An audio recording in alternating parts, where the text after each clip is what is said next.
TSM, like everyone thinks as like the face of NA. So obviously, like beating them, it's just fun. You get a lot of disappointed fans. Every team is playing pretty well this split, and it's very easy to like drop games to teams that you weren't expecting to drop games to.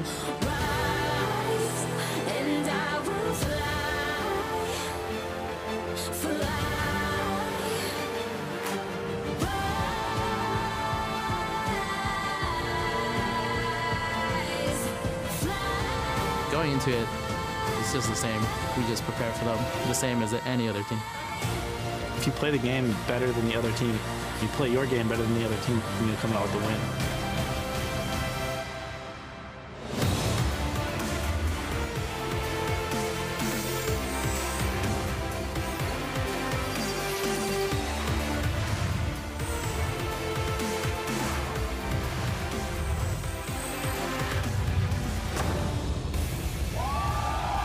Welcome back to Week 4 of the North American LCS. We're closing out a tremendous weekend of games live from our studios here in Los Angeles, California. As the fans have packed, not the pans have fact.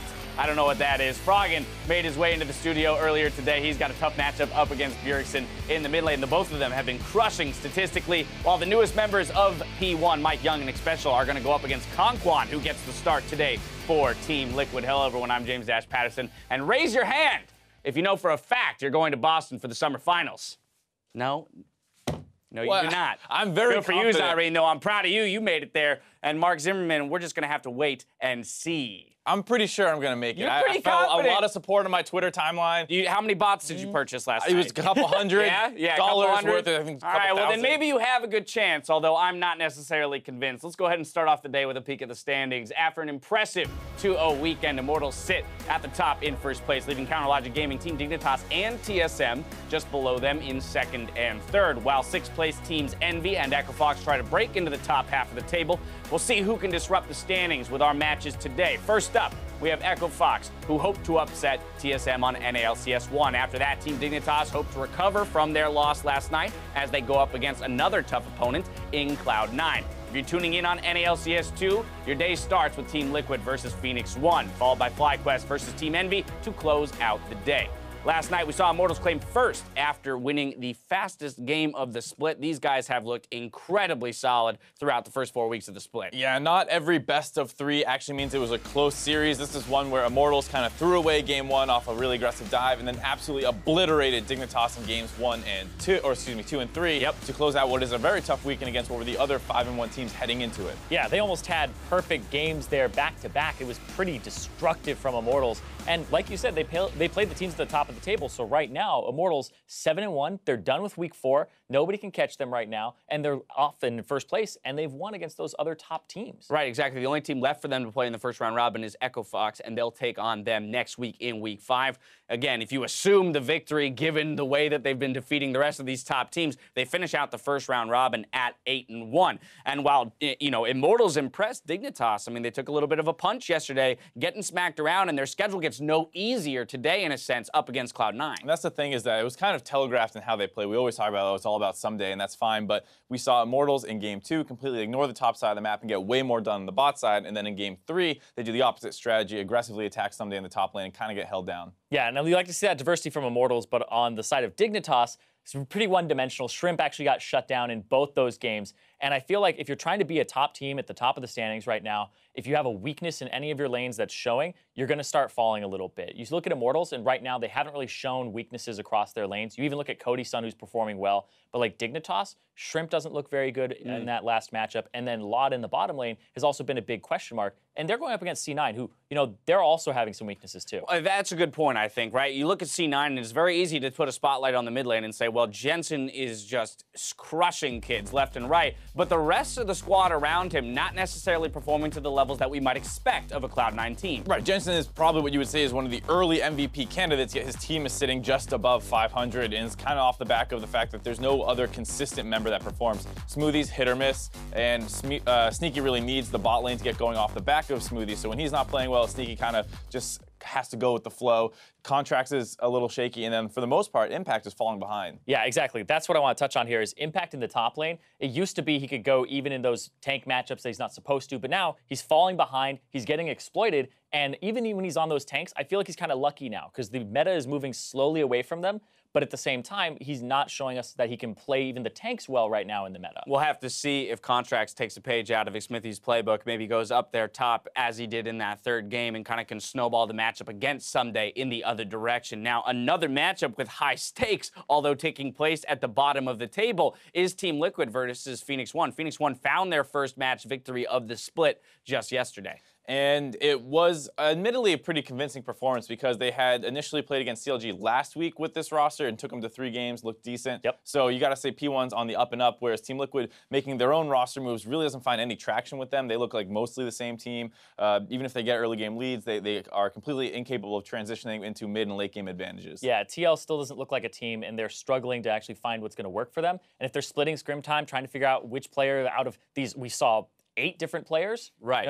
Total from Team Liquid so far, just in this week, and that's crazy to think about because now it means they're going up against Phoenix1, who don't have that many subs at all, and they aren't running them anymore. They settled on the roster, and they look good. Phoenix1 with Mike Young looks like a top half of the standings team. Yeah, I mean, it's kind of funny because it's a battle of the 2 teams that are building around their star ADCs in Piglet and Arrow. And, of course, we'll have to see who becomes more successful. Concon getting the start today for Team Liquid. But I also want to dive into your point there about Phoenix1's performance from last week, even though they didn't come away with the victories. We had some fun looking at some statistics. Phoenix1, if you isolate the Mike Young games, actually has the largest gold leads in that early game portion of it. And Something that I think is so interesting that I want to see more of is these jungle leashes. I want to see the super leashes where they help you do red buff and then you start Raptors and you get that really fast clear.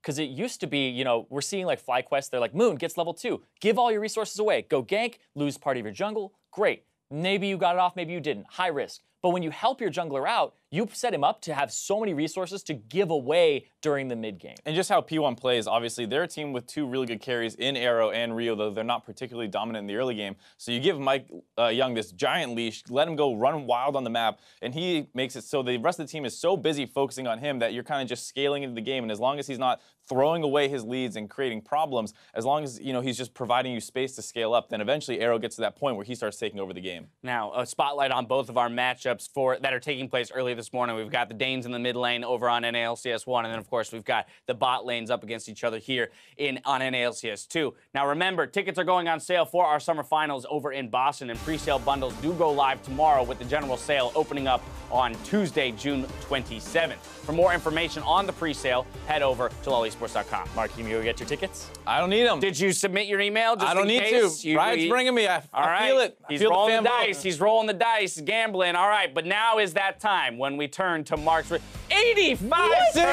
No way. Let's go. That is baffling to me. You're more popular than like half of the NALCS I have amazing approval teams. ratings. Yeah. What is Everyone loves me. How could you not?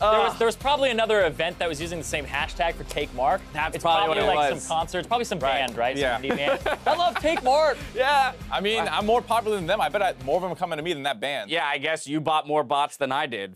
Yeah. Apparently. I did It was everything more in my important for power me. to You leave didn't you have here. to harden it. I wanted to go really My bad. goodness, I didn't want it bad enough. Ladies and gentlemen, while that question has been resolved, we could use your answers to our Twitter question of the day. Who is your mid-split MVP and why? Make sure to use the hashtag NALCS so that Azale Jat and I can go over your answers tonight on NALCS Tonight. Let's pass it over to the casters, though, to kick off the day of games. Thanks, Dash. Hello, I'm Julian Pastry Time Cut, and you can't spell majestic with a superfluous T without Joshua Jat Leesman.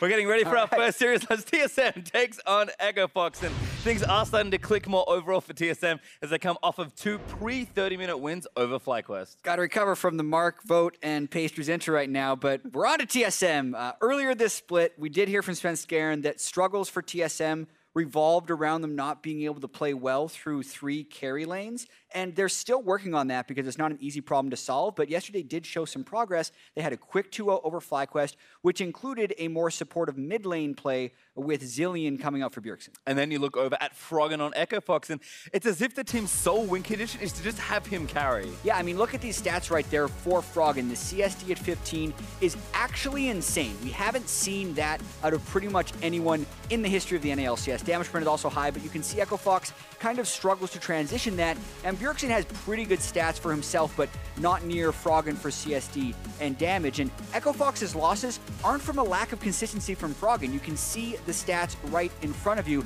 but the problem here, most likely for Echo Fox, would be that they are up against Bjergsen, and also they have an inability to transform those early game leads as a team. So I really want to see how Froggen and Bjergsen match up, as well as whether or not Echo Fox could transition lead if they get it. Well, we'll have to see, and while Froggen might be putting up the big numbers, Double F thinks Keith's improvements aren't something to ignore either.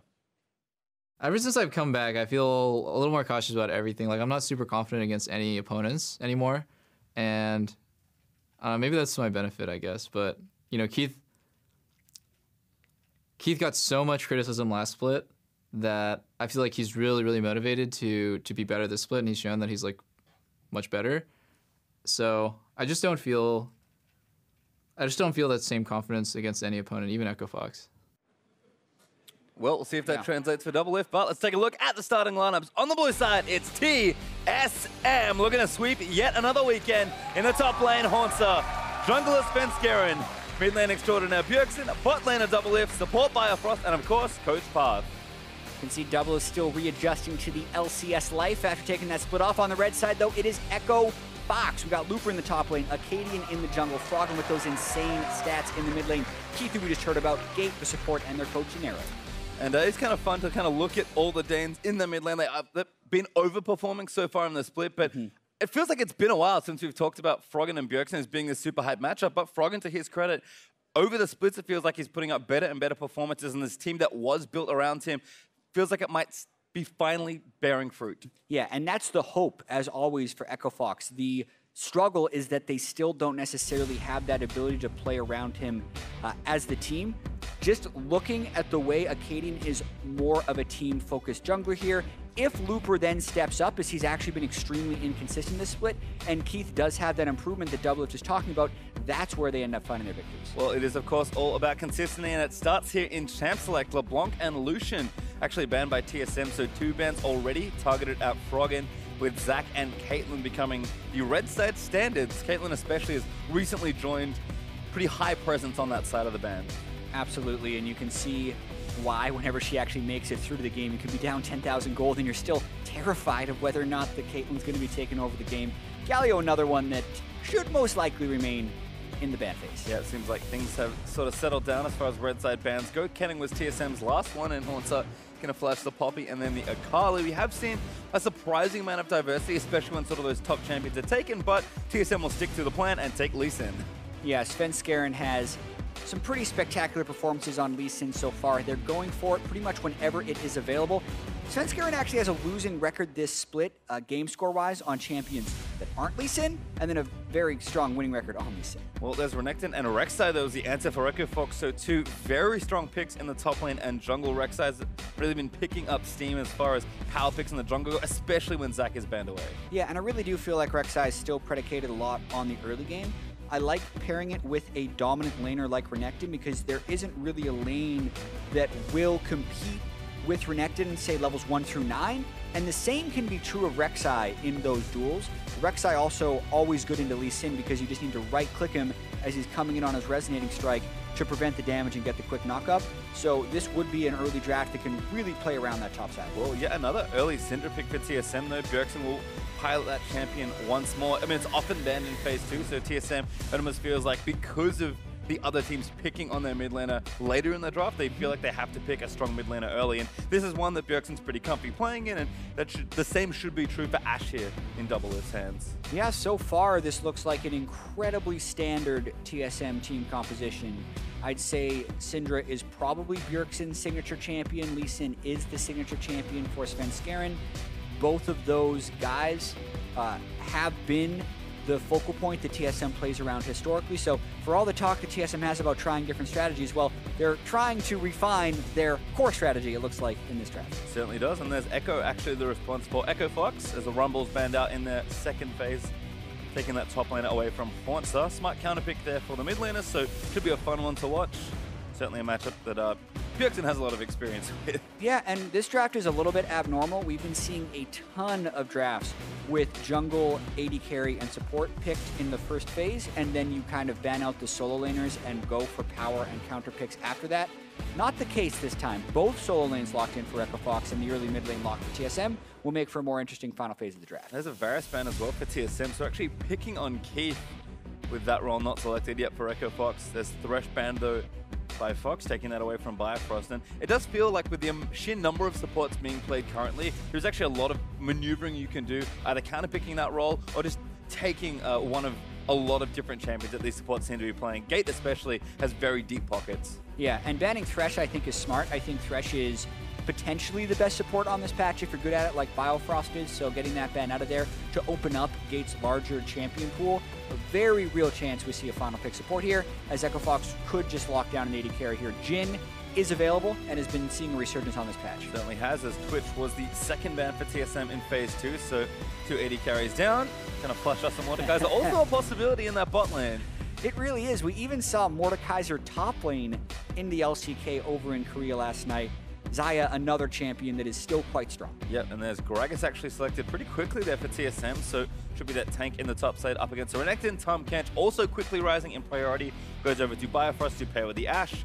And then the last pick, Gate's going to flash to Sejuani, but we'll see what they're settling on. It is actually going to be last pick support here. Yeah, he has actually played support he has. Sejuani. So this is not a troll hover. No. It's something he could actually do into a melee matchup like Tom Kench, since both of them would be decent, but this is the more logical pick with the Rakan and get the extra synergy with the Xayah Rakan duo.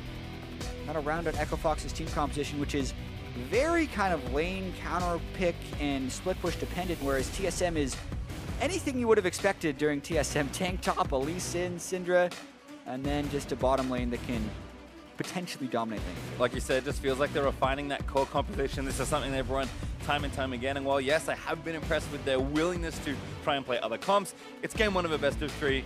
You're on blue side, you might as well pick safe. And I think EchoFox have done a good job doing a lot of counter picking. You said it kind of looks like a very counter pick heavy draft. It's because EchoFox have drafted very well on red side to secure strong early picks in the top and jungle and then kind of filter through the rest of the lanes. Yeah, I don't think Renekton has any true counter picks. They locked that down right away. And then everything else, they got their pick of what they wanted to counter with, since even the Rek'Sai is a counter pick to Lee Sin. So we'll have to see there, as EchoFox hasn't necessarily had the best teamwork, because when you have these counter pick scenarios, you can be likely to pull ahead in the early game since you've got the choice of all your matchups. Then though, the question is, does your team composition make sense, and do you know how to play that? Because typically, drafting around counter picks doesn't mean you have a preset team composition in mind. No, not at all. And I think we're going to have to see a lot here from EchoFox. They've got a lot of options though. Double TP for their top and mid laner. We can see split push, we could see team fight. Whatever it is, we're expecting it to be fun early, but we'll see if EchoFox can transition into that mid and late game. It's been a problem all year long, it feels like, not even just here in the summer. And TSM, they are a team back on the rise, looking to challenge for those top spots. EchoFox need to start climbing out of a little deficit that's been built early on here. So a pretty critical match for both teams here as we move out onto the Rift for game number 1. Yeah, EchoFox just always seems to have that glimmer of hope where it seems for a year and a half we're saying, oh, it's finally starting to bear fruit and they're finally coming together and the summer split team has arrived. And then every time there's that moment, they fall the other direction. And it's incredibly important here after dropping the game to Phoenix1, who was a winless team on Friday.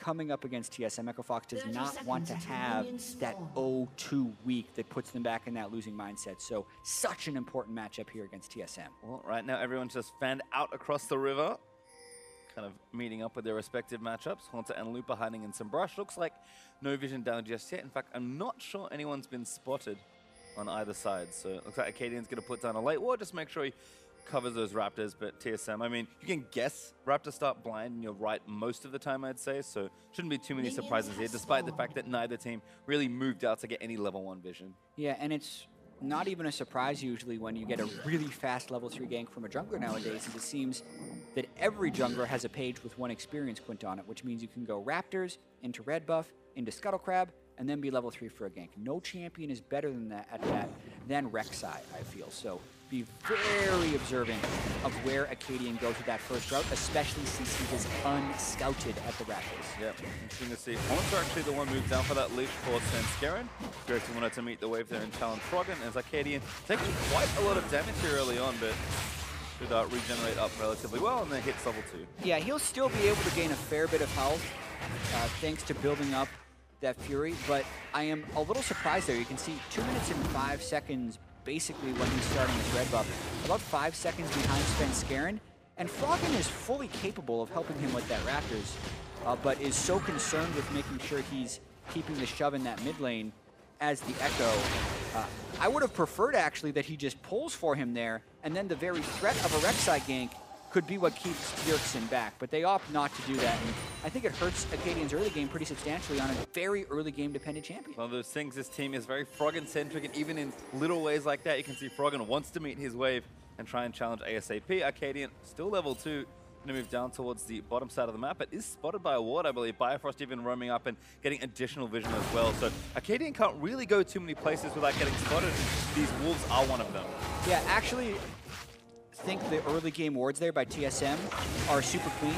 They warded the Scuttle Crab in the river on the side where he would have done the level 3 quick route, if that makes sense. And then after warding against that, they then warded the blue side in case he looped around. So they actually covered all of the potential bases for the known early game Rek'Sai ganks. Well, early TP back for Froggen. Looks like he has, I think, Doran's ring and a control ward added as Sven pops up to the top side. Looper, ward timing not good. And there's the slow moving through. Q lands in. Looper forced to flash away. Scarin, very successful early gank. Yeah, and that's exactly what you want from an early game gank. You arrive, you immediately gank, you flow through the ward of the opponent, and you get the summoner spell while the wave is pushed away from him. That's everything you could have wanted aside from the kill. Froggen going in for a trade there, but it does cost him quite a bit of his own health. There's some potions will be traded back out. Remember, Froggen did TP back early, so should have an laning advantage as far as items go, but Bjergsen, again, this is a matchup he has played so many times. Yeah, and you play it that many times because many people see Echo as the counter into Syndra. There's a lot of things Echo can do to close the distance onto Syndra. Very difficult to actually get your Scatter the Weak to knock the Echo back since he blinks towards you when he's getting the auto attack off with his phase dive. Not to mention it's really hard to harass him out of lane or kill him with ultimate thanks to the Chrono Break. Really want to see how that matchup ends up playing out since I think both these guys should be very familiar. Again, just trading back. Froggen trying to keep the wave pushed as much as possible, but Syndra would have very easily dragged that back and pushed it out as Froggen looks like he'll take yet another recall and run it back down. Early side stone actually for Arcadians, maybe one of the fun things to point out here. This was a very common thing back in the day on Rek'Sai, and some junglers are still adopting it. Arcadian definitely starting very supportive here. Yeah, and I think this is also because he wants Chilling Smite, but his team probably won't let him unless he promises to put down wards, which is the constant struggle with Rek'Sai in competitive play, since in solo queue oftentimes you get away with challenging or Chilling Smite all the time, but in pro play, if you don't go Tracker's Knife, your team usually gets obliterated in vision unless you're snowballing the game. Based off of this, Bjergsen's going to be trying to push mid lane as the Syndra the whole time, so they need that little extra bit of vision. I don't personally like it as the Rek'Sai. Rushing a Sightstone, I feel like you should be totally optimizing around your early game, and that's not what you see when you get an early Sightstone. Yeah, I'd be kind of curious to see if Arcadian does go tanky with that build, because it does feel like some of these Bruiser, Warrior, Black Cleaver builds are open to Rek'Sai since some of the changes. Sven, though, of course, will be doing that on Lee Sin, and he's moving along at a very nice clip. Not really slowed down his farming despite that early visit to the top lane, and still has about half of Lupa's flash cooldown left to try and make a play. Yeah, there's not the lane advantages early on for Echo Fox, but the game is still incredibly close. You can just see by the gold that there's no huge gap opening up anywhere on the map right now, and even some good Sightstone wards by Arcadian to try and keep Svenskaren's Lee Sin at bay. Bottom lane is pushing in for TSM. Toblist actually does have a 10 CS lead, so things looking good there. Can be a little tough for Rakan, especially to get through lane, and Ashe is a very oppressive push-style ADC, so looking good there in the 2v2 for TSM right now. Haunter gets things pushed back in the top side. Actually already TP'd back with triple Dorans. Despite the changes, tanks are still opting for all this early game efficiency. That looks like the lane is pushing right now, so Lupa gonna feel pretty safe. Yeah, just to go into a bit of detail about the nerf that actually happened to the Doran's Ring. It was the unique passive that made the difference on the Doran's Ring. It no longer restores 4 mana upon killing a unit every time. So it used to be 12 mana per minion when you had 3 Doran's Rings. Now it's just 4 since it's unique. But it keeps all the other stuff. It still gives you the mana regen, the health, the ability power, and you're still going to be able to super shove the wave with the triple Doran. So at least Svenskeren opposites still work in this case. Yep, just very efficient there. It looks like a blue buff invade is being prepared by TSM. Sven and Bifrost going to collapse the tunnels and get that vision down. Scry's Bloom stolen as Arcadian does get out of the way. He's level 6, but it's a very different ultimate now, of course, on Rek'Sai. No more global pressure, but some execute potential. So Arcadian has been uncharacteristically quiet so far on this Rek'Sai. And I actually feel like both junglers have been uncharacteristically quiet, and there's a reason for that. Watching the game so far, the junglers have kind of been like ships in the night, passing each other and warding each other's jungles. So they always know where the other person is. What ended up happening about 2 minutes ago is Arcadian warded the blue side of TSM's jungle. He then saw Svenskeren in that ward to get wards on the red side of the jungle. But then instead of going to the red side of the jungle after Arcadian had recalled the base, Svenskeren then placed the wards in the blue side of Arcadian's jungle where you see him now. And they're actually just running this cycle back over and over again, warding the jungler while he's on the other side. So they actually both always know where they are. That's how they're getting the wards down for the most part. This may be a window since there's a small gap in vision where they can dive. 3-man dive being prepped. Haunter ready with a flash and the ultimate, but Echo already going to line it up. That should be a kill. Haunter flashed out of the stun, but it's all too late. No, maybe not. Coach of the Colossus is going to keep him alive for a little while longer, but there's first blood over to Lupa. Yeah, there we go. Basically, Arcadian pulled ahead in the Sightstone game. He has the Sightstone, Svenskeren doesn't. It's not necessarily dueling, but he did out-vision him right there. There was a spot Arcadian walked through where TSM hadn't recently placed with wards since they had the wards on the other side of the map. Watching the actual gank, though, could have been a little bit cleaner. They get the knock up on him. They don't get the stun from the parallel convergence. Hunter just barely escaped that, so that delays the game. But they were so healthy with an ult and Renekton diving in there. They have no problems making the repeat and getting the kill. Yep, plenty to do there. Hunter blows everything and still goes down. So first blood over to Echo Fox. As Looper actually going to catch this wave with Froggen. Looks like he shoved an extra wave in the top side. Unsurprisingly, just taking that teensy bit of farm that happens to be there near him with Looper having to recall. Yeah, ooh, 100 gold? Yes, please, I will take that.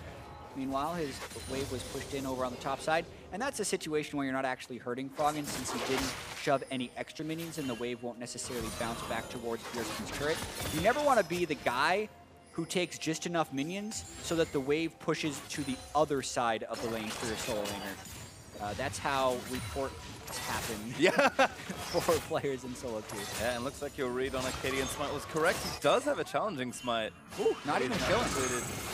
But even more dueling power. That longsword could indicate Warrior as well. It's a good stun from Dirk. Going to chunk out Froggen.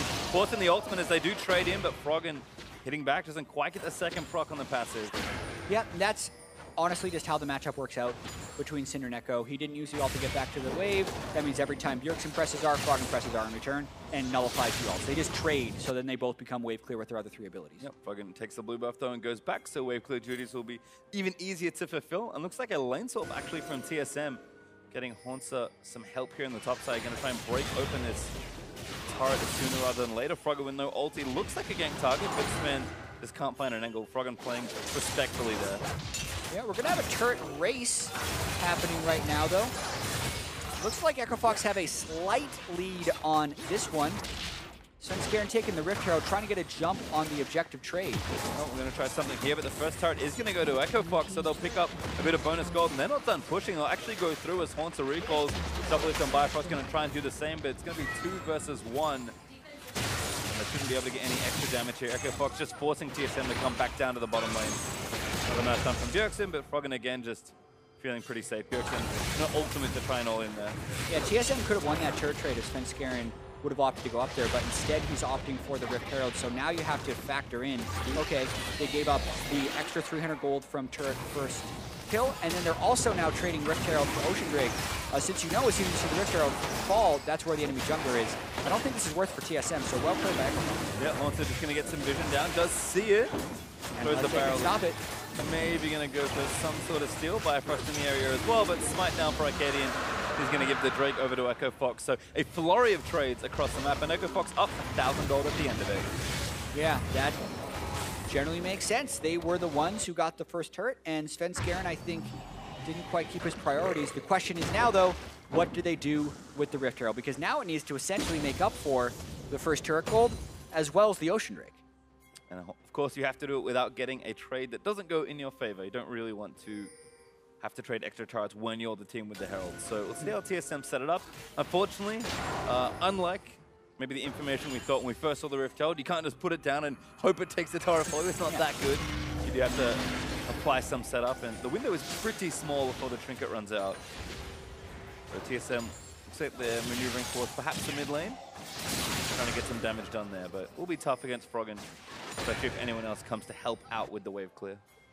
Yeah, not an easy mid lane to push in. You would expect it to be in the side lane. Hello. Catch on the Haunter by Froggen. Haunter going to get over the wall. Froggen just making sure that he harasses Haunter for taking that control ward out of the pit. TSM very busy on the top half of the map. They actually have 3 people with Bjergsen cheating towards the top side as well. So pressure from Froggen in the mid lane is going to give him priority if something is going to eventuate. Doublelift getting this top lane push. Might even be time to get the Rift Herald going there.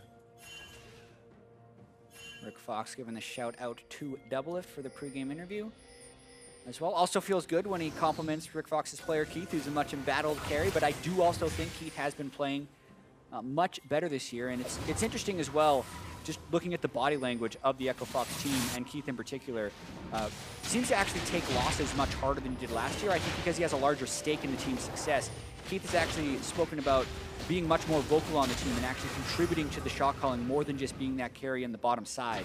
So more weight on his shoulders this split as well. I think in general, the overall motivation for Echo Foxes look good, and they're kind of feeling, as we can see in their play, that they are growing and maturing as a team. So Always good to see that. But right now we just have a bit more farming. Teams again still trying to set up for that next little play. But Ecofop's doing a nice job keeping TSM busy, it feels like, in a lot of these side lanes. And it's not going to be that many minutes left for Svenskaren's Rift Herald. It's going to have to pop it soon. And generally when you pop the Rift Herald in a unset up position, it tends to do just about nothing. Yeah, and with the counter-picked lanes, so to speak, for Ecofox, I feel like TSM is having a difficulty finding an upper hand in any of these waves with which they'd want to put the Rift Herald down on. This game is kind of progressing mostly the way we expected to so far, and it is going to be more about the team play later on as Froggen goes on Bjergsen. Nice little dive. Bjergsen with a stun, though. It's his gate going to try and save the day. Looks for the play. Does not land the quickness W out onto Bjergsen there. He burns both his summoners to get out. Yeah, and Gate and Froggen burned no summoners on that one, so definitely a winnable trade. Speaking about how Ecofox has kind of neutralized TSM, though, so much of this does come down to this Sightstone on the Rex side. The early ward coverage was really good.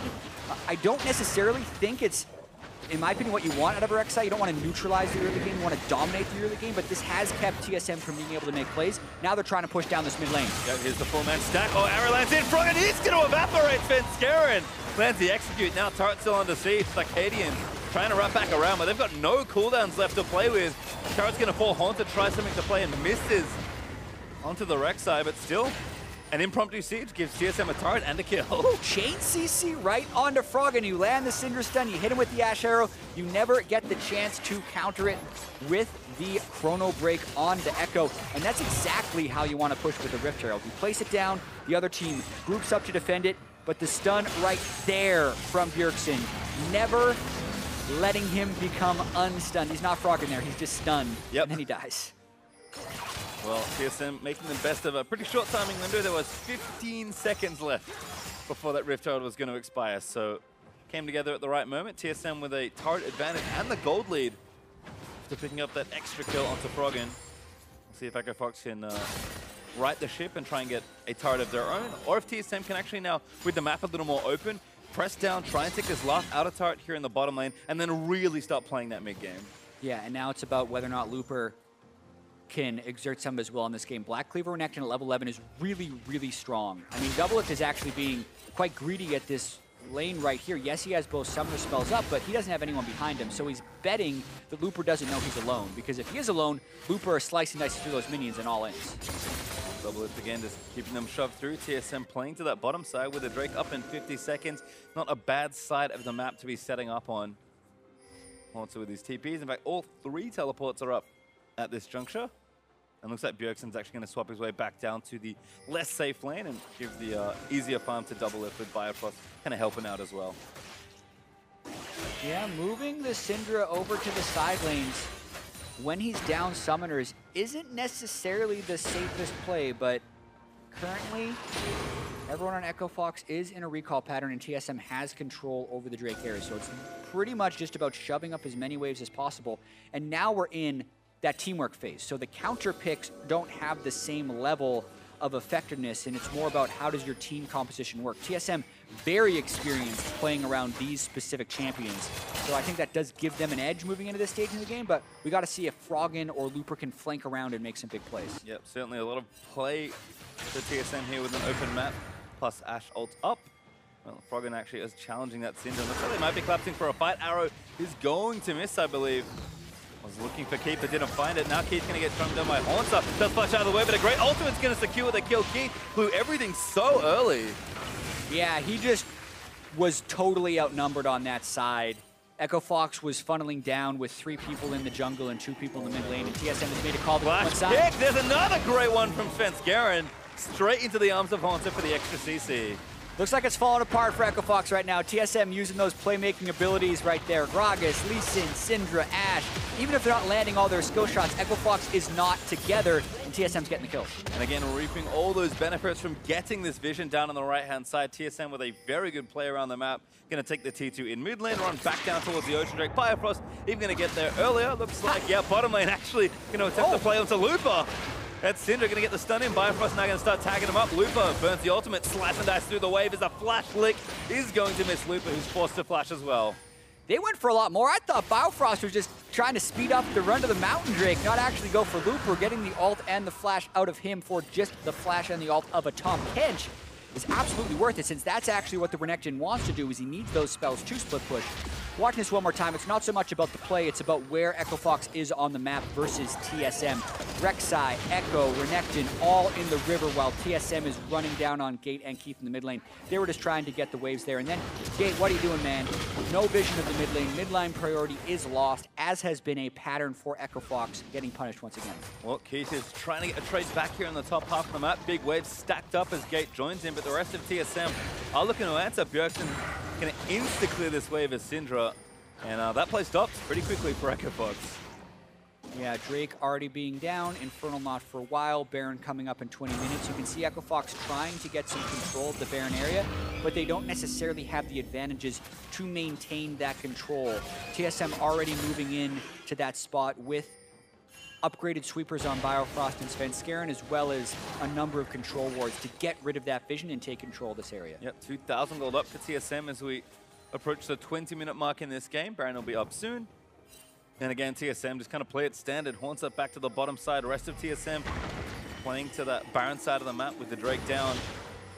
And it's just systematic and very well disciplined right now for TSM as Froggen might have caught Sven here. Sun's going to land. Krog's going to go over to Froggen.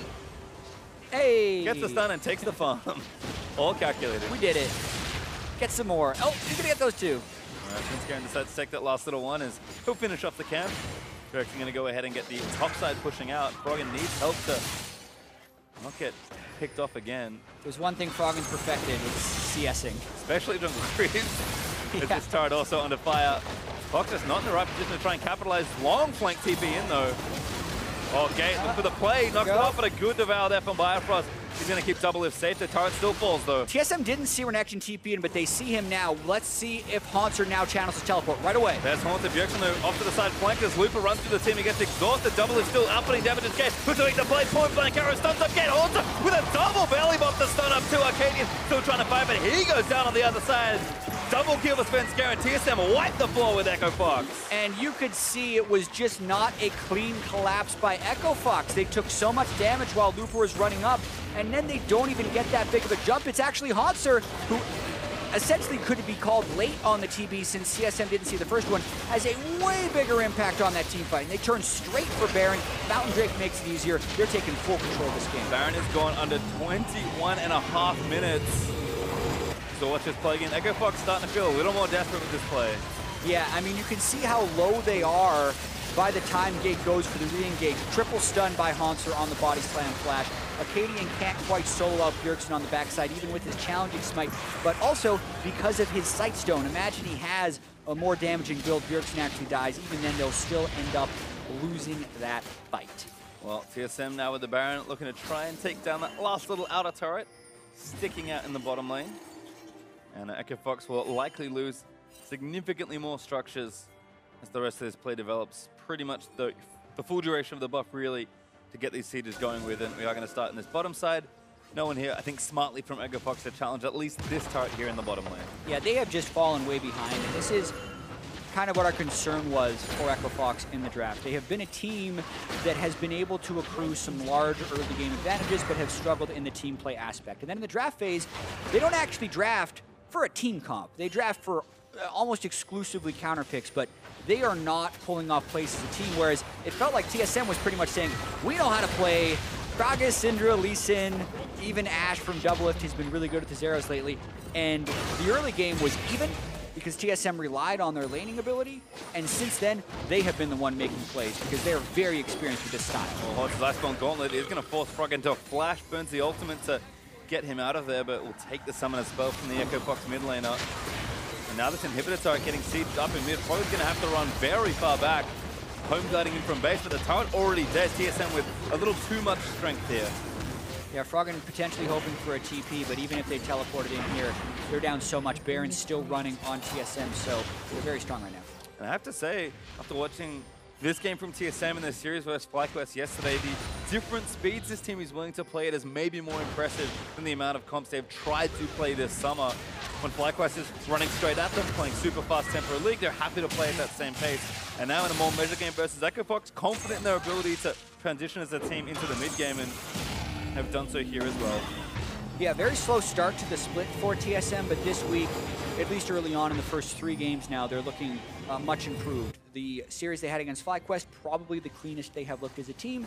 And then even in this game, even if they had a more subdued early game, it really feels like they're turning it on at the right moment. So things are looking up a little bit for TSM. Certainly looking better, but still this game to go. Getting further out of reach for Echo Fox, but certainly not out. Froggen still trying to make the plays, but Haunter is just a menace right now. Froggen, yeah, doesn't even want to take the rest of that 1v1. Yeah, the classic armor item plus Visage power spike for any tank top laner. Still going to be one of their strongest points in the game, because in none of the common mid lane or bot lane builds do you have resistance shredders like a Void Staff or a Last Whisper at this point. So it just means that you're not shredding through any of those tank stats, and Haunter can pretty much go where he pleases for the next 10 or 20 minutes. Yep, just hanging out in top lane right now. TP almost back up as TSM will start this Infernal Drake. Didn't get too much else after that one in hit, but still enough damage done for TSM with that Baron buff, and to kind of maneuver them into this late game, it almost feels like the game is saying, hey, you know what, you guys are doing well. Looks like you might want to end the game in the next 10 minutes. Here's an Infernal Drake to make the fights a little bit easier. Things just breaking TSM's way time and time again. Yep, Baron buff is down, so it will be tricky. Or Baron buff is down in about 10 seconds, as it looked like it was still up. Spans over them, so that tricky jungler one. Gate getting chunked, yep, has to get out of the way. Double Lift though, just standing and killing that turret as Echo Fox just don't feel like they can challenge. Double Lift wasn't even really kiting, but Echo Fox no better than to try and challenge, and this inhibitor might just go away with no contest. Echo Fox just gonna let it fall. Yeah, I mean, Gate would also just have to make some miracle initiation happen for this one, and then they don't even have a super great combo to throw in there like an Orianna to try and turn these fights. So it looks like Echo Fox is just kind of unsure of how to proceed right now, and TSM's taking full advantage. And it is tough. They're 9,000 gold behind, so it's not like they're playing an even game where they have to find the perfect angle. Even if they find the great initiation, maybe too far behind to really claw back into the game, and TSM just systematically destroying this last inhibitor turret. Double Lift already on it, does take turret aggro though. Triple stun. Yeah. Oh, not even a Baron buff, but they're trying to go for something. Yeah, Haunter trying to play, looks for Keith, does get the knockup, but he's tanking the turret at this point as Gate is going to land the knockup. Looper with the chain stun, Haunter walking out of there. There's the ultimate committed, Froggen gets out with his own Chrono Breaker. There's Arcadian stunned in the top side, big Feather Storm in, might be enough to save the game. The knockup is there, Arcadian does get the kill onto Haunter, but spent low in the front line as the stuns just keep coming. TSM too far ahead, too tanky in the front line.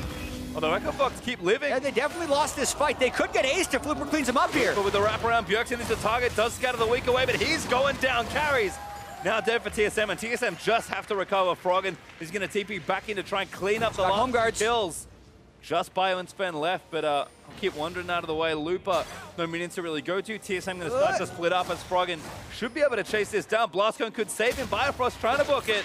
Sven's already out. There's Bifrost with the ultimate of Froggen. Can't interrupt it.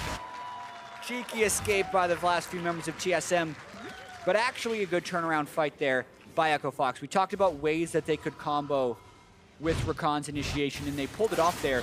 Most of the credit for this fight, I think, goes to Keith and Gate for making initiation. Yes, Keith gets bounced around a fair bit by Haunter to start, but does not suffer a death. Then watching this dive, they're getting a lot of this large stuns off. Nope. Arcadian gets in for the triple knockup, trying to find the Feather Storm. Yeah, pretty much just Keith right there, as well as they're getting this quickness coming through from Gate. That's the majority of the damage. It takes down Double Lift and Haunter's Gragas, and then Bjergsen out of mana since they've had this extended siege, still having the double TP as well. So this is where Echo Fox tries to come in for the big play. Looper ults just for the extra damage, does end up all-inning for Bjergsen. Potentially could have gotten someone else and left Bjergsen for the rest of his team, so they missed out on maybe some potential kills. Well, Echo Fox at least happy to get some gold back in their pockets, cutting down TSM's lead pretty substantially. Also got a top outer turret during that replay, so extra gold also going over. Still 8 turrets to 2, so not great as far as total deficits go, but making up in the right places here for Echo Fox. If they can find that angle again, that will push them even closer to even. Now coming straight back to the scene of the crime, though. Trying to fight one more time. Double TPs are down, and TSM is trying to get this turret. But Echo Fox will want to initiate. There's the quickness. Gate again needs to devour. Does get Double Lift out of the way. But Looper looking for another big flank. Still kiting it out. Looper into the backline. Does get knocked up. He needs to get blown up, but Looper still living through the onslaught. Even lives through Syndra. This kid gets another Feather Storm. The pull Sven Scarron back, but Double Lift takes down the Rek'Sai, and EchoFox now on the run. Froggen might make a big play with the ultimate, but they have to keep running forward. Gate battle dances out the key, then to Froggen to make sure he gets out of the way.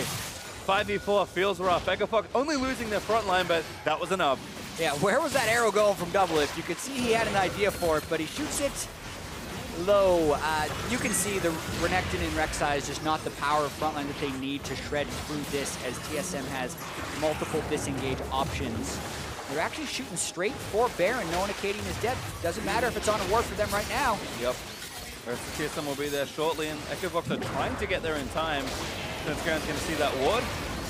Control ward down in the pit to cut off all the vision, and now Haunts are just going to play goalie.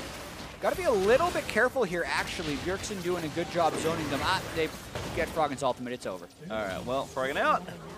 Baron goes over, and Acadian respawns just in time to see it go down. Watch this exchange again.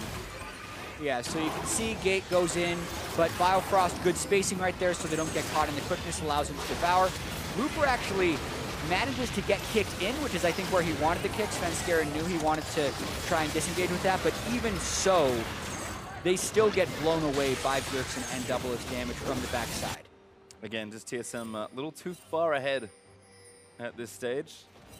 TSM going to look to actually just shove down the rest of the base with 3 inhibitors down, Supers pushing in every single wave, and the Baron up for pretty much 3 minutes. This is going to be a tough siege for EchoFox to get through, and I think they're going to have to fight their way out.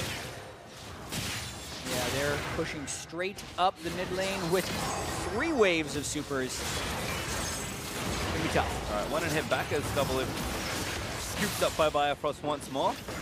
TSM, they're going to make sure they take down that last hit, get all the supers spawning again. Ooh, a stun actually into Gators. Tries to give initiation on the Bjergsen. Charm lands in onto Sven.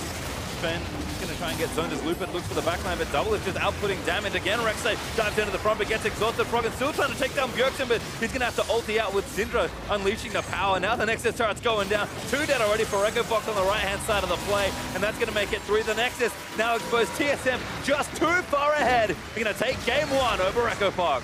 Another great Lee Sin performance by Svenskeren as well.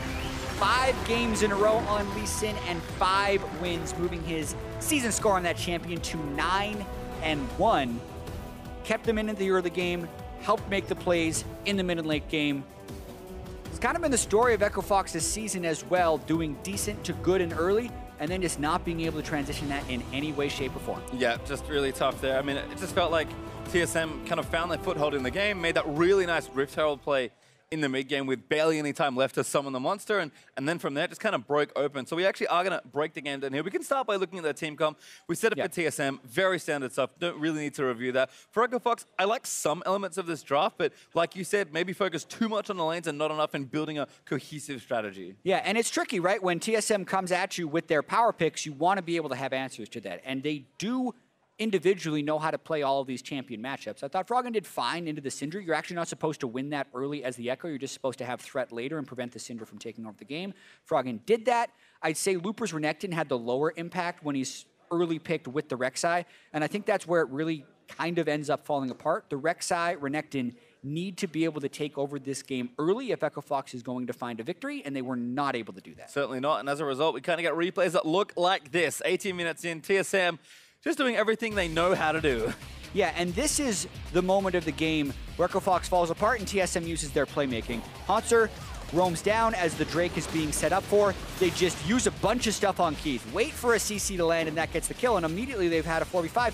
But EchoFox doesn't actually want to give away anything. They're running the risk of losing the mid turret as well as the Drake, and Gate gets caught in between the two, but doesn't have the rest of his team with them. I mean, look at where the Echo and the Renekton are on the minimap. They're nowhere to be found, so they end up losing all of it. 2 deaths, the mid-tier turret, as well as the Mountain Drake after this. So this was just TSM knowing when to make a play. This is pretty much the first action we saw from them in most of the game was around 20 minutes. And again, you can see Goldgraph just shooting up over time once kind of that mid-game was over. Sure, a dip here and there where TSM did make a few mistakes, and EchoFox capitalized well by making some nice plays, but this is one of those things where you're far enough ahead that you can afford to make a mistake or two. TSM only made a couple, and that was not enough to keep EchoFox in the game. Yeah, and you can see the overall damage dealt to champions in this game is actually not very high. Froggen sitting at about 500 damage per minute, Bjergsen closer to 650, but everyone else pretty low, and it's because TSM did make their fights count. They got a kill or two and then would very quickly focus on the objectives, which is the way they do want to play. Yeah, I mean, even in that replay we just saw, all of that was set up by great vision, knowing what side of the map to set up on, and then very simply using their pick tools to execute, get those picks, and then able to transition easily. So that is something that TSM are very good at doing on a multitude of champions. I guess my obvious question is, do you just take these comfort picks away? Because sure, they're going to do them with almost any comp, but maybe make it a little more difficult. Yeah, exactly. And it is tricky right now because you look at the things they banned away and it could have potentially been worse. They got rid of Caitlyn, they got rid of Zach, right? I forget exactly what their last ban was, but they were very strong power picks. Definitely and don't Galio, give which is them another either. one which you don't want to give them. I mean, maybe you do because they're not as practiced with that, but from an overall aspect, I don't think there is necessarily a flaw in their ban strategy. They just need to have a more cohesive team comp for Echo Fox. Well, we're going to step away for a quick break, but when we come back, it's Game 2 between TSM and Echo Fox. Stay with us. You're watching a North American LCS.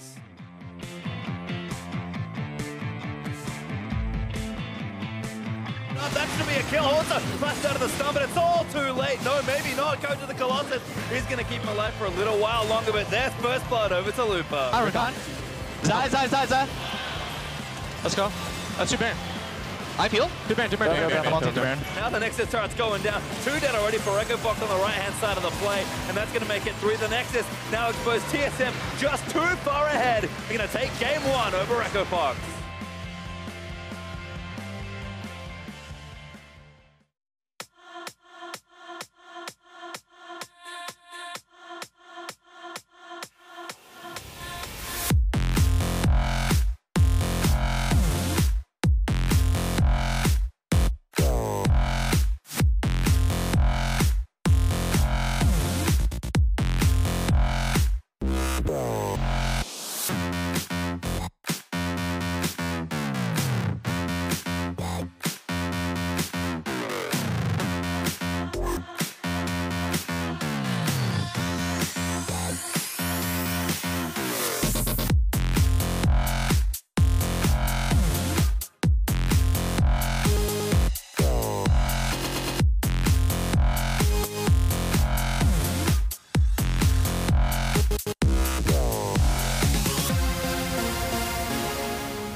Welcome back to the North American LCS. Our series will continue in just a moment, but first, I'm joined by our resident support main in Riv to go over his personal tier list of support players for the summer split so far. First off, though, I just wanted to ask you, what is your criteria here for sorting these guys into the list that you did? So looking at the support lane, I like to think of it as kind of the lifeblood of the lane. Obviously, it's about the entire team, but these guys are helping everybody using the abilities in offense and defense. You don't get that out of many positions, so they're looking everywhere to make sure every player has the best situation and how they can play that. Stats somewhat don't play into this too much, but it's their voice, what they bring to the team, that champion pool that they can work with and really relieve pressure. So you're not taking ways. CSD into account here? Maybe all right, not. fine. I'm not going to say that all of these rankings are invalid now, but they might be invalid now. Either way, players. Taking a look at this list, you got two players sitting up in the A tier. Ole top in the table, though. Talk to me about this guy. The Ole, it's kind of a package deal, but Ole as well. The champion pool goes so deep that this guy has been a huge factor for the team. You thought it was about the Morgana, and these guys had so much left to be desired coming out of the spring split. A little bit at the end, no real confirmation that they would explode here, but they came out in this split saying, watch us, and Ole has been on the front of a lot of those plays. A pleasant surprise to see that entire duo improve from spring to summer split. But as you mentioned with Ole, the plethora of champions at his disposal now that are all playmakers, and watching him act on them with confidence is also allowing Xmithie to do roaming is there's hardly any pressure coming from the bot lane. They're giving L of it. All right, so we talk about Ole, but Aphromoo is up there right next to him in the A tier. This is a guy who's kind of returned to form. I mean, he used to be touted as one of the best, if not the best, support in all of North America, and he's making his way back up there. You see the Thresh coming back. You see all these things that he can play in the Bard. His Tom Kench didn't seem to click as of recent as CLG was playing it, but that fell right back into the mix as Counterlogic Gaming found their way to play, found the strategy, and this guy has 4 player of the games already. The most there was in the last split in spring was 3 for support. So he is on the way up. Keep an eye on Aphromoo. And he's the captain of the team. He has a lot of pressure on him, and the engaged meta comes back, so he's got to play well all the time. This meta in general definitely allows these supports to make more of a showing for themselves and put a stamp on the LCS. Now, Biofrost, a guy who was on the #1 team from spring split, sitting here in tier B. So some room for improvement, but still pretty decent grade. Bio Daddy does get the B for now, but this could be up or down. He's even at the moment. The Thresh is there, but we see the Rakan plays in these games now versus CLG a little too far back, a little too far forward. The engages weren't there, but these weren't necessarily costing the team the game. So it's a little detrimental, but the team's behind you on a Rakan play. So somewhat bringing these back, but on watch there for trying to get in on these engages. I mean, this one, I remember Doublelift saying this was one of the toughest games I ever played because they almost lost the lane from him. Yeah, to be fair, he is having to kind of re-synergize with Doublelift after having taken a split with Wild Turtle, and the entire team kind of seems to be warming into the summer split. Right. So there's potential for movement from him out of this B tier. He's got to become the skill shot now. Exactly. Now, another guy sitting in the B tier is Big on Dignitas now. I mean, he's impressed me personally throughout the split. What are your thoughts on this guy? When we started this, you'd asked me kind of what the idea, the criteria was, and one of it was voice, and that's exactly what he brings. A little bit of relief from the bot lane, a big voice, and an ability to allow the someday show to air on the other side of the map. Somewhat relieving that pressure, but there's still some things to be worked on in that bot lane for Dignitas. As of recently, we saw some games where they went down very quick, but that was against Immortals, the top team in the league. Sometimes can be expected, but you do expect more from another top team. I mean, still such a young player, though. Plenty of room for improvement and plenty of time to see that improvement. Now I want to jump to the bottom of the table because this is a guy who, again, mainstay of the North American LCS, has been around for a long time, and alongside Aphromoo, probably at one point considered one of the top supports in North America, but Lemonation finding himself at the bottom of the table, tier D. Getting the tough squeeze here for Lemonation. Quite a rough season finding his groove. Recently picking up the Tom Kench, but before that, with the itemization changes, everybody's going a little bit tankier. Still on the Karma, the Lulu, the Morgana's working in some champ pools, the Zyra, and we've seen those work before in the past. Adrian was able to go with the Soraka, the Janna, and just slap people around with bananas all day, but it's not working right now, and it just needs to change. Maybe too little, too late. This used to be the guy that strategized around everybody else. Right, some inflexibility in champion select and in terms of his champion pool, maybe, and we'll see how that develops throughout the split. On this list, which is the player that, to you feels like has the most room for improvement, or rather is most likely to move up out of a tier that they're currently in?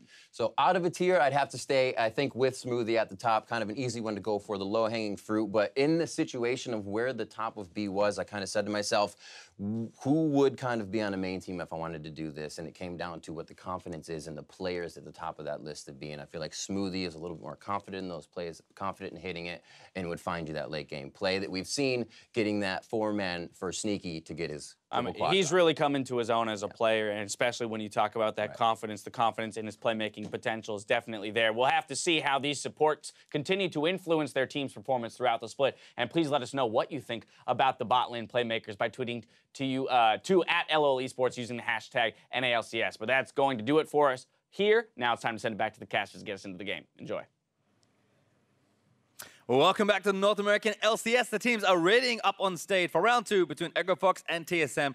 First things first, though, Jat, player of the game, of course, has to be awarded, and did go to Svenskeren, actually, in that last game for yet another win on Lee Sin. Yeah, which champion will Svenskeren most likely win player of the game on is a multiple choice question with only one answer, and it's Lee Sin. I mean, he is 9-1 on that champion this year, and 3-4 on all other champions combined. So I'm surprised we're not seeing it in the ban phase more, because TSM is going for it. When he gets it in the game, even against the Sightstone Rek'Sai, who was just littering the map with wards, he still didn't panic. He didn't try and press plays too hard, and every play he did make mattered. And for me, I don't even think he's necessarily bad at the other meta junglers. Maybe a little slower to adapt. I mean, Rek'Sai recently rose up. I'm not sure how much Zac experience anyone has, given how often it's banned. But, I like his other champions. It just seems to be kind of a personal, almost mental difference for him, where his Lee Sin just feels so much more comfortable than every other champion, even though he can play the rest of them. So I think you just kick him off the comfort pick and see what else he can play.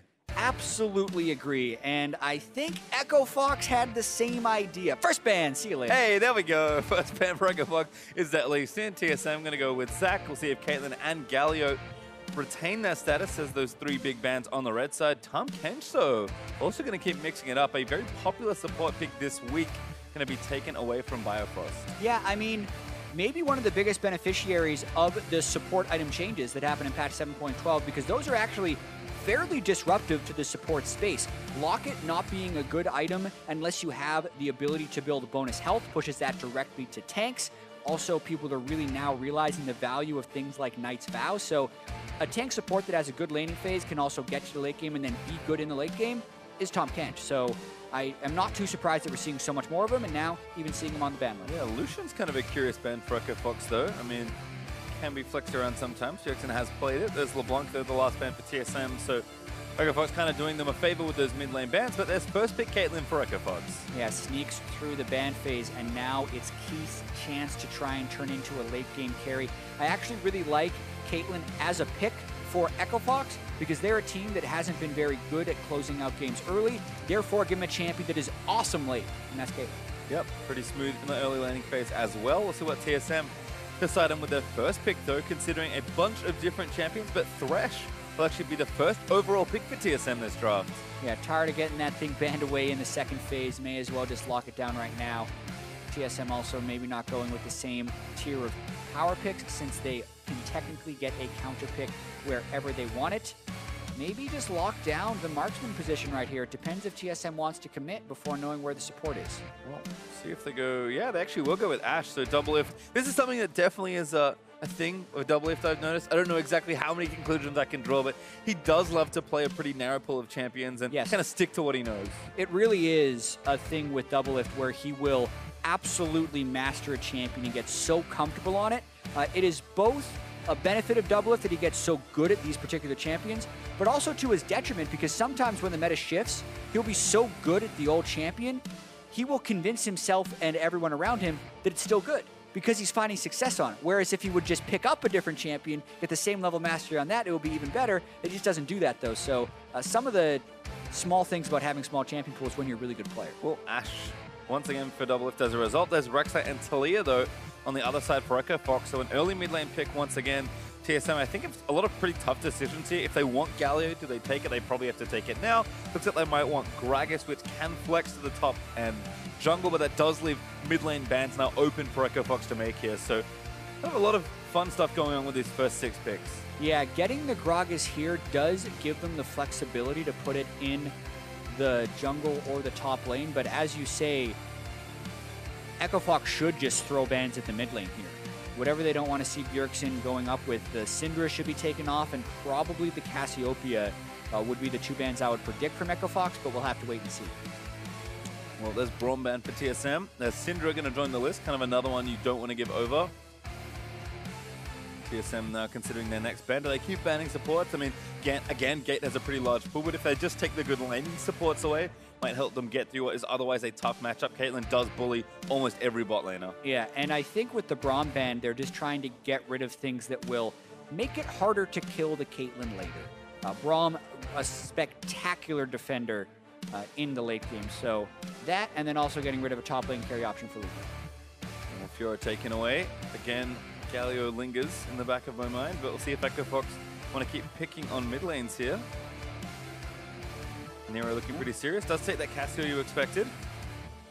Yeah, just getting rid of the things that will be hard for Echo Fox to reach, because looking at their team right now, Caitlyn, Taliyah, Rek'Sai can dive, but by no means is he going to solo someone without a great dive buddy. So really just making sure that the high backline threat things for Bjergsen are taken out of there. There's still a few left, but TSM probably waiting until the very last pick for it. All right, so going to actually take Renekton here and give Bjergsen the counter pick. Again, Galio was the thing I thought they might take, but wanting to retain a little more pressure for Bjergsen. Huh. They could still go Galio. Yes, they could. I mean, it would be quite fun. And go huge tanks without necessarily a great way in.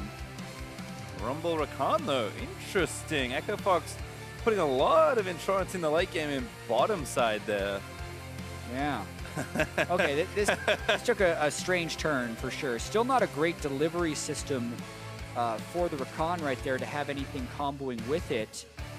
And a lot of squishiness right there. And because everyone is so vulnerable, TSM goes with the last pick Kassadin, so it's not so much that backline thing you're worried about, because the Rumble and the Rakan do have a little bit more threat for someone who's sitting in the back there. So TSM kind of switches it up, now doing a 1-3-1 with an Ashe Insurance. Kind of fun. We'll have to see exactly how it shakes out for TSM. But yeah, Echo Fox very heavy on the team fight, kind of by the looks of things. Yes, Froggen can play in those side lanes. I think Tilly is a good pick for him because he loves to take so many waves and maneuver around the map and try and find picks. But I mean, we saw this yesterday when TSM played Flykos, where Flykos had a very squishy comp, and the Kled with Zillion and powered up just kind of ran into every single fight, and there were no bad targets.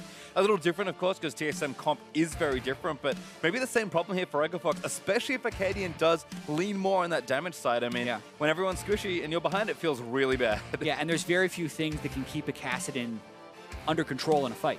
If you're looking at the Echo Fox team composition, a lack of hard CC, pretty much just coming in from the Rakan as far as things that will actually be able to reach a Kassadin who can rift walk every 1.6 seconds in the late game. So bold last pick there by TSM, but I think quite fitting for the team composition. I like it, and again, TSM showing that, you know what, we can mix it up and maybe play some different styles. Double TP is something very different for this team.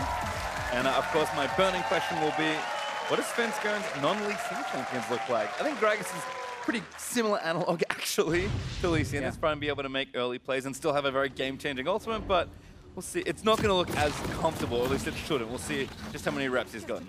Yeah, and we're also going to get to see if Acadian goes Sightstone again, or if he really tries to take over the game on this early game Rek'Sai where it's so strong. And then the other thing we obviously have to track is how much focus goes down to the bottom side and whether or not Keith can get going. Well, could be the big late game insurance for Echo Fox. A lot of questions to ask here. Echo Fox backs against the wall here in the BO3. Going to have to rattle off 2 straight if they want to take down and upset TSM. TSM looking for a spotless record on the weekend.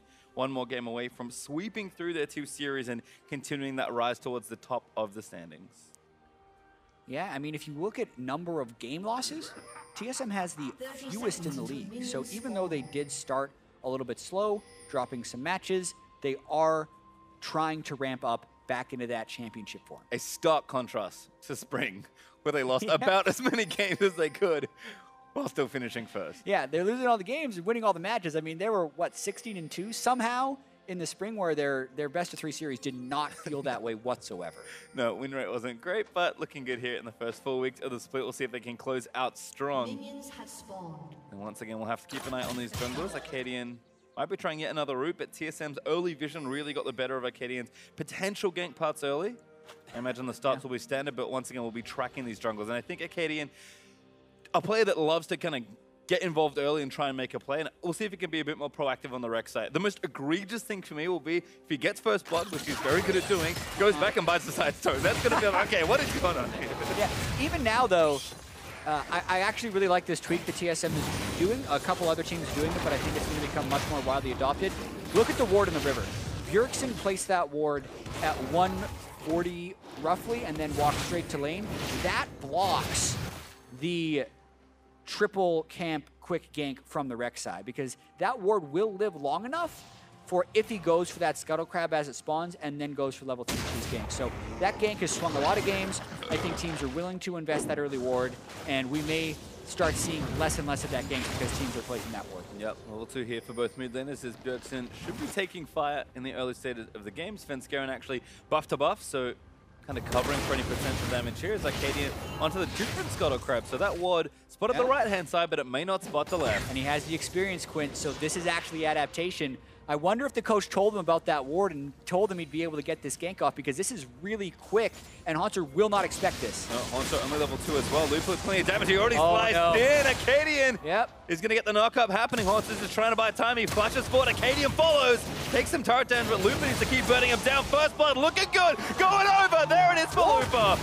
Barely lives as he flushes away from the caster creeps. Really confused at the delay on the knock-up there, hoping to get him post-flash, but then almost letting him escape into the turret, and then even a delay after the flash. Not actually clean execution there, even if the timing was perfect. Haunter nearly escaping. Yeah, and Haunter actually going to instant TP back to lane, so it won't even lose that much minion-wise, despite the early gold going over to Lupa. Svenskeren being tracked potentially in his jungle though. He did spot him with the Tremor Sense, get a ward over the other side as well. So watch this gank again. Yeah, exactly. You just right-click the Renekton and you will unburrow. He wants to wait for the flash. But even then, he ends up flashing behind him then, taking a turret shot, then a second, means he can't finish off the damage, and Looper then has to flash in fear that the minions would continue auto-attacking him. Now you've gone flash for flash. You did get the first blood onto the Rumble, which will definitely help. But it also makes the threat of a return gank from Svenskeren, since he is a flashing Gragas, much higher. Well, checking with the bottom lane now. Caitlyn, a very good champion in lane. Rakan, not so much, especially without Xayah. So kind of expecting Doublelift and Bifrost to feel good and be able to bully this lane, but lots of shoving back and forth should be the standard there, as Arcadian is going to go for the revisit. Hasn't even backed yet, and Haunter looking for a ward, but maybe doesn't have flash. Good sense there from Haunter, I think. Zeolin coming down the bottom side. Keith already low. He's been ignited there by Bifrost. Doublelift flashing forward aggressively. We're going to get the last few autos. Does land as the heal comes out, and Gate now under fire. Played back by Bifrost. He just needs to line up one more hook, but the flash from Gate will keep him safe. Oh my, I'd love to see the start of that. Not sure how Keith got on the other side of Doublelift before that trade. Way out of position, and the fervor of Ashe versus the Warlords of Caitlyn will outdamage early. The Ashe will just win that trade if it goes extended. Now they're diving the flashless Rakan. Yep, Gate already stunned up, does W out of the way. Bifrost not in range for that early hook and didn't want to burn the flash shot. We'll watch how this happens. I think there might be a net involved. Yeah, we'll see if he nets in the wrong direction, but it is just a hook, a playback, and then he nets a little bit sideways because he was hoping to get the headshot combo and win an extended trade. But Doublelift just stacked up fervor there and was out damaging him, not to mention they had more minions for that trade. Nice hook by Biofrost first and foremost, which allows them to win that trade. Getting it started out, and there's a nice little 2v2 win there for TSM, and despite not converting in the bottom side with Sven there, able to at least pressure Gate, and we'll see if there is any revisits there in that 2v2. Early Vamp Scepter up for Doublelift. He'll be going Blade of the Ruined King first, and a Cull for Keith. Almost conceding the lane on the spot, saying, I just have to farm this out. Yeah, I don't like that buy at all. I think Caitlyn still has the potential to farm up, get the BF, and then start pushing the turret. But yeah, you're selling out with that call. And picking Caitlyn to not get first turret is not nearly as effective, since now his dip is essentially until 30 minutes, rather than having that strength up until about 12 minutes, and then having a mid-game dip as we see all the other capabilities. Haven't seen too much here in the mid lane, but a lot of trading. Bjergsen behind about 10 farms. Froggen doing a good job abusing the Kassadin early. Bjergsen now level 6 should get a lot more traction in this matchup. Yeah, Kassadin actually a sneakily good laner early on. People often underrate Kassadin's laning phase because they remember several years ago, but the magic damage shield you get with your Q is very effective. Svenskaren's pretty underleveled in the jungle, though. Yeah, getting chased out here, and there's an early Jarum's Fist for Acadian, so much more aggressive here on the buy. It's going to force Sven off the Raptors, cancel it back, I think. No, didn't quite connect with the Pro Seeker. Bjergsen still going to work on Froggen, but it's trading blows right now. Yeah, Dark Seal and Refillable Potion, helping him stay sustained in that one. He's going to stick around in the lane, actually, because he knows Froggen has to recall soon, and he's low on mana. Yeah, Bjergsen with the Catalyst should feel pretty safe. Acadian, though, just making sure there's nothing else happening. Bjergsen going to pull the wave back and start taking these out under the turret. So Froggen is going to get space for that recall, but kind of the tough part of this lane is over for Kassadin. And he will take a little while longer to get stronger, but kind of curious to see, as the game breaks open more, where TSM move their side lane to see with these TPs. And the obvious advantage that they've already built is in this bottom lane. You saw before, double lift and Bifrost, they've got a CS lead, they've got the 2v2 kill, and that bottom lane turret's getting heavily pressured as well. Yeah, and where do they then make the use of their act here? Oh, Katie does get on a Bjergsen, though. Looks for the execute, still chasing with the red buff. Good bit of damage, actually. But Bjergsen doesn't even use the ultimate stacks, just recalls out of the way, knowing Acadian didn't have enough damage. Yeah, does not get his Furious Bite off at the very end of it. Another good hook by Bifrost, but no arrow to combo for double if now he has it. Level 6 not there yet for Keith and Gate, so you're gonna want to tread carefully. Yeah, and they know it too. Hook attempt does land. Arrow lands in as well. The Flame's going to combo Ignite back in there. And now Keith goes down. Bifrost with a great kill.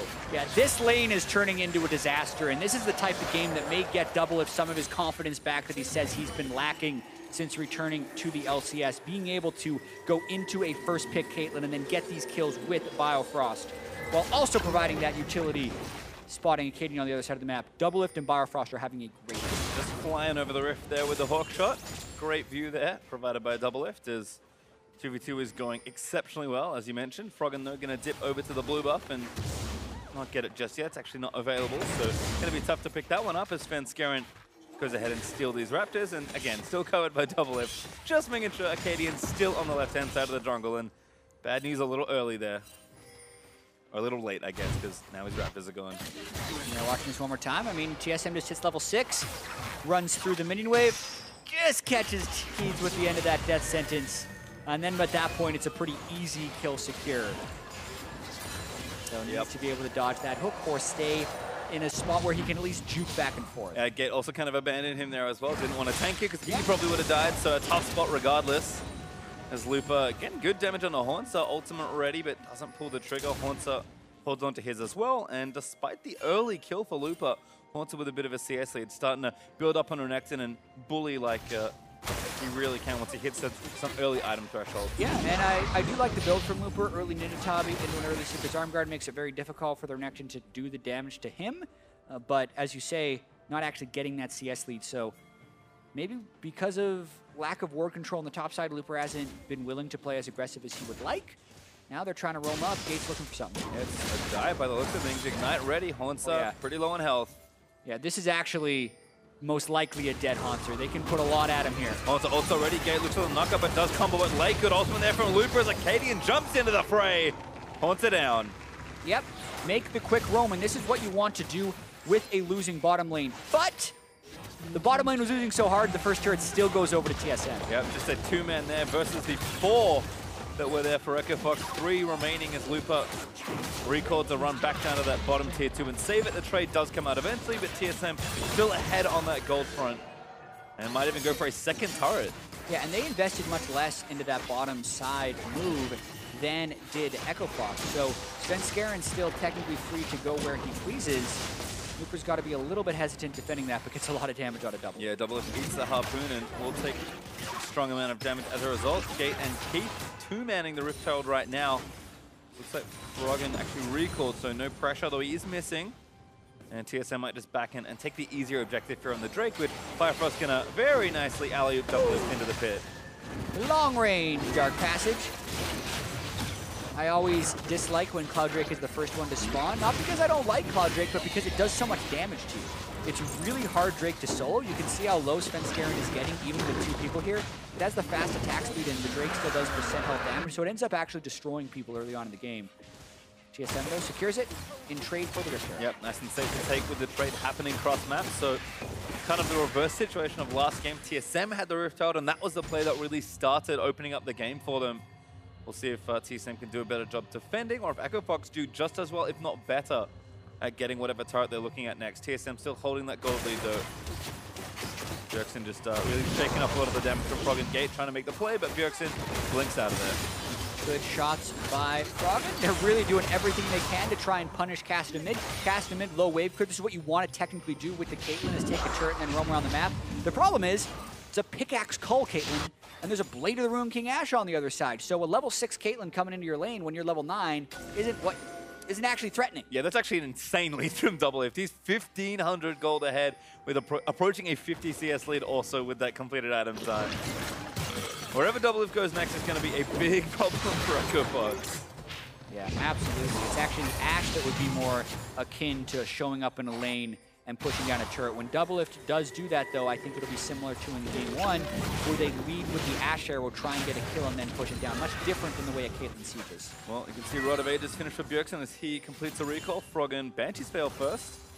Adaptation we've seen a number of times as Doublelift was busy working the top side of the map, trying to get an arrow in the 2v2. Looper and Haunter have rejoined the duel, but this time in the bottom side with no turret there for Echo Fox, but Acadian actually handling the Rift Herald now. Though. Once it clears out the wave, but now the Rift Herald's going to join in. The wave does play catch-up. Svenskeren here, so they might try and kill the Herald ASAP. Yeah, I think this is a smart move, just killing the Herald as quickly as possible rather than trying to start a fight. The Herald does actually hit you pretty hard. Wild Ashe arrow from Doublelift in the top side. Thought maybe a fight was going to break out. Just in case. This kid, it's one volley and a pretty Still big level chunk of his 6. health. Oh boy. He is so under-leveled on that Caitlyn, about to hit level 7, but when an 80 carry is out-leveled by the enemy support at 13 minutes, something has gone horribly wrong. Yep, we've kind of seen that in that 2v2 as pressure here in the mid lane. Good from Echo Fox to, again, punish the low to no wave clear Kassadin. Svenskeren cleared out the last few minions, maybe in time to keep it alive, but shouldn't last too much longer here.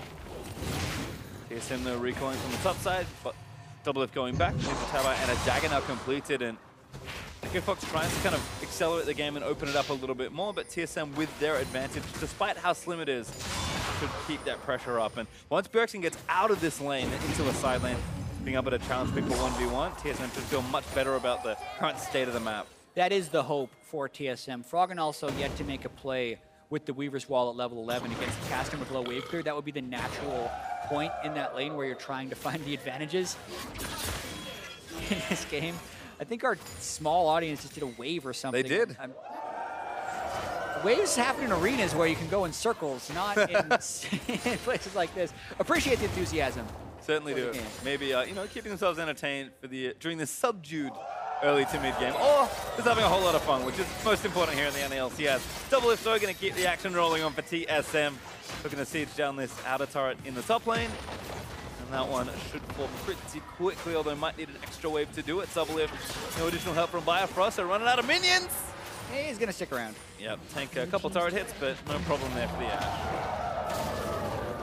Acadian trying to go in for a fight. Echo Fox is actually here before TSM. Lantern out. Ooh, good hook on the game, but he zips out with the battle dance. Blue buff reset though, no, not quite. Froggen here to collect it, and it will go to its rightful owner. Yeah, and this is another actually fairly similar early game to game 1, where you see Echo Fox and TSM staying relatively even in the early game, but this then means that it's probably advantage TSM because they have been so much better about making plays, and in this composition have way more tools to make plays. This is the problem. Good flash play from Biafrost. Hook! He's going to connect on the back end. Cleanse from Froggen, and the flash gets out from under the Ashe arrow.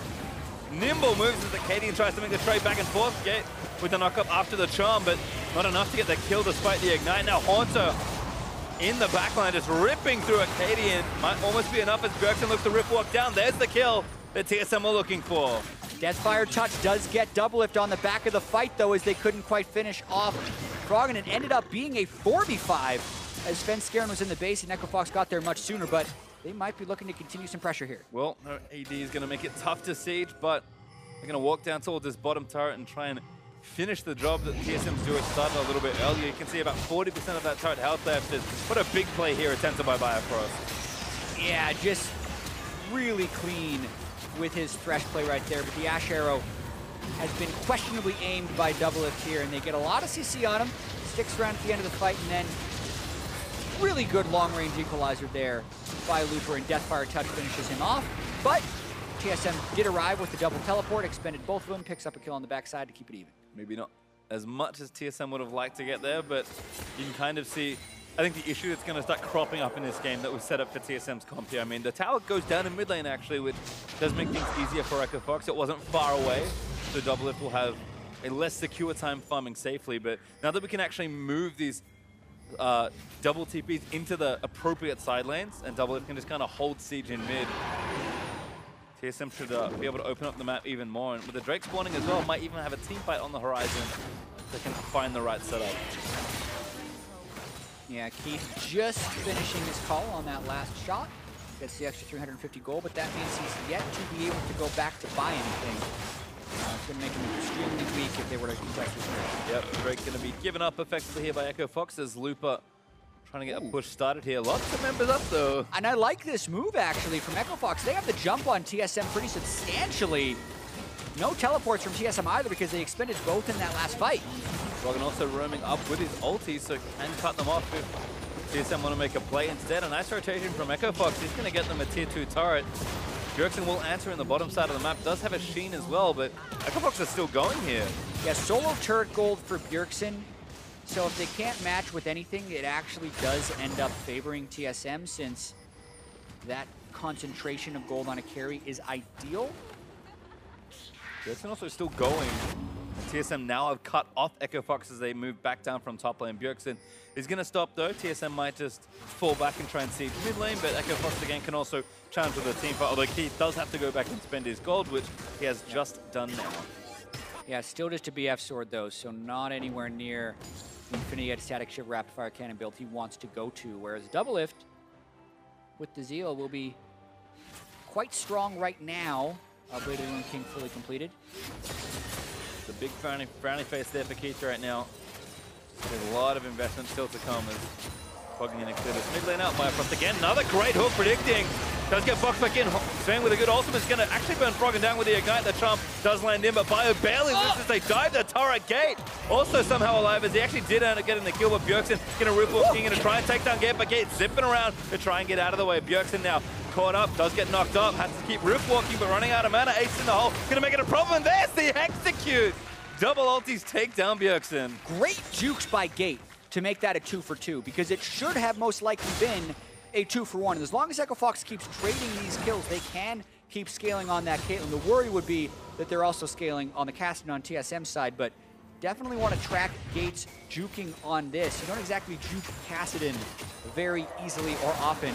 Another huge hook by Biofrost, but he takes a bunch of damage on the backside, getting hit by the seismic shove into Unraveled Earth. Keith's lack of farm means that kill takes a while, but then watch this. Keith times the heal, saves him, and then jumps back as Bjergsen flash force pulses, and it delays the kill by 2 or 3 seconds, which then allows Acadian, I feel like, to chase down this kill. Kate channel facing the hole. Acadian ends up actually giving the kill over to Keith. Yep, nice little combo there. The Rexa execute plus the Caitlyn ulti is some good sniping power on the Echo Fox side.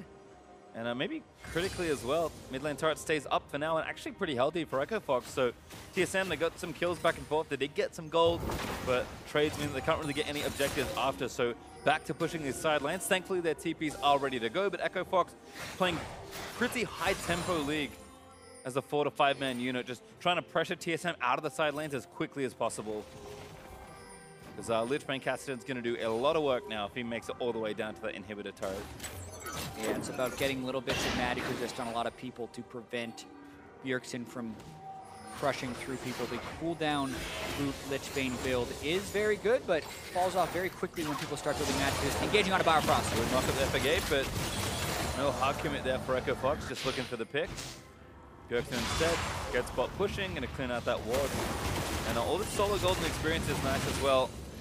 TSM actually threatening the Baron side of the map, not looking to force down the mid lane without really strong siege, I suppose. Yeah. I do want to point out the much more aggressive build from Acadian's Rek'Sai. Not really at a point where he's taking over the game, but definitely much more 1v1 threat with Titanic Hydra, especially if he completes that pair of longswords into a Warrior channel. Warrior on the way, still with that challenging smite though, so really staying the course on the aggressions. Doublelift gets some pot shots onto the mid outer turret. TSM happy to play this very slow, trying to advance all the waves simultaneously, but Echofox can find an opening. Been the classic way to break open these sort of split push comps is just force a fight where you're almost guaranteed to have the advantage, because they can TP in, but that takes a number of seconds. Yeah, and they are just spending so much time grouping around mid and almost daring Echofox to find that initiation. No cleanses, QSSs, or Mikhails, though, against the Rakan can be dangerous. I mean, you land a quickness, and then Froggen would technically be able to get the seismic shove, so TSM is banking on the fact that Froggen won't be there because they're constantly trying to pressure these side waves. Rek'Sai going for it. Flash knock up. Gets Bjergsen actually very low already. Ulti gonna get channeled. There's an execute. Acadian, another kill. Bjergsen's got to be very careful of that. I mean, Rek'Sai and Talia can do a good job of chasing people down the side lanes, and that new Rek'Sai ultimate is great as a finisher against Kassadin. Can't get away once he's locked on. Nice answer there. Echofox buy themselves a crucial amount of time. 2 items also done for Keith as he finishes that rapid fire cannon. Still waiting for 1.5 more, but this was a good bit of pressure. Yeah, just huge amount of damage even within the first knock-up, and Bjergsen doesn't get his Rift Walk up once again. Nice kill there by Echofox, and not enough wards for TSM to make that play. As well. Oh, the charm lands in after the flash from Get. Great shot back from Froggen. That's what we were talking about, Pastry Time. TSM was daring Echofox to make that play, and they did. This time, TSM should not have been up that far because they did not have the side waves pushing, so they had nothing to draw Froggen away from that spot. They pull off the combo, they get another kill, and they get the bottom turn. Now advantage Echofox up almost 2,000 gold as they take the turret in the bottom side of the map. Looper, after that kill into Bjergsen, able to pressure down. And TSM, again, this is not a comp they run as often, so trying to split push a lot in these side lanes and extend 1v1s for as long as possible. Certainly a style they don't seem as practiced on, and Echofox with some proactive plays, punishing them nicely, as Sven might be the next one to go here, but pretty tanky. Bifrost able to pluck him to safety. Yeah, and this is TSM as well not being as comfortable with the composition as you just said. So watching the way Echofox can punish that, Talia roams up, they have control wards in their own jungle. Doublelift is blocked from one direction. The Lantern would have saved him, but Gate and the seismic shove from Froggen preventing that Lantern from pulling into safety. So close on the timing. Really good stuff. TSM still same plan. I mean, they need this mid outer turret at some point, otherwise the map is going to be too close for their big split pushes to really have any impact. Bjergsen now going to roam to the mid lane, make sure it goes down as TSM group for it, so at least the damage that TSM did, despite getting Doublelift killed, was enough to actually take the structure. And still Monopoly on the Drake as well, looking to take down that Cloud. Fox not really at a time where they can just rush down the Baron, although they're in the area to at least threaten it. Doesn't look like it though, and that Cloud's going to go over. Echofox will take what Baron vision they can, but Bjergsen already rift walked back over to the bottom lane. Get that pushing again. Yeah, and you just wonder when they're going to make any collapses if that's their way of winning. Doublelift getting targeted once again. Another catch, Lantern. No, not even close. Gets put into the bouncy castle and taken down by Froggen. Yeah, and they don't have wards to prevent these things from happening. Bjergsen's never there. The team's getting picked off. This is what those split pushers always complain about. Man, if my team would just not die. Well, if you're actually drawing people towards you and have given a team a forewarning, that is less likely to happen. But Bjergsen was split pushing without pressure there while the rest of his team wasn't backing off, and now the pick continue. Another catch on the Bifrost. Rek'Sai also going to get channeled. Not quite enough for the execute, but the Bite will secure it now. Bjergsen actually running a little too far forward for the flank. Now it's the Rift Walk out. He took so much damage, and Echofox maybe feeling confident enough to start the Baron. They will. Oh yeah, absolutely. Talia ult's up, Rumble ult is up, and it's a 3v5. Bjergsen's also having to teleport back to the base, so TSM desperately trying to stop this one, but it's going to be real hard. TP in from Bjerg though. Good flank angle, but Haunter may be caught up. Does turn the ulti as Bjergsen just trying to dish some damage out. Flash over from Haunter might keep him safe, and Echo Fox don't chase.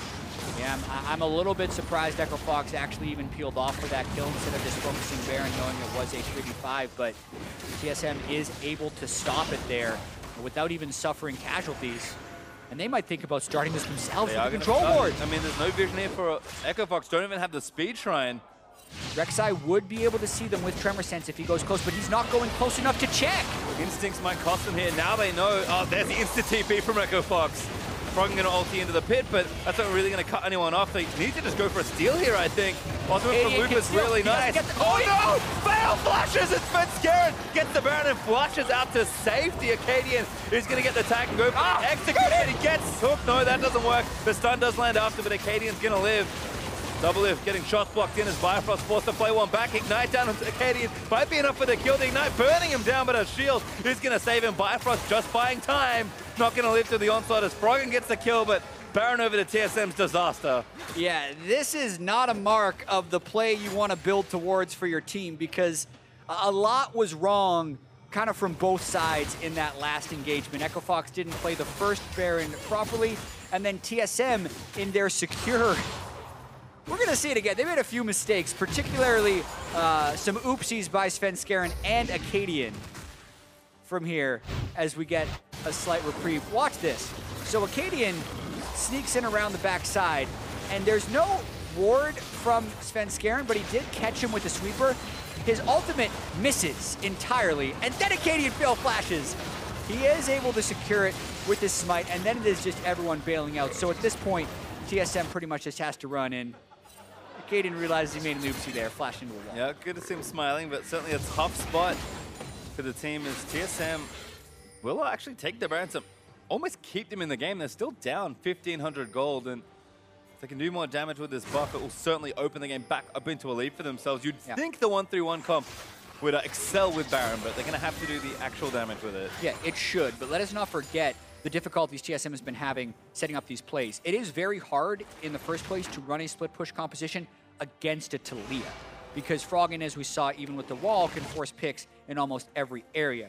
I think new Rek'Sai, even though the ultimate doesn't take her anywhere on the map with the tunnels, the Void Rush is spectacular at chasing down Bjergsen split pushing, or even a Rek'Sai split pushing right here. So it is very hard for TSM to pull this off, on top of the fact that this just isn't their style. They're continuing to try and expand their playbook, but this is not Bjergsen on a huge damage dealer and Haunter on a tank. This is a clear attempt at a 1-3-1 where they force picks with a Thresh and an Ashe, and they haven't been very clean with it. Well, Baron Buff helping them out. Can I take the mid-tier 2 by the looks of things and get the goal within about 600.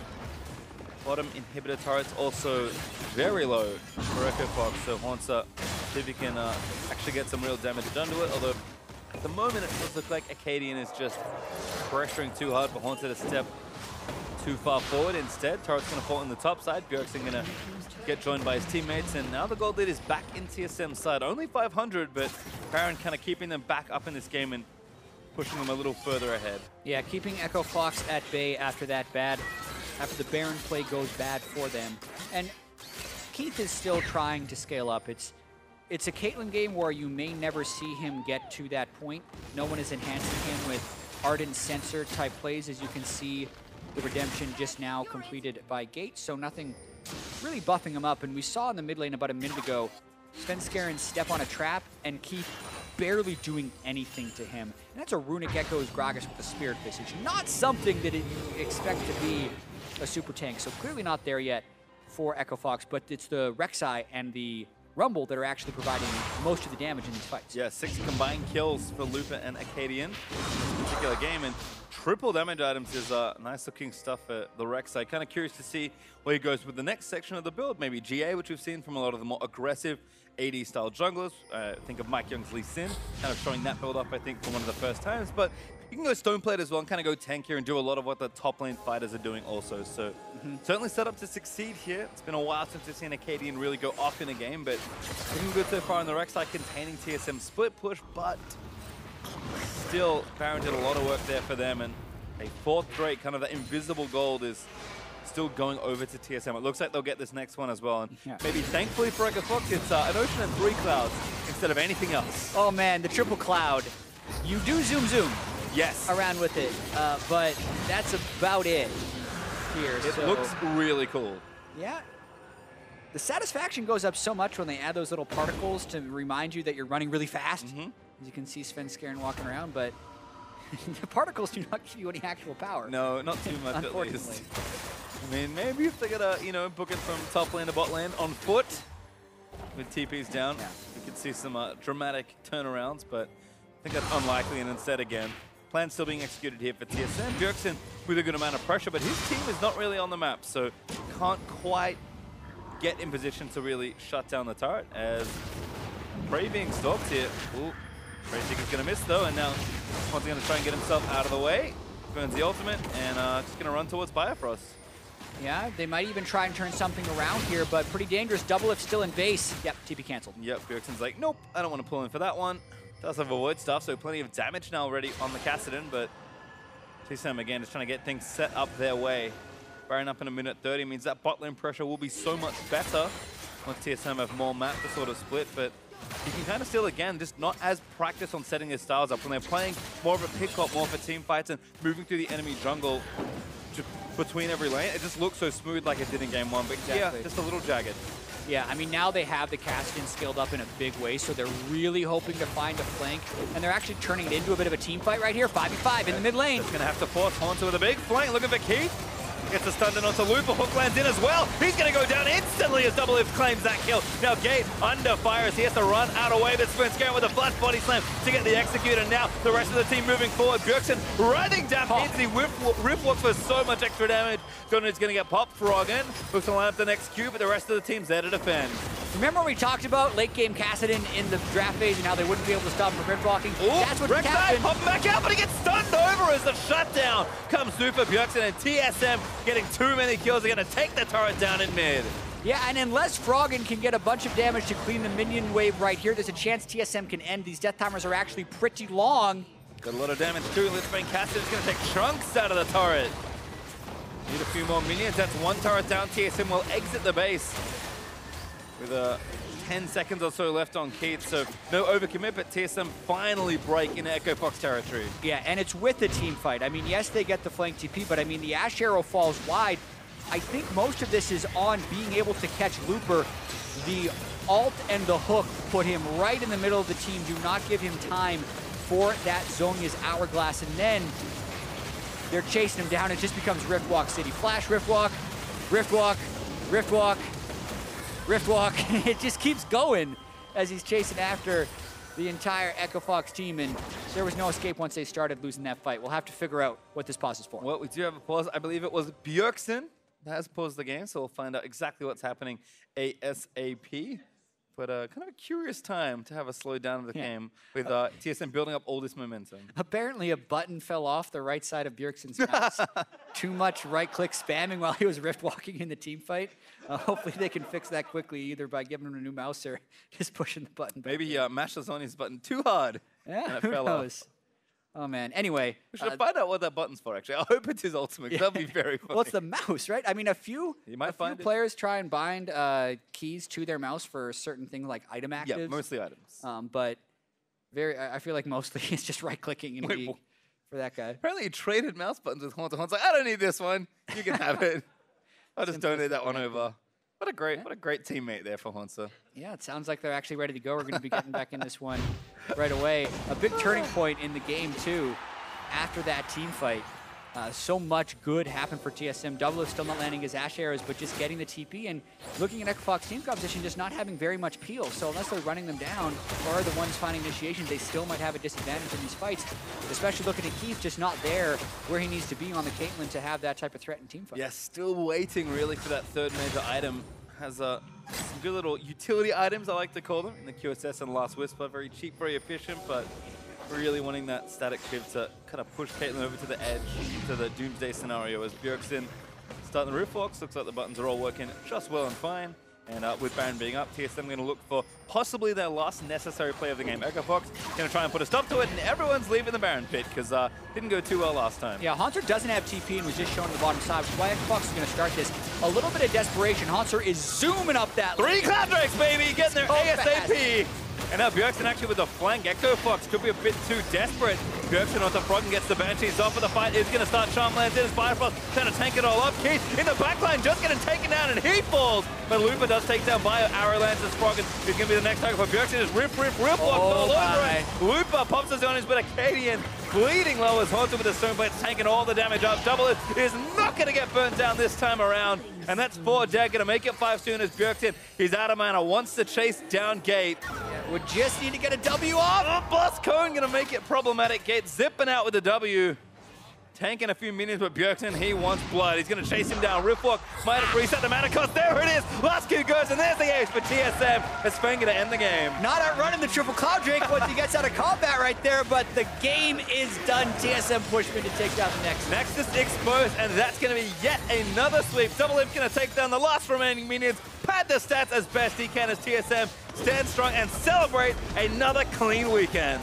Yeah, this is probably the sloppiest game they've played all week, but they still won in 35 minutes. So the 4-0, I think in back-to-back weeks for TSM means they are starting to turn it on now on a much more extended winning streak.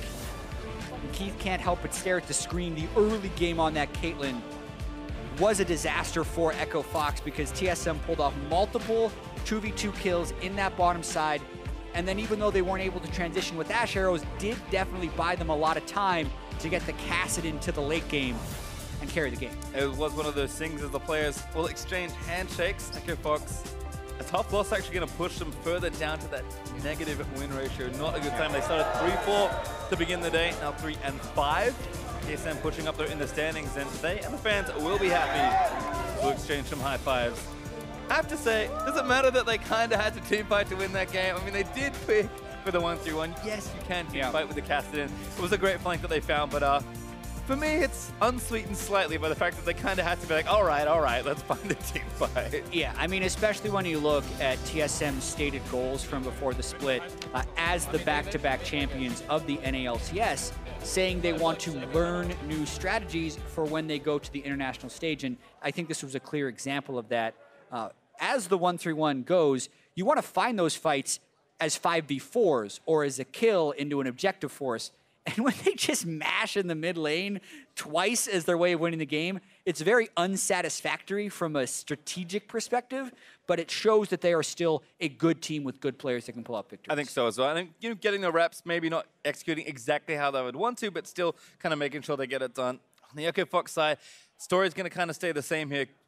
I just need to see this team with another carry. Their players are all good. Froggen is excellent, but no one else is really stepping up, despite having good individual moments in every single player. Yeah, Keith had been playing big in the last few weeks, did not play in a big way this game. He fell flat.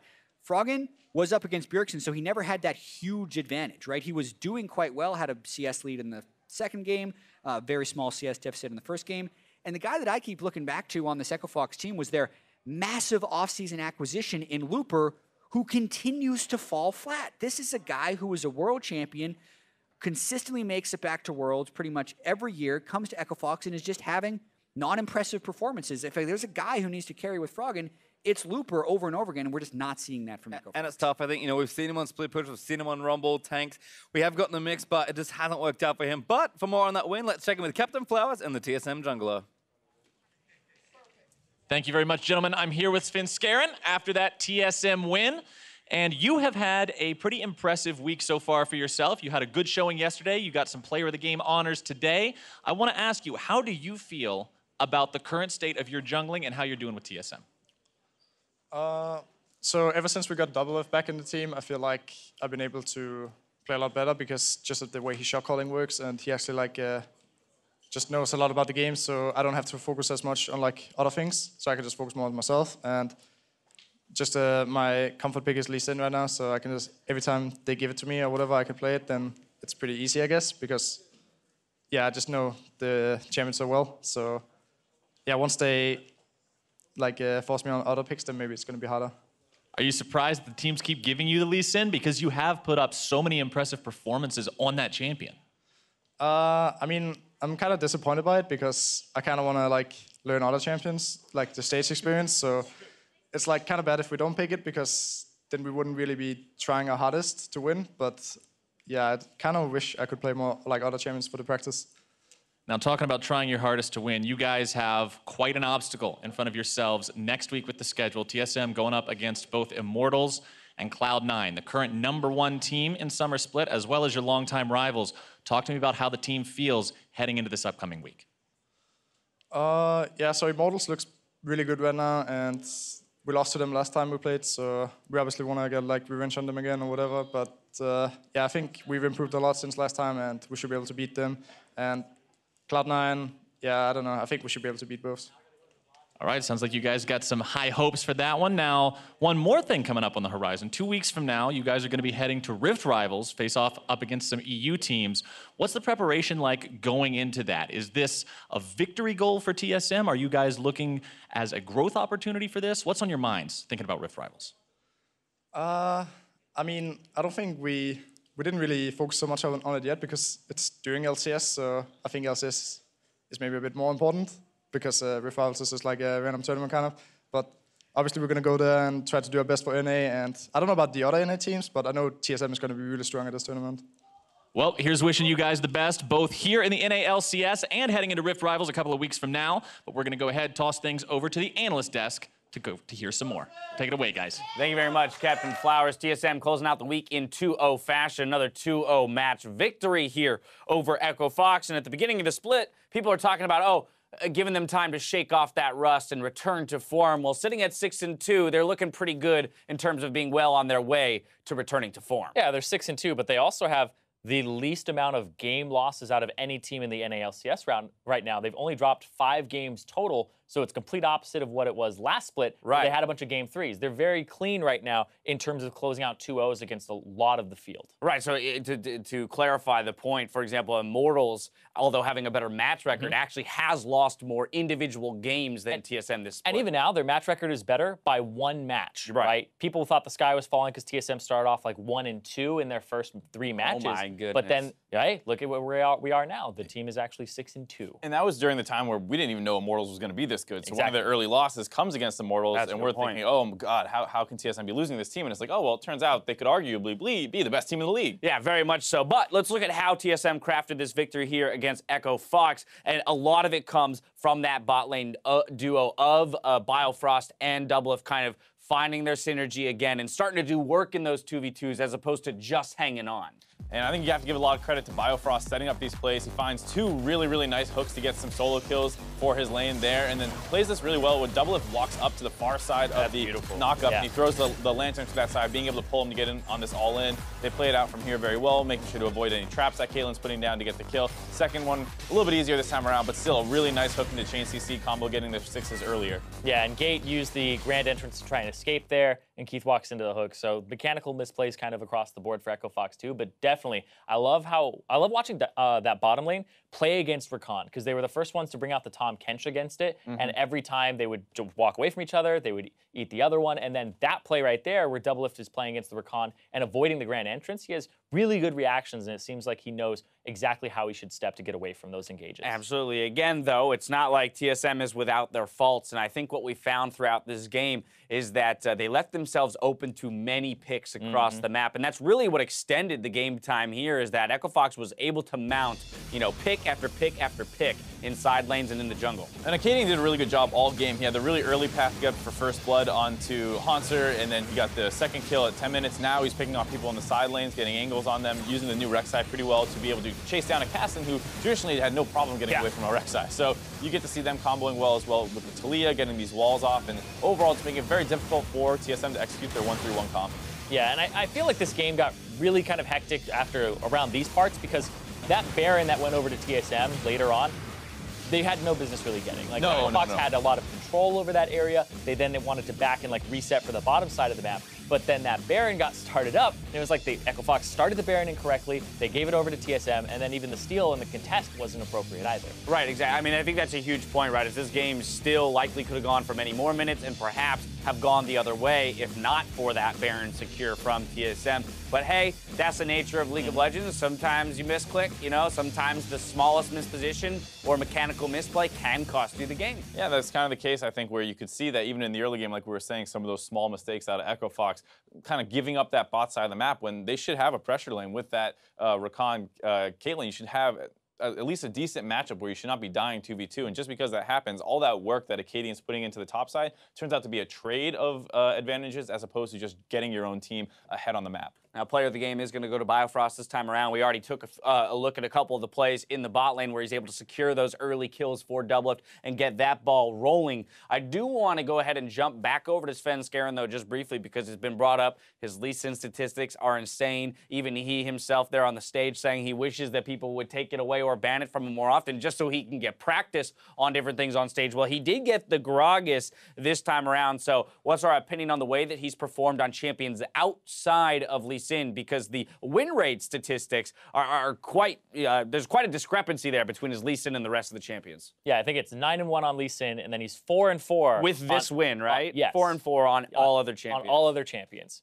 So, you know, the discrepancy, I think, it's definitely a little bit of a correlation, of course. When he plays Lee Sin, I feel like he's much safer, like, warding for the team and making those flashy plays. And a lot of his games, he actually takes over. He has very high KP on his Lee Sin as well.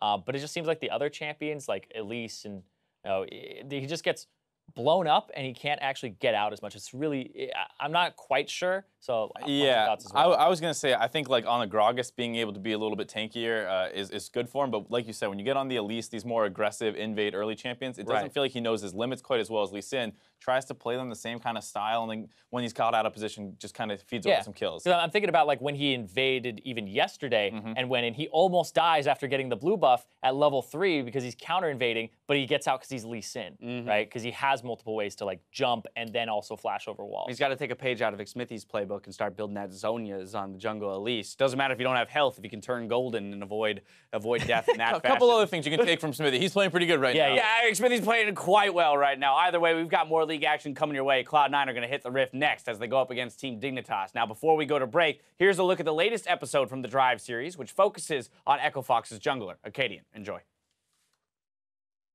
When I was looking at jungle, they get to play all these like carry damage champions. They get to do whatever they want. They don't have to care if there's like a jungler in their lane, and they don't have to stop playing aggressively for like 2 minutes. All they do is make decisions and go fight people. And I was like, nice. I want to do that. Like I want to carry. I want to be kind of the guy that has the responsibility to win the game on his shoulders. I don't want to be one of those players who are just insignificant. My name is Matthew Higginbotham. I'm the jungler for Echo Fox, and some people know me as Acadian.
Dig's had a pretty good start so far. I don't know what the score is, but they've done pretty well. They haven't really lost many games and seem to be pretty strong. I'd say it's kind of the trend of Dignitas in the past. Like, they usually, I mean, if you go back to really old Dignitas, they always had like a really good split start. I think they went like 8-0 or something, and then at some point they just crash, go downhill. I don't know if it's gonna happen again, but I'm definitely hoping for it, and I'm hoping we can start this crash. Welcome back, everybody. I'm Clayton Captain Flowers Reigns, and I'm not saying my co-caster's Batman, just that you've never seen Batman in the same room as Isaac Azale Cummings Bentley. That's true. Is your real name Bruce? Not going to confirm or deny that. Well, it might be, but we're jumping into our next match as Cloud9 faces off against Team Dignitas. Today, Team Dignitas is going to have to bounce back after a tough loss at the hands of Immortals.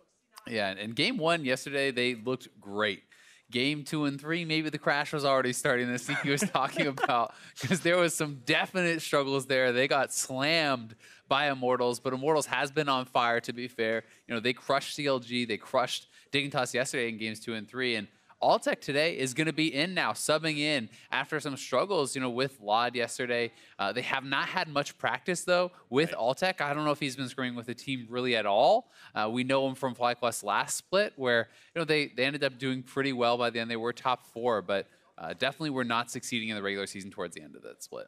Well, he's definitely going to have a trial by fire today. He's got a tough first test as he goes against the Cloud9 bot lane.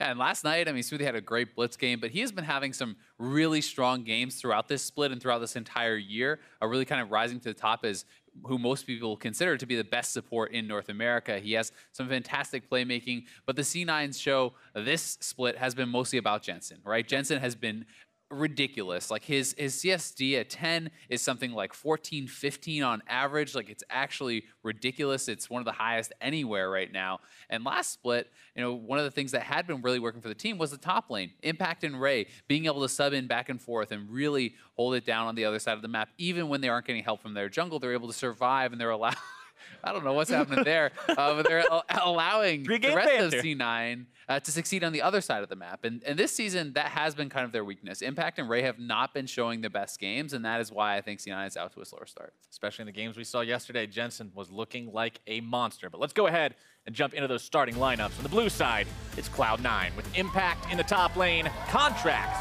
in the jungle, Jensen middle, Sneaky bottom, Smoothie supporting, Coach Reaper. And on the red side today, it's going to be Team Dignitas in the top lane. Someday in the jungle, Shrimp. Mid lane, Keat, bot and support are going to be Alltech and Big with Coach Cop. Dignitas really wants to make sure that this doesn't turn into a downward trend for them. Exactly what Sneaky was talking about with Dignitas potentially losing control as the split hits that midpoint. Dignitas wants to make sure that they correct their course, don't allow that big loss yesterday against Immortals to get to them, and stay at the top of the table. Yeah, and I don't think, you know, there's any cause for concern just yet as Dignitas, because game 1, they actually, you know, were playing incredibly well against Immortals. They won that. Game 2 was close. Game 3, they did go off the rails a bit, but it is just one series, and it's against a team that is performing the best in the LCS right now. So we're going to have to see how they match up against Cloud9, who's, you know, off to a pretty slow start for them. Yeah, well, let's see if Cloud9 can do it. If Cloud9 wins here, they will be tied with Dignitas in overall standings so far. That's definitely where they'd like to be after a less than stellar start to Summer 2017, but they still got to get through Dig first. Jumping into bans, it's Shen and Fiora, immediately banned away by Cloud9, really targeting Someday up there in the top lane, as Kennen is banned away by Dignitas. And it's two champions that do like to stay in those side lanes, that do like to split push, exert that side lane pressure, control the waves. That's something that Someday really likes to do himself. Kennen, another one that he would like to play. He really is a top laner that excels through that greedy playstyle, and he has been crushing it in the NALCS this split. So we're going to have to see if Impact can really match up well with him. LeBlanc, the second ban from Dignitas, looking towards that mid lane there. Jensen, the power player on C9 like we were talking about. Elise, the final ban from C9, keeping that one out of the hands of Shrimp. So Zach does get taken off there. I was going to mention that, but Galio still up. That has been very high priority for a lot of teams when it is left open, and it is going to be locked in quickly. Lee Sin could be kind of the trade back on the other side, as Shrimp is a strong Lee Sin player. You can take that away from Contracts, so you can look to grab something like that, and even a Caitlyn, which has been left up. That would be a very strong response to what a C9 has done here. Now, yesterday, we saw Cloud9 in their series against Liquid have this similar situation happen. They were able to grab the Galio first off for Impact to begin a draft. He got destroyed in the laning phase. Very far behind in terms of farm, didn't really have any pressure, but as the game went on, he was able to have a real role in the team fights. He was constantly there in the thick of it, making sure that he was landing the CC, landing the knockups and the taunts. So look for this guy to be relevant, even if he falls behind early, as Gragas locked in initially for Dignitas, thinking about Lucian, but now switching over to that Caitlyn you mentioned. And that's one of the advantages of playing a pure tank, someone like Galio, because no matter how far behind you are, you still have a massive amount of CC, you still have the damage reduction to protect your team from your ultimate, so there is a lot to be said for that. It's not as dependent on your lane phase as a carry. If you play Jace top or something and you get behind, you're probably going to be worthless for the rest of the game. But Galio, Maokai, Nautilus, these sorts of tanks, as we've seen in the LCS over the years, can still be relevant, even if you're down 50, 60, or more CS. Well, Cloud9 going to decide to go ahead and mirror that bottom lane pick, picking up their own AD carry with the Varus. Sneak he'll be on that one this time around. To deal with the Caitlyn. Varus having a little bit higher range than average for AD carries. Still not quite Caitlyn level, but still a very strong pick. We see him pretty frequently. It's a good answer, and it's also something that is even prioritized sometimes above the Caitlyn, simply because teams sometimes do want that added CC coming out of that Varus, and it's something that you can combo very well with the Thresh as well as the Galio. If you can land a taunt into that, then you can hit up a hook after as well. So there's a lot of AoE CC already being drafted into Cloud9's composition. Smoothie going to continue being the hook master as well. Yesterday we saw him play Blitzcrank, then we saw him play Thresh. Now he's going to be playing Thresh again here today, seeing if he can set up those plays, get those initiations there for his team. But Dignitas will look to shut that down with the Morgana pickup. Yeah, and this is actually something that Big did yesterday against Immortals. Olay was kind of known for his playmaking champion pool, and they were banning so that he would be able to use the Morgana as a counter pick, basically, or use the Morgana as that last pick to try to pinch the champion pool of Olay. So, and now obviously feeling pretty comfortable on it, has played a number of competitive games, and the Morgana is a pretty strong answer to Thresh, as if you can time those Black Shields very well, you can obviously immune that crowd control. But that said, really top-level Thresh players have good ways of dealing with that. They can go flay one person, Black Shield gets used there, they hook the other. You can use misdirection. The Black Shield cooldown is also a lot longer than the cooldown of that death sentence. Gonna target Contracts' champion pool now from the side of Team Dignitas, try to keep him off of a couple of those options. Cause expand away. Cloud9 gonna go ahead and take Syndra out of the pool. You're expecting Lee Sin to be banned by Team Dignitas unless they want to pick it and put Gragas top, which certainly could be the case, but I would really be surprised to see Lee Sin fall this far down with this much jungle bans coming out if Dignitas does not want to take it. So now Cloud9 kind of has to make the decision. Do they care about giving it over? Are they concerned that Dignitas could grab that Lee Sin in this round, or do they think that they'll be able to just grab it up anyway, or make something happen with a ban towards E? Well, the new and improved in some people's minds, Rek'Sai has been banned away by Dignitas, so that jungle focus there. Renekton banned away by Cloud9, thinking that Gragas is potentially in the jungle, wanting to keep Someday away from one of those fighter, carry, duelist, 1v1 style top laners. But the Lee Sin, like you said, that's the risk you take. And that's also why people do these flex picks, right? Like, you grab up the Gragas, you have now not only gotten yourself a powerful champion, but you essentially wasted one of Cloud9's bans. You still got the jungler that you wanted, and you still have Gragas in a role in which he can succeed. And likewise, Galio can be flexed to mid, and that, I think, is why Dignitas is just focusing their bans on the jungle, because you know that Contracts must still pick a jungler. You don't know if this is going mid or top. And by doing that, you're guaranteeing some level of effectiveness from those bans, whereas, if you target Jensen, hey, they could just give it to him. If you target Impact, then, well, they can just give the Galio there, and you've kind of wasted your bans. Well, one thing that's not too super surprising is seeing Cloud9 pick up that Orianna for themselves. Very safe blind pick there for the mid lane, especially considering they banned away the Syndra. That means that Ori was probably what they were going to be defaulting towards, as the final pick for Cloud9 is Olaf there in the jungle. Yeah, Olaf makes a lot of sense just based on the amount of champions that have been banned away.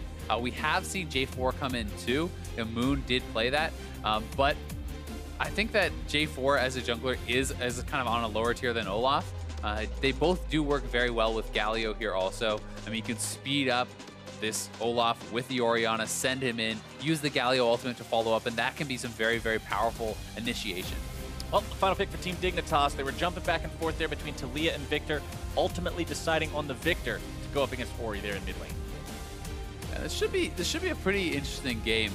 Both teams are very heavily kind of centered around team fighting. This is not a split push type game whatsoever. You have 2 tanks in the top lane, you have playmakers in the jungle, you have control mages in the mid lane. Like, this is a very similar draft kind of across the board. So it's really going to come down to which team can get things done earlier in the game and which top laners really are going to be the bigger playmaker. You know, can someday be knocking in Sneaky and Jensen and getting kills that way, or is Galio's kind of just base level of effectiveness and damage reduction going to reign supreme? Yeah, it's all about that execution in the team fight. If you're both playing towards the same goal, whoever can manage to play that better, well, they're going to be the one who comes out on top. And with both these teams currently in the conversation for the top of the NALCS Summer Split table, this should be a really interesting match because we have a lot of teams competing for a realistic shot at being the best in NALCS 2017 Summer Split. And these are 2 of them. We got 5 of them. Immortals, CLG, TSM, Cloud9, Dignitas. People see these 5 teams and say, look, those are all competitive. So to have 2 of them going at it like this, anybody could win. Yeah, they definitely could, and it's going to be exciting to see how Altec is going to perform as Dignitas, you know, in that conversation for being one of the best teams. It's more surprising to see teams like that make a roster move than it is to see, you know, Liquid or Echo Fox or whoever shaking things up if they're struggling more. So Altec, I mean, maybe he will be able to kind of fill in that role immediately, but sometimes it can take some time. I mean, he was on the team that managed to place 4th despite a lot of expectations not being that high for his team last split. He was the 80 carry for FlyQuest when they made lots of surprises for lots of fans and analysts alike, and maybe he'll be able to step things up here for Dignitas there in the bottom lane. Definitely on a champion that's more than capable of doing that. Caitlyn has been so strong in the meta for a while. The siege situations that she can put herself in, the amount of protection she can have thanks to her range, her powerful laning phase, lots of tools to work with. Yeah, and they've been set up for success in this first game here from Altec, and they can look for the binding, maybe able to force out a flash if Smoothie does not feel, no? Okay. Whoop. Just going to sidestep that very calmly, but he knew. Caitlyn Morgana should be a bot lane that has the advantage in the 2v2. Like, you should be able to really bully out the Thresh and this Varus. Caitlyn should have the edge in that kind of 80 versus 80 battle, and you give the favor over to Morgana here, I think, as well, with the Black Shield to answer that death sentence. A little bit of trading going on in this top part of the map as Someday and Impact found each other. Contract's the one who takes the biggest bopping of the 3, though. A few auto attacks and a belly slam there from Someday will shove him back just a little bit. Yeah, and they're just trying to basically track where Shrimp is going to be starting. Getting a ward on the Raptors there is going to allow them to see that they are starting on this camp and give them some insight into where he may end up going. Contract is actually looking like he's positioning to start on the red buff and not the Raptors, but it may be a leash start. We haven't seen this too often, although we are seeing more and more of kind of the leashing style. It just has very frequently been Raptors gets leashed by mid lane, bot lane is leashing red, and they're doing this kind of super start for the jungler. Makes life very easy for the jungler. He gets such an incredible sprint out of the gate. But this time around, Contract's not going to bother with that chicken camp. He's very, very low. We know Olaf likes to stay low in the jungle. Yep, he does like to stay low, but you have to be a bit nervous, and that's why he's popping those potions, because he is going up against the Lee Sin, and if you get invaded on and you are too low, you will go down, right? So it's kind of that balance. How confident are you that the jungler is not going to come invade you? Because if you are, you actually don't want to use potions until you've fully completed your clear, as that will speed it up. Shrimp clearing out his red buff, nice after starting the chicken camp on his own, but yeah, big. Instantly getting one of those bindings down onto Sneaky there. And they're going to be pushing up. Should be level 2 here very shortly, and there it is. Yep, controlling the lane. Once that second wave of melee minions dies, that means they can hit that second level, get that ever so important second ability, and just take control from there. Contract still trying to farm up as Shrimp makes his way towards the top lane. Oh, Impact is way far up, and Shrimp is already behind him, but Impact backing off, and Gragas can't follow up. They shouldn't be able to get a kill. Well, Impact gonna face check that brush, putting himself in a spot where he soaks so much damage. Even if he doesn't die here, he's not in any spot to go back into that lane. Yeah, that's really well done by Shrimp. You know, it's easy gank, big here, roaming the mid lane, looking for the binding on Jensen, point blank. Ooh, Jensen with a good flash, keeping himself safe, getting away from that one. Forcing out both summoner spells was a good rotation from Big. Yeah, very well done. It doesn't even cost him his flash or anything, just walking straight up onto Jensen, forcing those coming out, and now Shrimp is here. He has his flash. Big has still waited around. Smoothie's coming up. This could be a 3v3. C9 trying to make something happen, but instead their own jungler is going to be in some trouble. He's taken out. And first blood goes over to Keen, who gets double buffs for himself. As Smoothie now going to be chased after. Shrimp goes over the wall, trying to slow him down. Tempest triple, Big right behind, looking to find that binding if he can. Sonic Wave waiting for the resonating strike, and he's got it. 2 for 0, Dignitas. I mean, they saw Big was still there on the ward, so I'm not sure what C9 really thought they could get done when Jensen didn't have his summoners. They've kind of been pushed out. Smoothie, comes up, but he's only level 2. This is not very intimidating. Now Jensen can go down Jensen! No summoner spells means he's easy pickings for Shrimp and Keen. Wow, Shrimp has just kind of walked around the map and destroys top lane. Now mid lane is honestly tragic from this point. That's Keen with 2 early kills and double buffs. Going up against Jensen, who cannot be happy about how this has turned out. But, I mean, they knew that Big was still there. Yes, they don't 100% know that Shrimp is there, but you knew that Shrimp was topside, so there's a high chance that he could come down. And they opted into this fight where Jensen cannot really contribute whatsoever. They pick up these 2 kills. Jensen is still hanging around mid lane afterwards and goes down as well. So Dignitas, really nice roams around. But C9 perhaps underestimating their opponents or not showing that respect over. Look at Jensen just caught out there. Yeah, it's just a bit of greed, right?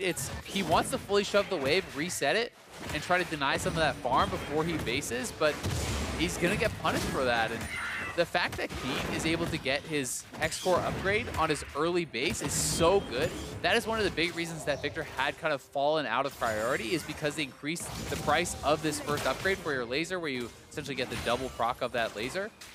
It just made it so hard to actually ever get to that gold amount. And now you'll very often see Victors in competitive play, have to base, and they'll get Lucidity, they'll get a couple Doran's rings, they'll, be building all these little bits and pieces before they can ever build up that big of an amount. But having it this early means you have completely control. Being in control, you saw the stat pop up on the side of the screen there. So far in summer 2017, Shrimp is 5-0 on Lee, and making the plays like he's making so far, it's easy to see why. Yeah, I mean, Lee Sin has just been a dominant champion. And you can play this champion very well. It does crush. And we were hearing about Sven Skaren, something like 9-1 now, I believe, on the Lee Sin, right? So there's a lot of people that are crushing on this champion because it's so strong early on. You can be extremely proactive, and it has an extremely high skill cap. So the players who are the best at it really do dominate, which is why I wasn't expecting Dignitas to be given the option to actually have that this late in the draft, right? But C9 prioritized some other things and maybe punished for that a little bit now. Slipped through the cracks, and Dignitas is making the most of it. 3-0, the current score, almost 2,000 gold up, only 6 minutes into the game. Is not a good start here for Cloud9, but they're still not completely in trouble just yet. Got to do everything they can to try to keep tabs on that Lee Sin, though. Working towards that Warrior Enchantment. Already has the Tracker's Knife, which is usually not considered a combat item, but for Lee Sin, it's a little bit different with what he can do with the Ward Hop. Yeah, the mobility does allow you to be more combat effective, right? You can jump around, you can enter some of those plays more, and Sneaky getting chunked out really hard. Olaf is down here, but I don't even know if you can really take this fight at this point because Sneaky got chunked out so badly, he can't really enter. And even if they try, you saw good placement of the Black Shield. It stops the play, it stops the death sentence. Altec just walks away. And now they're just trying to take this advantage, put it into that Cloud9 jungle. Gonna be able to steal away that red camp. Impact getting Someday low. Impact doing a good job here in this 1v1.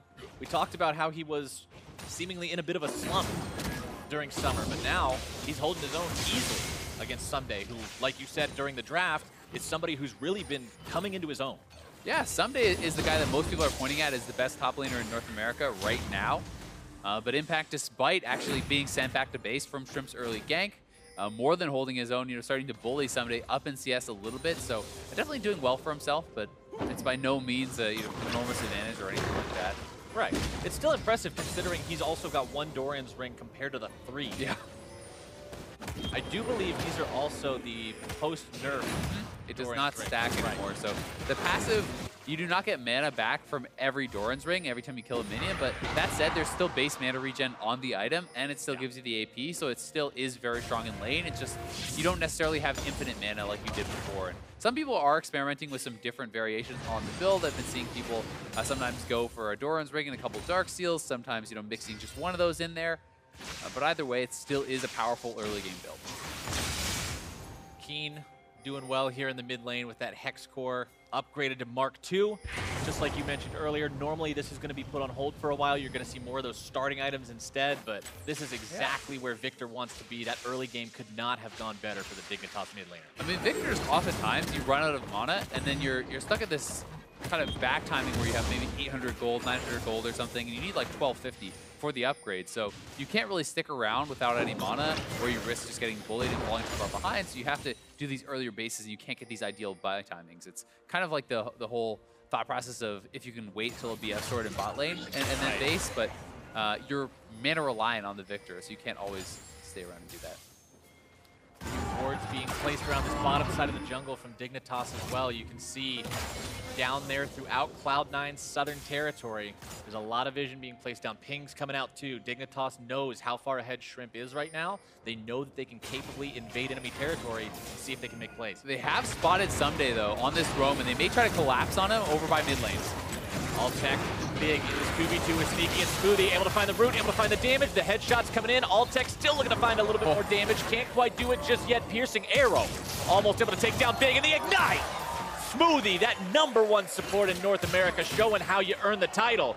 Nearly going to be taken down low. himself. Victor's coming down here now too. We'll see if Keen can clean up these kills. Oh, both of them so very low. Sneaky managed to get away, but Altec will make sure Smoothie does not. Dignitas now with 3 bodies in the bottom lane, looking to take that turret first blood. See if they can get that extra objective, that extra bonus gold.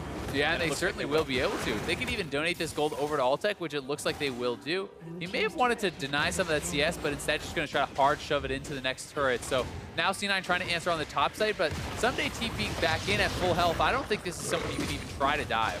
Definitely risky to attempt when he has the ultimate available. Sneaky trying to force the fight here onto Altec, but Shrimp is there waiting to make sure his ally's not going to be dropping anytime soon. Sneaky goes down, King going to be bursted. Jensen looking to show off those 1v1 talents. Loses some health of his own, but not afraid to go up against that Victor. Yeah, fighting very evenly against Keen despite being really behind in gold, and Shrimp has just been everywhere though. That has been the big difference maker. Getting so much done on the bot side. Not only did they get first turret, they kill Sneaky again right as he respawns, or rather he actually didn't go down the first time, did get out, but comes back to dive after Smoothie had already gone down. So definitely Dignitas getting a lot of work done around the map, and will have their opportunities to try to get ahead in this game. And now they're going for that first Ocean Drake as well. Normally a Drake that's considered not super effective just by itself, but when you get it early on in the game, when it's the first one to spawn and people are still in laning phase, it can actually do quite a lot. Yeah, and even if it's not going to be super effective, when you are ahead in a game like this, you want to take every advantage that you can get, and you want to leave yourself the chances to close out the game in multiple different ways. So if you can start stacking up these dragons before C9 can actually contest, if you get to the later stages, then you have the ability to threaten Elder Dragon for that super powerful late game buff, which can help you close out. One thing I'm also taking a look at right now is they'll compare the items between Altec and Sneaky. Sneaky with Berserker's Greaves and part of a Bilgewater Cutlass compared to Altec having a completed Infinity Edge. Yeah. He's going for that first big item. He's way scarier. Yeah, it's pretty brutal being that far behind in itemization, and you know he is down a lot of gold. He's down like 1,200 gold.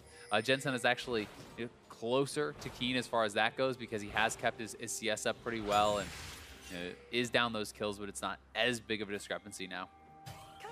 Good start for Altec so far, but again, plenty of game left to play to see how well he ends up meshing here with Dignitas, laying down those future robotic traps and not allowing Sneaky and Smoothie to pass anywhere towards that bottom lane. They got to take the long way around.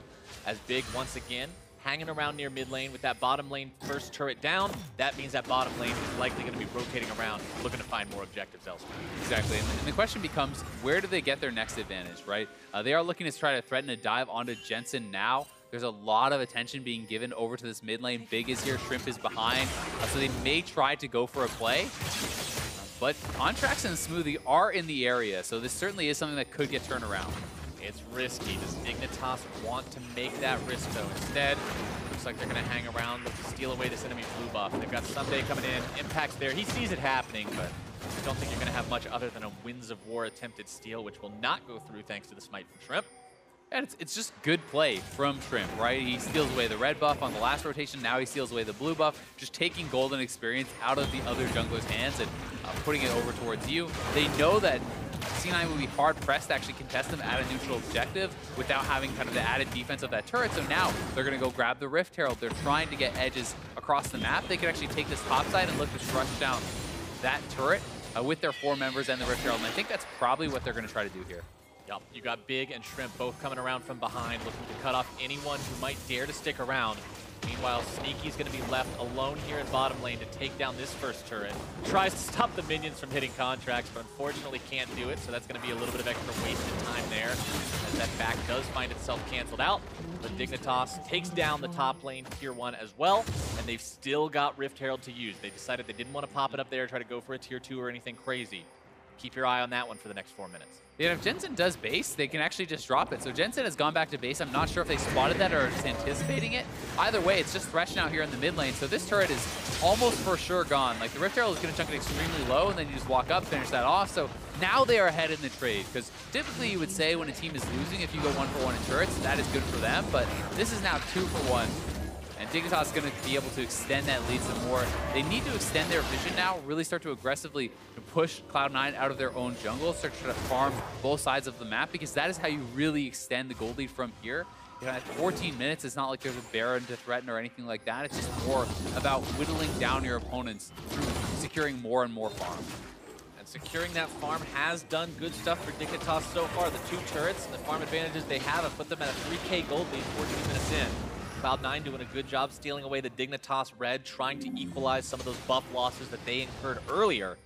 Still trying to grab some objectives too, playing whatever they can to even this game up. And C9 is just trying to avoid Dignitas on the map. They're just trying to run around the map, pick up objectives. Yeah, it's very smart, especially, you know, the fact that Sneaky is able to siege down these turrets, that is actually pretty effective with the Zerkagrees, but you talked about how behind he was in itemization compared to Altec. It doesn't really matter if you're both just shooting turrets, right? So if you can avoid the team fights, if you can trade gold evenly or hope to even trade up, then you are closing the gap percentage-wise over time. And it starts to mean less and less the further you get into the game. So the fact that Cloud9 has at least made this into a relatively slow-paced game after the very disastrous start in the mid lane is a positive sign for them. And we were talking about both these teams being in the discussion for the best team in the North American LCS in summer. And one thing that separates a really good team from a team that's getting there but not quite at that point is your ability to play from behind, your ability to recognize, hey, this isn't going the way we want it to, let's pump the brakes a little bit, slow down, and allow this to get to a spot where it's better for us. Cloud9 is showing that kind of patience and that kind of discipline. And I think part of why they're able to do this is just look at all the wards on the map from the blue side, from Cloud9's team. If you look at, you know, they have multiple wards up in the red side of Dignitas. They have a lot of defensive vision. They're fighting for vision very, very well. And I think that they're actually winning the vision game despite being down in gold. So, you know, they're playing this part of the game better, and that is why you're able to avoid your opponents. That is why you're able to find these edges where you can steal away a camper, steal away a red buff, when you really, by all rights, should not be able to. Every little bit of vision, every little bit of information is one more small victory for a team. Cloud9 doing well in terms of farm for themselves too. You've got a 15 advantage there in top lane, 15 advantage in mid lane, 15 advantage in the jungle. The only place they're falling behind is in that 80 carry role, but up against a Caitlyn, you would expect her to have a farm lead. Yeah, especially with what happened bot lane. You know, Smoothie roam mid, died, then they get dove kind of bot, Smoothie dies again, Sneaky comes back to lane, dies. Like, it was definitely not like an even lane to start with, and then it was swung pretty heavily out of control by some of the other things that happened. Dignitas wanting to go for this second Ocean Drake, setting up the trap line, keeping Cloud9 away however they can. Altec, the one who started this fight off. Shrimp there too. Contract's going to go here into the fight. Ragnarok popped, but he's taken so very low. Gets Keen pretty low as well, but Dig will take the Drake. Dig does get that dragon. It's a second Ocean, so it is going to help them a fair bit in these kind of extended siege situations, or if you get poked out. It does help a lot against champions like Varus, because, you know, if you get hit with some of those piercing arrows, you can just sit back, get out of combat, regen that health back up, and it's one of the reasons that Keen is not going to be sent back to base despite getting chunked out. And look at that, the next Drake is going to be Ocean as well. If you can get 3 of those up and running, that third buff is actually really, really effective. Yeah, we have actually seen a number of games that are kind of ended through this never-ending siege where the team just doesn't ever have to base because they're staying at full HP and mana through having that triple ocean. We'll see if Dignitas is able to set up those kind of long siege situations because they do have a good comp for it. Victor can help to zone off turrets. You have the Caitlyn traps and long range for actually hitting those turrets, and you can continuously just step up, get a shot or two in, and look to poke those down. Meanwhile, Impact's pushing up here in the top lane. Still doing good for himself. One of his strong performances so far. Clears away the entire wave effortlessly, as Galio normally is able to do. Spirit Visage fully completed onto him. His first item really wants to be tanky against the AP damage of both his lane opponent and that Victor that got the 2 kills early on. A tanky approach coming out from Lee Sin this time as well. It's always interesting to see the builds that come out from champions like Lee Sin that have so many different options. A lot of times you see Black Cleavers, you see of these more bruiser type items. This time around, looks like potentially going for a Dead Man's Plate. Just wants to be fast, be tanky, and be that initiator. Yeah, it is a little bit surprising as I do think that the Warrior Black Cleaver is kind of the most common competitive build, and especially from ahead, it's very strong, and he got all these early kills. Oftentimes, you do want to see people build up a little bit more damage to try to snowball the game through that, but there's different thought processes about how to snowball the game. You can go tanky, and sometimes you can outpace the itemization of your opponents, right? Like, it's going to be so long before Sneaky gets Armor Pen. Like, he needs to build up his Zeal item, his Hurricane, or whatever he wants. Then maybe he can start thinking about it. And if you could be sitting on, like, a Dead Man's plus a Gargoyle, Stoneplate, and Tabbies by the time before he gets Last Whisper, like, it's so hard to ever kill you. Yeah, there's no way you're going to get that Lee Sin off of you without help from multiple members of your team. And putting that kind of pressure on the Sneaky might be exactly what Dignitas needs to keep him from accomplishing that goal that he talked about before this match of wanting to take these guys off the rails and set them down that road to ruin that Dignitas sometimes trends towards. And that being said, I think that C9 has stalled out this game enough that if it comes down to a team fight, the gold really does not mean that much anymore. Yes, there are advantages in Dignitas' court. Like, that is the big thing, like the item completion. So, you know, Altec has just completed a second item. That is going to be very nice for them. But, you know, if C9 fights when they're all on 2 items, Dignitas is not going to be on 3 items. They're going to be on, you know, 2 items and like a little component or something like that. Yeah. And at that point, the goldie doesn't really matter. It comes down to how you actually perform within the fight. And C9 has a very strong initiation. They have a very strong team fight. So Dignitas, by not snowballing this game at all, have almost gotten it back to a point where it's pretty even, and they've kind of lost most of their advantage of the game at the start. A bit unfortunate there for the Dig boys, having that explosive early game and not being able to translate it into further leads. 3 turrets down on the side of Cloud9 means Dignitas was able to take down that entire outer ring, but they just have not succeeded at all into pushing into enemy territory, pressuring tier 2s, getting down wards, anything like that. Oh, and they're going to look for the engage. Galio could come in. Contract's trying to go deep in here. Binding finds its way onto Smoothie. Contract's backing out. Victor ultimate going to be laid down onto Impact. Hold to safety by the Lantern. Shrimp behind on the flank. Not able to get himself around where he needed to be. Forced to pop the flash. Was not able to get the kick. Everyone disengaging. A nice disengage there from Dig. That is some of the major cooldowns used by Cloud9 to get in there. Varus ultimate spent. The Ragnarok spent, as well as the Heroic Entrance. So 3 of those key initiation ultimates are down. We'll see if Dignitas wants to try to force a play now, knowing that C9 is whisked out theirs. Like they somewhat do. Shrimp gonna be caught out though. Burst it down. Jensen grabbing the kill credit for that one, as now Contract's gonna be juggled back. Dignitas without that Lee Sin though, without that playmaking potential, they've got to be careful. 4 versus 5. Black Shield onto Someday, keeping them safe from the taunt. Still have to be aware of that shockwave as well. Jensen has not had to use it just yet, and if Dignitas loses track of that for even a second, it could be disaster. It really can, but it looks like C9 can't get anything much more off of it. Here is the play of the taunt landing, followed up right by that hook from Smoothie. Very well done. Pulls him in. Despite the fact that he has a lot of armor, Jensen is also very strong, and C9 has a good amount of mixed damage. You know, with the magic damage coming out of Galio and the Orianna, plus the physical coming out, and even true damage from Olaf. So Shrimp going to go down very quickly.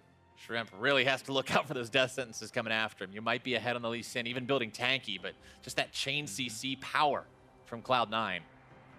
Very, very difficult to get away from. It really is. I mean, almost all of them have CC. The only one without it is just Contract with that slow. But if you get tagged by any of this, you can expect to be hit by 2 to 3 CCs in a row. I mean, Galio alone has 3 forms of CC. Yeah. Thresh has a couple. You know, there's a Shockwave from Jensen, the Root from the ultimate of Varus. So you have to be very sure about your initiations, and unless you're running something like a QSS or whatever, which sometimes you need to see Lee Sin's get against comps like this, simply to make plays. I mean, there's a reason that Keen has cleansed this game on the Victor instead of a different summoner spell, something like a Ghost or Ignite or anything else. He wants to make sure that that catch potential is not going to seal his game. I mean, it's so tough because Lee Sin has to dive in to like kick people in and create these plays. But even if you hit a Q on Sneaky or Jensen, if Impact is standing on top of him, channeling his taunt, you can't go in. Like, you will not be able to pull off your play. So it's something that you're going to have to be very wary of. And unless C9 kind of mispositions or splits up, it's going to be really tough for Shrimp. Unless he gets a QSS or something that helps him enable that, or unless someone else starts the fight off first, like Someday, and he can follow up. Cloud9 has decided they're going to try to position for this third and final Ocean Drake. Shockwave popped onto Big, does not pull him backwards, but now it's going to be exploding into a team fight. Chaos Storm almost taking Smoothie out of the picture. Contracts brought low, more damage coming through. First kill goes through onto Sneaky. As now Impact is in the back line alone and stranded. Not going to be getting away from this one anytime soon. Jensen looking to take down that enemy jungler if he can. But Shrimp will find the escape over the wall. Sonic Wave gets him out to safety. As Big hangs around near that Drake. Not going to be doing it too much longer though. Health bars are low. Pings are coming out on towards Baron Nashor. Jensen popping the Ghost, takes down Shrimp, but not quite. The shield keeps him alive, but only for a moment. Jensen makes sure he stops the Baron possibility by removing the enemy jungler, but Altex got revenge and fires the ace in the hole. Contracts wasn't there in time, couldn't block the shot, but that was so nice from Jensen, popping the Ghost, flashing over the wall, and killing Shrimp off, and then Smoothie with the Lantern in place to get him out safely. And you gotta respect Jensen saying, I know they might go for Baron, but there's no way they will if this guy dies. Yeah, and here is the play again. So much AoE coming out. Just look at the Victor ultimate, the laser through 3 members. Smoothie is already chunked out of the fight. Contracts is being forced. I think that Someday had some very nice positioning, kind of zone some of those members out as well. And you know, once Sneaky's down, there's not much behind Impact, so he's gonna get trained down. A little bit silly kind of starting up the Dragon here from Shrimp. I think he was just using the Q to try to get out, but he gets chunked very low, and this gives Jensen the confidence to pop the Ghost, flash over the wall, and look for this kill. And he is able to pick it up. Smoothie sitting in the back, does get him out. Good stuff from Smoothie there too, being taken down below 100 HP, but hanging around in the fight, still being relevant, giving that escape path to Jensen by the end. Damage in the last fight, Jensen top of the charts for his team as per usual, but Keen, the big winner in the fight overall, almost 4K from that Victor. His ultimate and laser were so well placed at the start of the fight. As soon as they caught Smoothie with the binding, everyone was grouped up. And even though you're just hitting that front line, this Victor is very strong. He already has his Void Staff like super early on, which I think is very intelligent itemization, knowing that Contracts is going to be building towards a Spirit Visage and a Gargoyle Stoneplate, and you know, Impact already has his Spirit Visage, so you can go at this point just a build that's going to shred frontline. You don't have to necessarily get to the back line, because this is 2 sets of teams with tanks, with like high DPS mid laners and AD carries, and you can essentially both just hit each other's tanks, and the team that does the most DPS wins, and Void Staff is going to help massively with that. Absolutely agree. The Victor so scary on 4-0 and 0. Leandri's Torment built by Jensen, so a little bit of magic penetration there as well, but more for those targets that don't have a bunch built up. Not nearly as effective against somebody who's piling on a bunch of MR as a Void Staff would be. Cloud9 still 3 to 8 in terms of kills, but that gold difference hasn't changed, is it? No, it really hasn't. And the fact that they had 2,000 plus gold lead at what, like 6 minutes? 6 minutes, right? But the fact that we're now 26 minutes into the game and it's not that much bigger is a bit concerning for them. They're still in a good position. They still have very good late game scaling, so it's not like they are at a disadvantage, but they're just not where you would hope as far as having the lead from the early game that they had.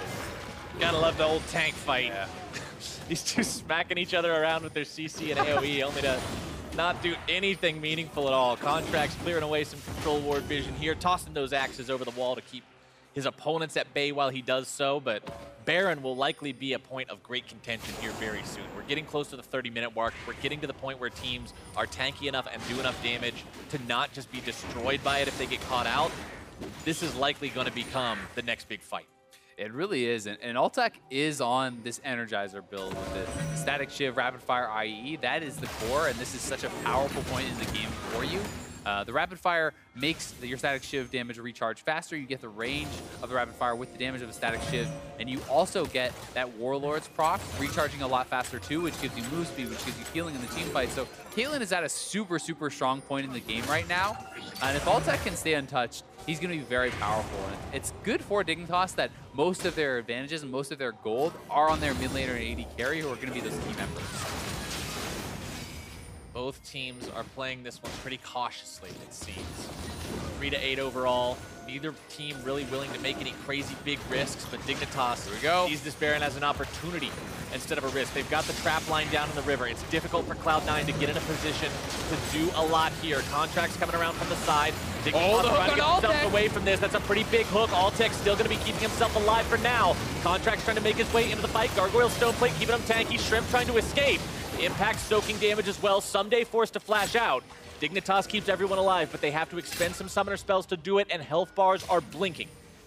Yeah, C9, you have to feel, comes out a bit ahead in that fight with a lot of ultimates still available. Impact going back in. Oh, it's not over yet. Altec getting off some decent damage there, regenerating with the 3 Ocean Drakes as well as the Honey Fruit. You can see Shrimp's health bar actively climbing back up. This is the effect of those Ocean Drakes. I mean, look at Altec. He's pretty much right back to full health now, and Shrimp's health is flying back up. C9 did have mid lane priority, though, so they're shoving that in. The wave is going to be crashing into tier 2. They know that Dignitas is now back on this Baron, though, and they are coming over. Contracts is very low and has no ultimate, so it could be tough for him to get in. Olaf without an ultimate is really not the same champion as when he has it. They're able to catch Impact out a little bit there, put some decent damage into him. Baron still below 3,000 HP. Dig wants to get this. They take it so close to dead, and they do secure it for themselves. A nice shockwave onto 2, but it's not enough to make a huge deal just yet. Impact gonna be hit by Ace in the hole. Death sentence comes out, but Smoothie can't do a whole lot with that just yet. Dignitas now with Baron under their belts. It's all about what they can do with this power play. Yeah, very well done. And the Ocean Dragon's coming big into play actually there, because C9 had the health advantage at the end of that initial scuffle, but Dignitas regens so much health, they're able to stay around, continuously threaten this Baron, and the fact that Contracts was so low without his ultimate, he was never going to be able to get in for a steal. If he tried, he simply would have been gunned down by Altec and Keen, and it would have been secured by Dig anyway. So very well maneuvered by Dignitas to essentially guarantee that Baron. And this is going to be the first time this game that we've really seen them set up shop outside the enemy tier 2s. They just have not been able to do it whatsoever yet. But Baron buff should be that ticket they need to pick up some of that standing gold. We saw yesterday in Cloud9 versus Liquid what can happen to a team when they've already taken down all the tier 2 turrets. The Baron power plays can't be that impressive if they can't break the base, but there's a lot of resources Dig could acquire from this. A little bit strange placement on that trap line that's so far back. You know, you'd want to place them much closer up to where the tier 2 turret is to give you that defense while you're sieging, but I guess this does allow you to kind of retreat back to that trap line. Either way, they should be able to start this siege up. Gragas is pushing in bot side, trying to threaten turrets down there, buffing up those Baron minions. That's a massive wave, so it should get knocked down very shortly. And as... Oh no, Chain of Corruption, black shielded. It would have found its mark onto Altec, but instead that protection from Big, that timing, coming in clutch exactly as it needs to. Dignitas now with a 5,500 gold lead, building that to over 6,000 when this turret falls. Pushing up towards that enemy base. Cloud9 has to try to hold this. Losing an inhibitor turret is opening the door for Dignitas. It's going down so fast, I don't think they can hold it at all. Maybe? It's gone. Impact channeling the taunt. Not quite enough just yet. That empowered cannon minion doing his work slowly but surely. Plink, plink. It's a little engine that Plink, could. he did it. Blue turret destroyed. Altec, the one who ultimately takes the credit. KSing that poor little cannon minion who tried so hard. Now the ultimate comes in from Impact, who lands right on top of a trap. Doesn't really do anything though. Still had the can't be disabled from the channeling of the hero's entrance. And now Dignitas taking down inhibitor number 1, pushing into Cloud9 territory. They're going to get plenty of extra map pressure from that. Baron still up for another minute. They could look for more. Yeah, they're doing very well with this Baron, and now finally starting to really kind of blow the game open. The fact they've knocked down that mid inhib this quickly with that little resistance from Cloud9. Cloud9 is going to have to fight more heavily, I feel like, for this bottom inhibitor. If you give up a second one, you really are going to be up against it. 1 is doable. 2 means you're in trouble. 3 is pretty much GG in terms of losing those inhibitors, but Cloud9's got to find some way to make this fight work. Trap gets placed down. Shredding the turrets. Altec does so much damage with this build. Contracts on the front line going to be bursted very, very low, very, very quickly.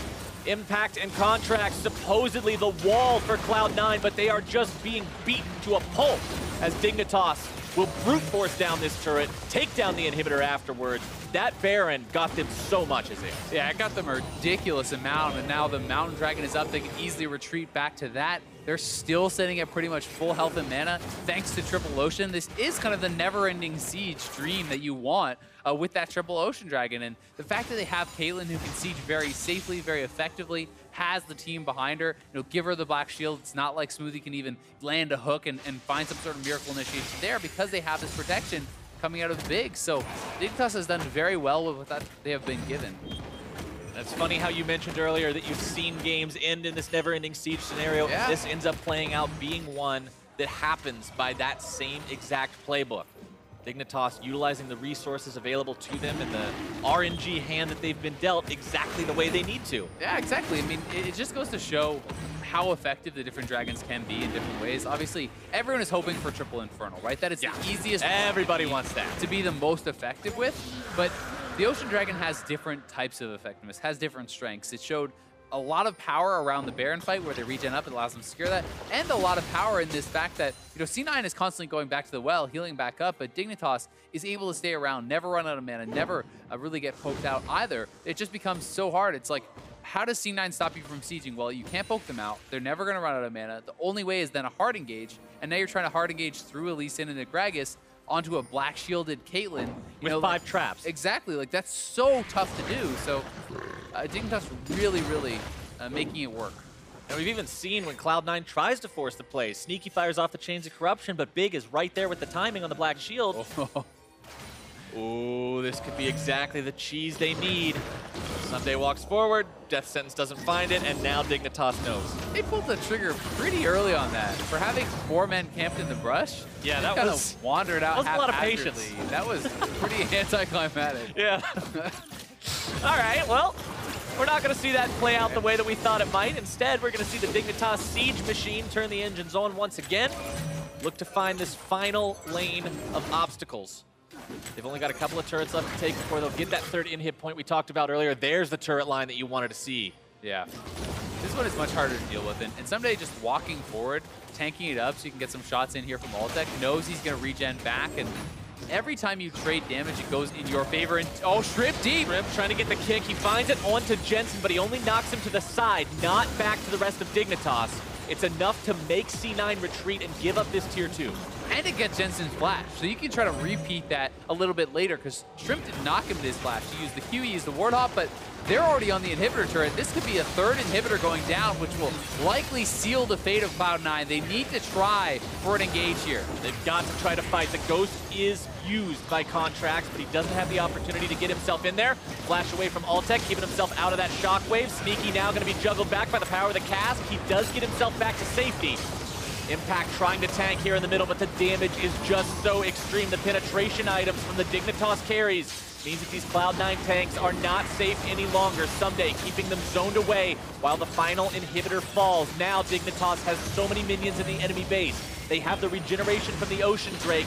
It's all over, but the very end, the Nexus turrets themselves being taken down now. Number 1's out of there, number 2 at barely any HP. 3 shots from Altec will take that one out. The Nexus itself now the target. Cloud9 has got to pull the trigger, but Contracts is going to be forced out immediately. Impact trying to tank. You cannot tank 1 versus 5.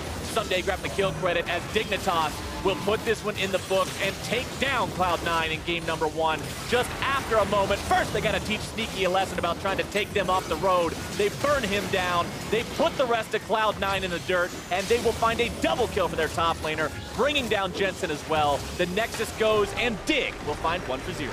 Very well done by Dignitas. Methodical game 1 here against Cloud9. Not too much to criticize. I mean, they did not push the pace very heavily after their early game lead, but they were able to take the guaranteed advantages. They secure the neutral objectives, and I think that their play around Baron was so well done. That is really what blew the game open. Utilizing all the regen they had from this Triple Ocean Dragon to secure this Baron in this elongated fight. Then they take down multiple inhibitors on their first Baron power play, and that pretty much sealed the game. I think they played it very well, and the team fight's always focusing the front line, knowing that they were in a position of power and didn't have to do anything risky. I mean, we talked about how it seemed like the game was going nowhere from 6 minutes to 26 minutes, and then you just said it. As soon as they get Baron, all of a sudden 2 inhibitors are down. The game looks completely hopeless for Cloud9. Yeah, it was brutal, and the fact of the matter is, we talked about them not extending the lead because generally you want to see teams push the pace and utilize their advantages as much as possible, really blow those gold leads wide open. But they didn't have to because they had a very strong late game comp as well. They weren't going to be disadvantaged going late game, and they showed that. They played very calmly, very patiently, and a great debut for Alltech. Yeah, Alltech had a heck of a game. All of Dignitas did, but we're going to go ahead and throw things over to the analysts to see what they make of that win from Dig.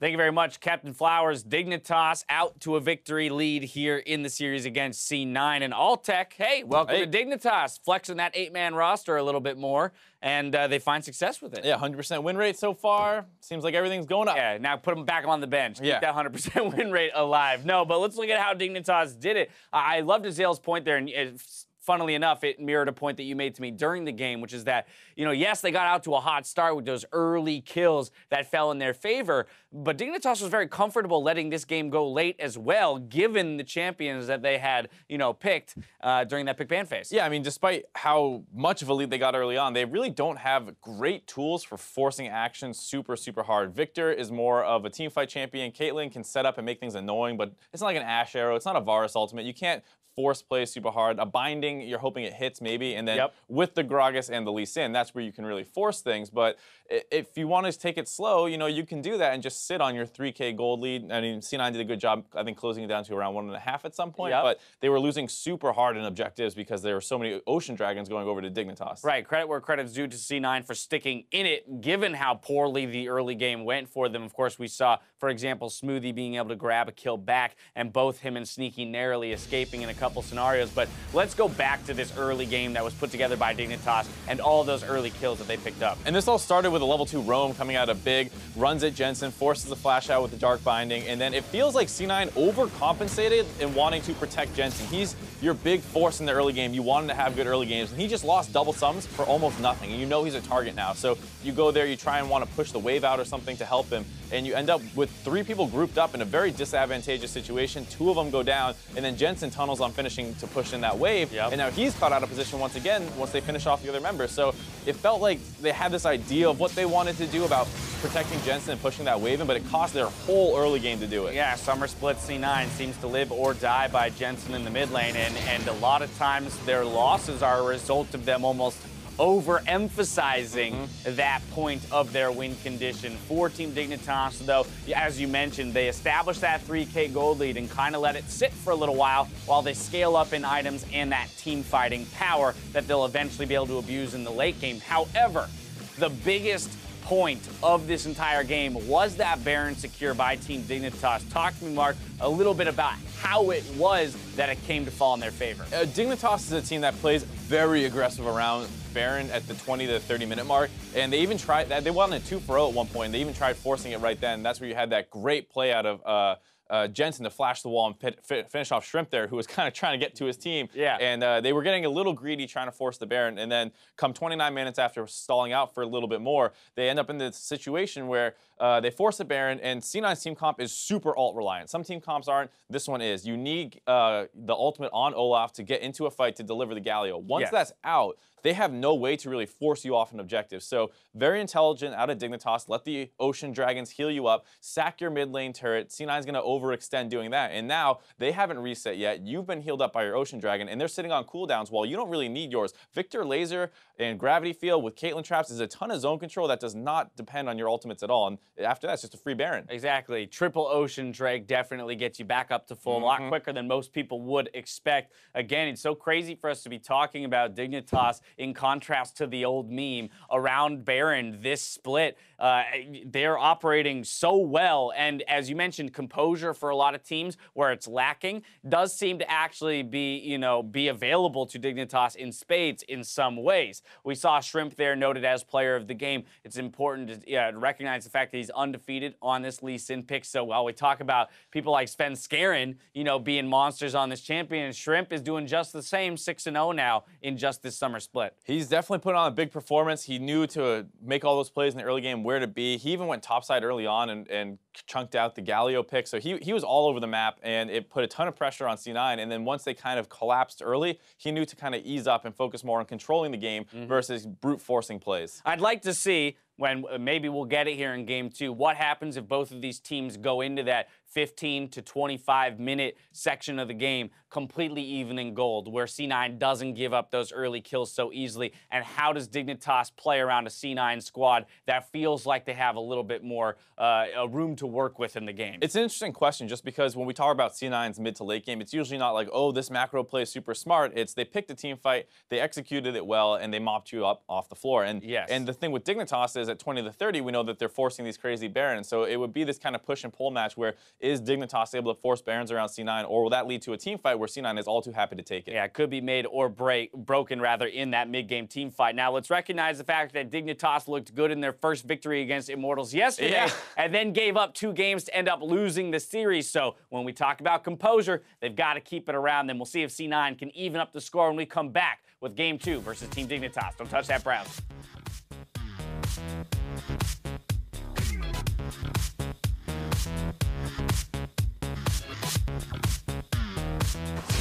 Trying to make something happen, but instead their own jungler is going to be in some trouble. He's taken out, and first blood goes over the key. Now it's going to be exploding into a team fight.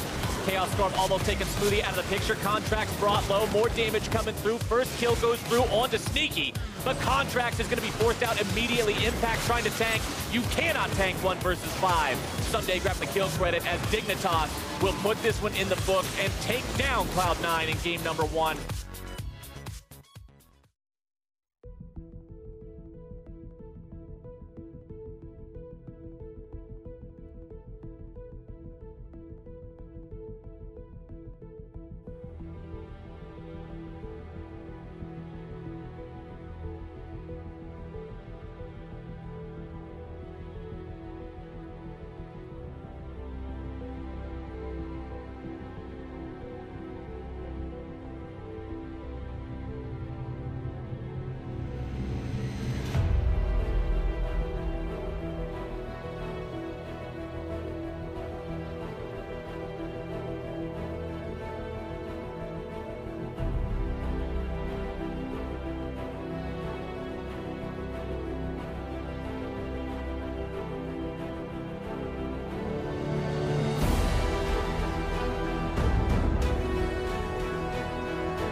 Welcome back as the teams gear up for round 2 of Team Dignitas versus Cloud9. Dignitas had themselves a solid win in game number 1.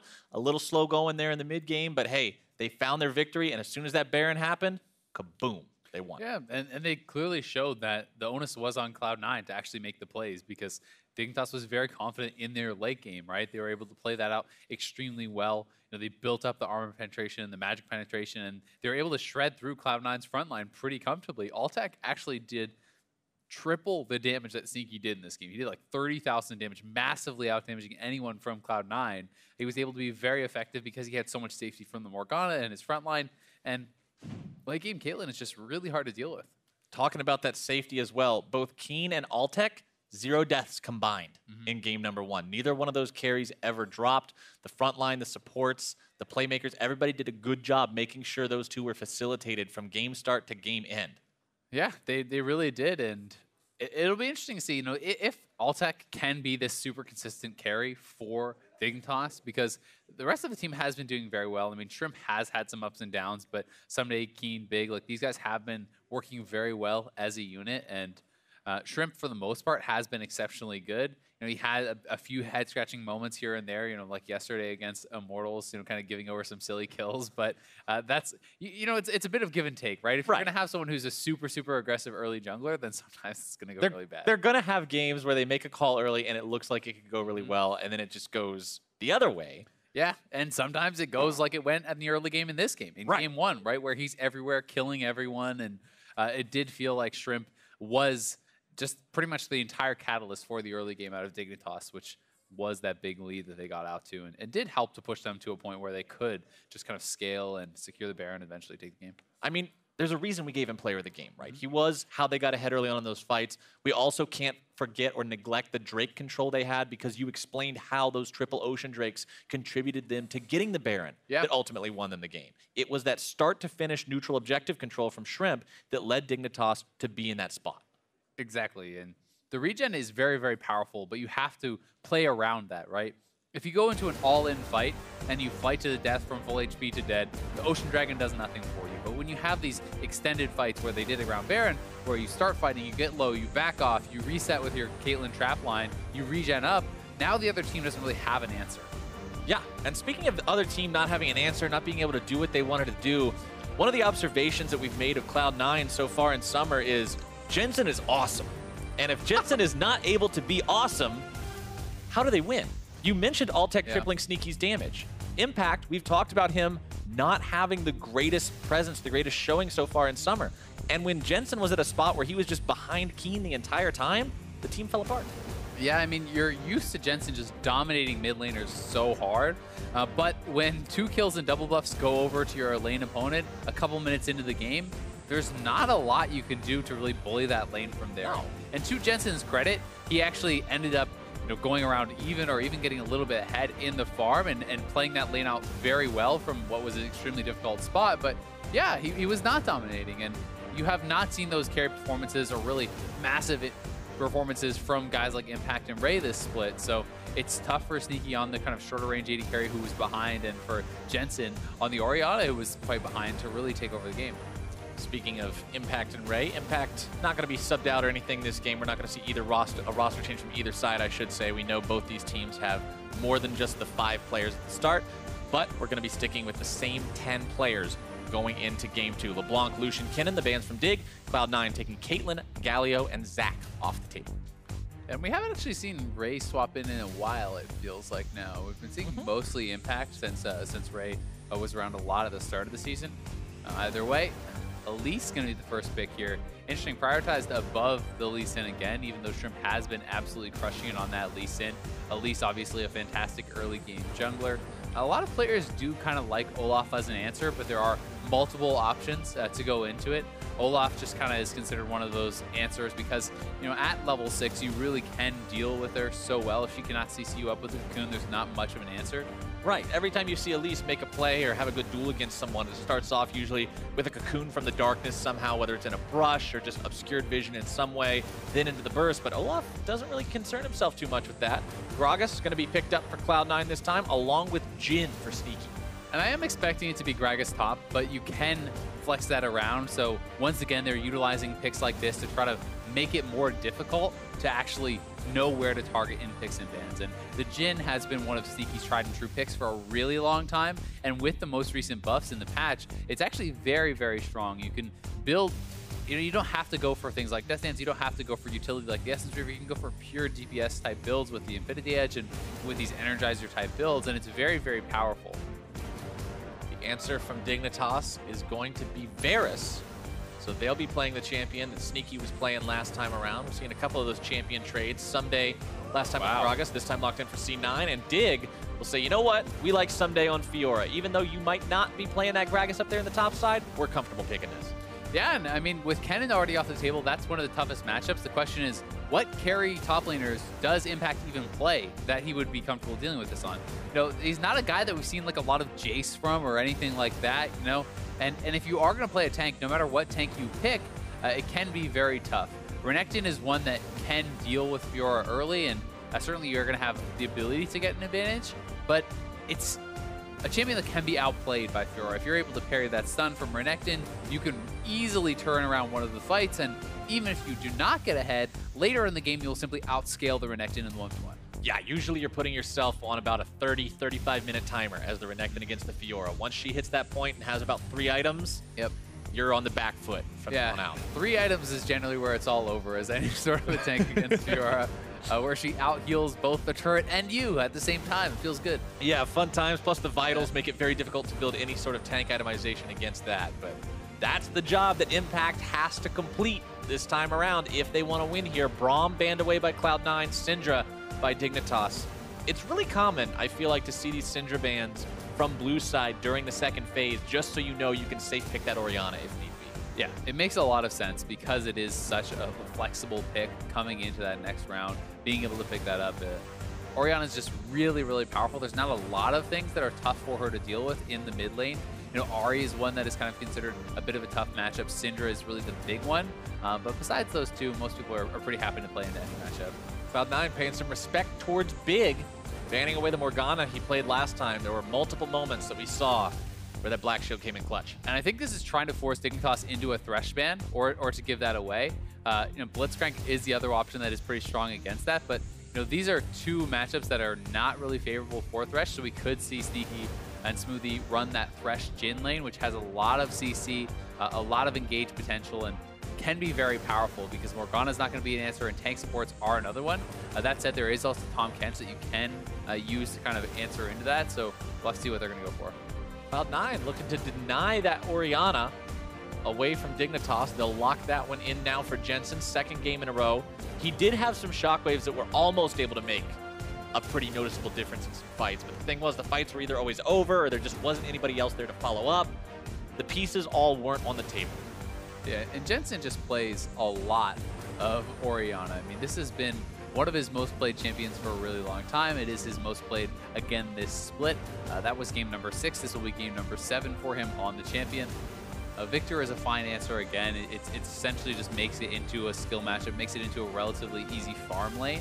A lot of players do use the Ahri as an answer, but Keen has really not been a guy who's been playing a lot of Ahri whatsoever. In fact, I don't even think he has a single pick on it. Yeah, I don't see any games for Keen's recent history in terms of mid lane and Ahri, but he does have Victor in there. He's going to be rocking that one again. We saw an awesome performance from it in game number 1. Big also going to be on the Thresh. Cloud9 thinking of responding to that with the Tahm Kench, who, when you get death sentence, Tahm Kench gobbles you up, and then all of a sudden you're not in any trouble.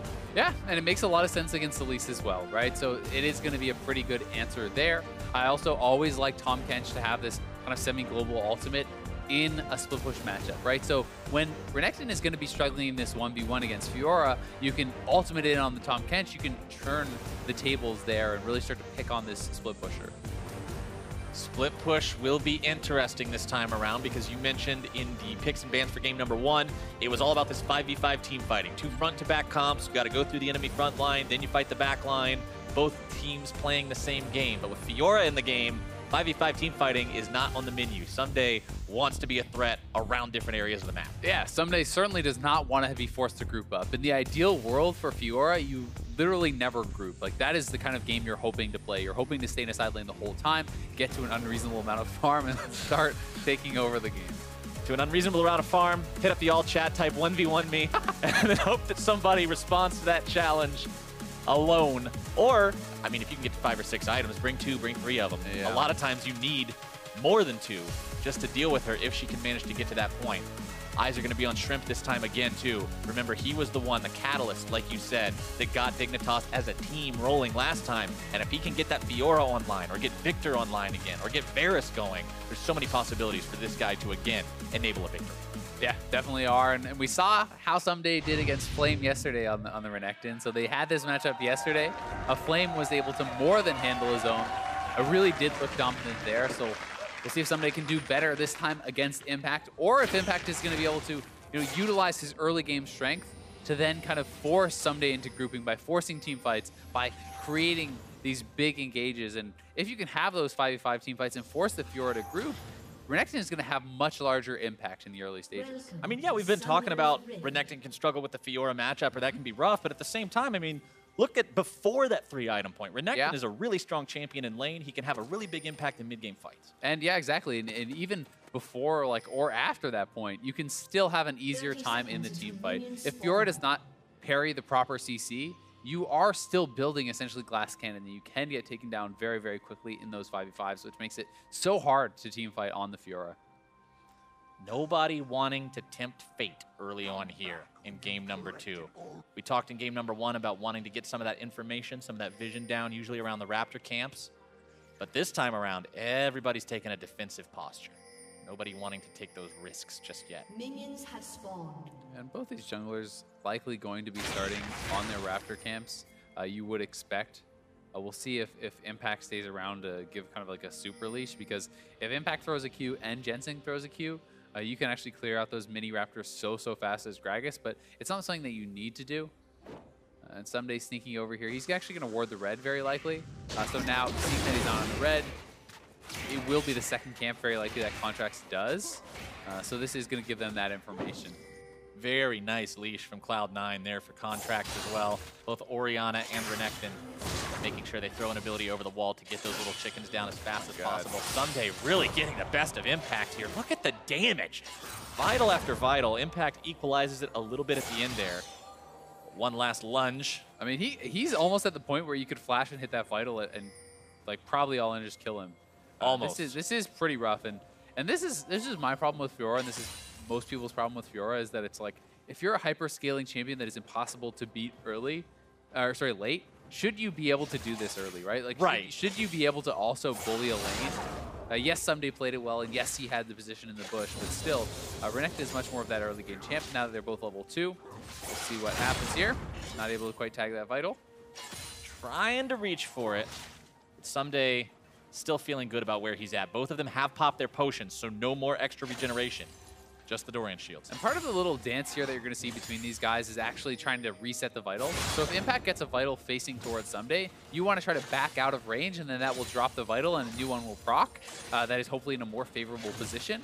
But Someday can kind of try to follow and stand by the range minions and keep that on you. And if you back off too far, then you're going to be giving up CS. So it is definitely a back and forth, and you can't commit too heavily to that. Nice repose, blocking the stun. Now Impact on the back foot, have to run away. Shrimp trying to get in there, repel up. Here he comes, Spider Bite for the first blood. Such a good parry there from Someday, and that's that. I mean, if you can actually stun your opponent like that, there's no way that they can fight back. Shrimp coming in, no hesitation, flashes over the wall. They get Impact's flash and the first blood onto Shrimp, so very, very well done. Fiora still with both summoners. Yeah, I think it was actually you that we were talking about. I was talking about with the other day. Riposte is such a huge fight turner. Yeah, it really is. And Shrimp, it was a nice reactive flash from Impact to get out of there, but when you don't have your stun, he can easily repel onto you under the turret, finish you off, and Impact goes back to base, and he had 6 CS, so he doesn't even have a buy, essentially. Like, that's the biggest problem here. You got a refillable potion. Refillable and a pink ward, that's your buy, right? Whereas Someday at least gets up to pick another Doran's Blade because he had picked up a lot more of the farm before he had to go back to base. Despite not getting the kill, he gets the assist gold, he had 16 CS, so Impact's in a really tough spot now. Especially being flashless, you can start to be abused by this Fiora. I guess the one thing that Impact can sort of be thankful for out of that is Shrimp got the kill and not Someday, so... Yeah, he's not coming back with a Tiamat in First Blood or something like that, which can be pretty disgusting. But it's still really rough, right? And normally it's not as big of a deal. Like if they're both on even CS and then Shrimp kills you and you TP back, okay, no problem. Even summoners, you have your buy, but he didn't pick up any of the farm before he TP'd back. So even though they're even CS now, his buy was so bad that it's still extremely problematic. Meanwhile, bottom side, Alltech shoving up with Big. Sneaky, happy to just farm underneath the turret, though. We saw some of this in Cloud9's game yesterday as well. Smoothie and Sneaky stuck under the turret, but still fine just farming. And here is the bot lane fight. Sneaky trying to get aggressive here. Wanted to get that 4th shot off and just getting a little bit too greedy for that. Big able to land the play, hits the ignite, and that causes Sneaky to blow both of his summoners. With those summoners down, he might be a very juicy target for Shrimp to make a visit to. Yeah, I mean, Thresh has such good gank assistance. You can Lantern in the Elise, Flash Flay in that Jhin. Yes, you do have Smoothie there too, but some of the really good Threshes will try to land a hook on the Jhin, then Upcatch eats him up, and then you flay them both in, and you can go for either one. The reach on that hook sometimes, it looks like it's nowhere close, and it just makes a little extra hop to find the guy it was looking for. Someday, though, going to be finding his mark here. One more vital smack to really put this trade in his favor. There he goes. If you're early game, lull. Don't forget the 2017. Now he's almost able to find the kill. Pops the flash for it, but doesn't get anything for that summoner. He's forcing Impact back yet again.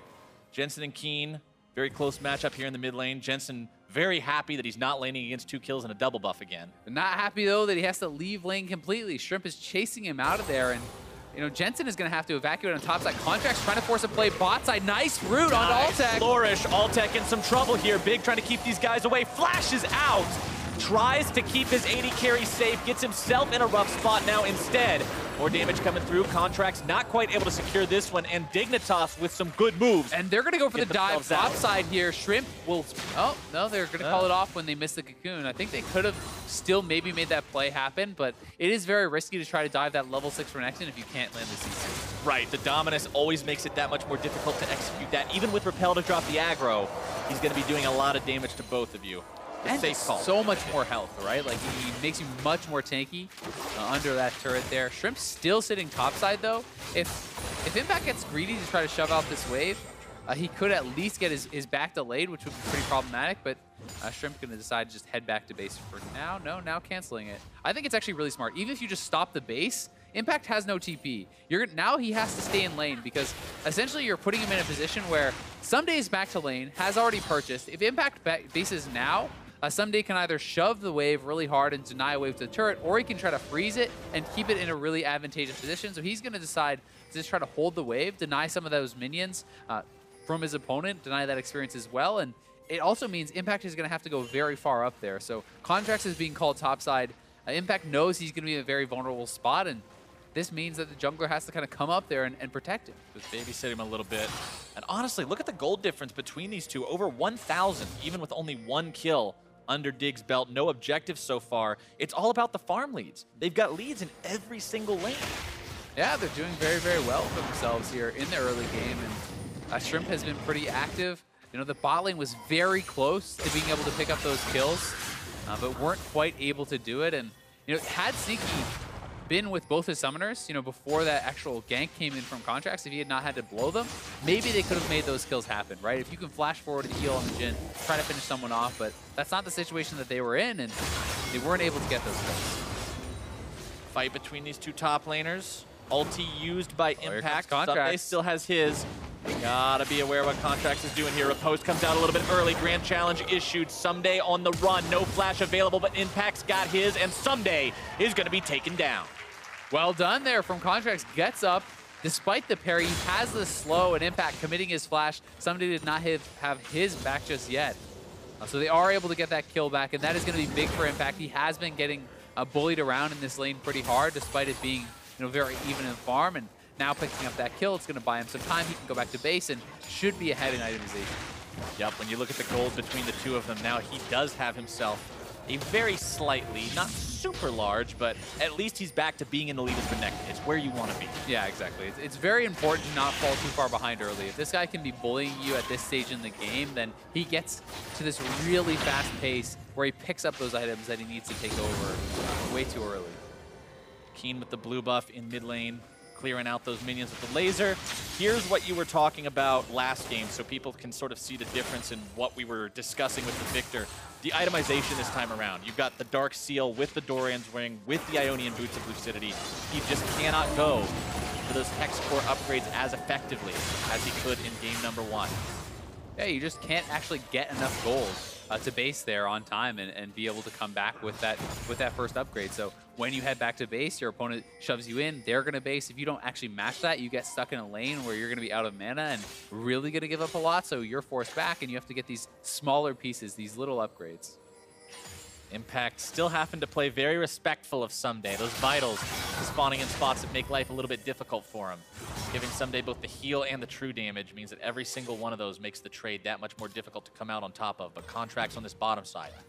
And Someday is playing this lane very, very well. I don't want to take any credit away from him. The fact that he is this confident, you know, is somewhat enabled by some of these deep boards. A nice parry there. The ultimate is up. He could potentially look to chase it. No. Yeah, another nice riposte onto that Renekton stun. Reading Impact so well, knowing he's going to go for the dash and the full trade.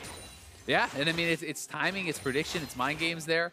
And he's able to get the better of Impact, pushing him out. And this pink ward that Shrimp placed a while ago has been staying in C9's jungle by the Krugs for quite a long time. That has been kind of giving him some of the confidence to be able to play aggressive. We'll see if Contracts actually checks the bush and clears that out, because that is allowing Someday to bully Impact so much more. And it's likely not going to actually be spotted, because Contracts is probably going to come right over to top lane. Since the TP came in, they're trying to make a play happen. And yeah, the pink ward just sits there. And that's why you always have to check the bushes. Anytime you're pathing through a jungle, any bush you walk nearby, you should be stepping into to really make sure, because that's been there for a couple minutes now. And they even saw the fact that Contracts base, so they could try to make a gank happen of their own. Shrimp is waiting here, thinking about how Contracts might be wanting to go for another play on the Someday. If he does, Shrimp wants to turn it into a full-on 2v2. The damage between the Elise and the Fiora would be extreme. It would be very high, but that being said, they could turn it around. This Renekton Gragas 2v2 is very strong too, but now Impact's so low already. Oh, the damage onto Shrimp, though. Put him on the Barbie, because these guys have made the 2v2 outplay. The riposte comes out, but it's going to be blocked up, and Impact will live through it. That was so huge. Impact being able to survive long enough, and he holds his vital from the ultimate against the wall, so Fiora cannot proc her ultimate heal. That gives him enough time, slicing and dicing back and forth through the bush. And Contracts, though, so quick to respond to that fight. It looked like it would be going the way of Dignitas when Impact got chunked out that hard, but Contracts with the body slam flash, connecting on both, ulting them both in. They have so much CC between those two members that they're able to lock them up and knock them down. And that outplay earns them turret first blood, catapults Cloud9 to a 1,000 gold lead. Here's one more look at this. And I mean, Someday's pretty far away, so just as he gets there, Contracts goes in, body slam flash. He places the flash between the two members. If he had just body slam forward, he would have hit only Someday. So that was beautifully positioned by Contracts to actually CC both of them up, and then Impact with some nice juking back and forth between the bushes. Contracts even blocking the parry damage, making sure he's staying in between the two so that any Q forward would connect on him and not on the Renekton. By the way, that was Someday's flash, too, to try to finish Impact off. So that Summoner, now also down for the next few minutes, is another resource they won't have to get Someday going on this Fiora. 0-2-1 after what looked like a strong start for him. Now on his back foot, he's got a phage against a Black Cleaver. Yeah, it was a really good start from him, honestly. In the isolated 1v1, he was bullying, he pushed Impact out level 1, he was getting the CS advantage, they got this dive kill, everything was going great. The Contract has done a fantastic job getting up there, turning this lane around, and now with that completed Black Cleaver, Impact is certainly in a position of power and will be for quite some time. Compare this to last game, where Contracts was sitting on no kills, no assists, when Shrimp had 2 of both. This time around, it's Contracts that's getting the better of the early game jump. It certainly is, but you gotta give some credit over here to Keen, who 2 games in a row has been doing pretty well mid lane, and this time without really any of that help. He get knocked in. Ooh, good flash away, trying to keep himself safe. Goes down the Chaos Storm, but the Shockwave will take him out. Cast or curse, just as I want to go compliment him. Just for as actually you try to say how out-farming. good he is, he gets bopped. Still going to give him the credit, though. I mean, he was up in farm against Jensen, which almost no one is doing this season. Yes, you could say Victor is a good farming champion or whatever you want, but regardless, he's playing against Jensen, who has been dominating people in the mid lane, really bullying them out, and Akeen has been holding his own, but another nice gank from Contracts. And these two games have really been all about the junglers, despite not having his flash there. Such a well-placed ultimate.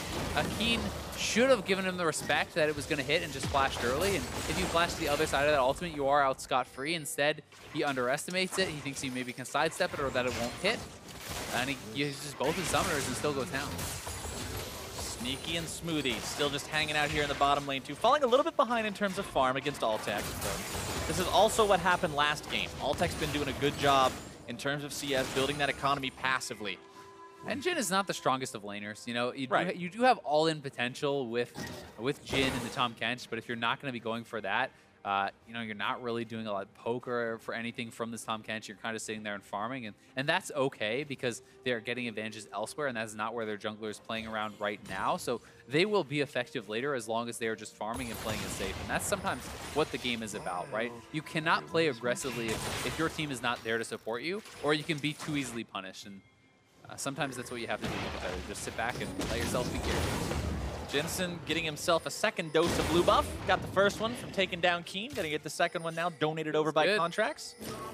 Definitely a good feeling when you're the mid laner, having that for a longer than normal period, as we've got another 1v1 between top laners. Level 11 Impact versus level 10 Someday. Impact doing a good job hugging that wall, preventing the heal from coming out. The flash into the stun, and he is done. Impact with a killing spree.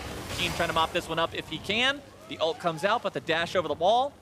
Man, I'll trade my E for somebody's R any day of the week. Yeah, can't actually take him down, so Impact able to get out, no problem, gets the solo kill. I mean, the itemization is so in his favor after all the stuff that has been happening in top lane that he really can take over, and he's doing such a great job. The Shrimp is here, still trying to chase him down. Shrimp, a flash over the wall, and that's enough damage. There's no way Impact's getting out of that one. Tried his hardest, but eventually they'll get you if they come back after 2 or 3 different attempts. Getting a little bit confident there, staying around with very low health, but I mean, that was Impact on a Black Cleaver plus Tiamat to not even a completed Black Cleaver from Someday. So the itemization is so heavily in his favor, and the fact that he's playing very intelligently and hugging that wall means he can't rock the ult. And now Keen has no ult to try to fight Jensen with. He's just going to be solo killed. One last auto attack, and Jensen's got him. Jensen just autos him down there. Nailing the ultimate was all he really needed to do. It does cost him his flash, but still very well done. He has full control over the mid lane. Top side is going well for them. Dignitas are kind of in recovery mode. They're putting themselves in a position now where they're going to have to wait quite a while for somebody to take over. You know, he has not had the good early game that he started out with. He has started to really fall behind in this mid game, and Renekton is going to be bullying him for a while.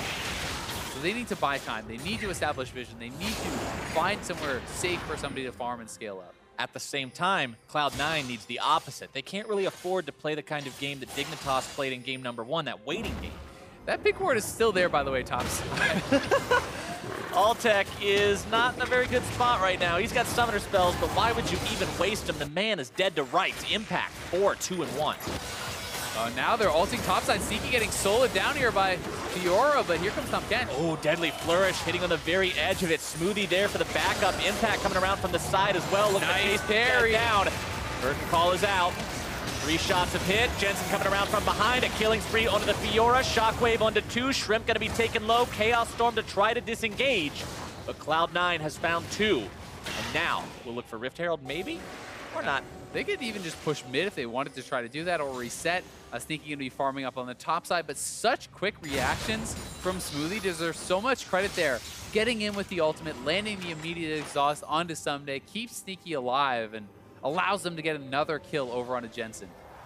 Keen, 0, 2, and 0. Very different story from how he looked in his first game. He's the one forced to play from behind this time around. We'll see if Cloud9 can extend their lead, right? Because it's kind of the swap story now. They're the ones with the 3-4K gold advantage, as Dignitas had last game. Do they play passively, or do they try to really push the pace? And we'll find out as Sneaky trying to retreat here. Someday looking for that solo kill, flashing, getting all the vitals, but the exhaust comes in. He knows he's not going to be able to finish him off with Tahm Kench there, so getting out. This is a really nice parry waits for the third stack hit from Tom Kench and actually carries the Devour from Smoothie, which gets him out, but Jensen already near flanking. Picks up 1 kill, lands the double shockwave. Will have to be backing off, but still, well done from C9.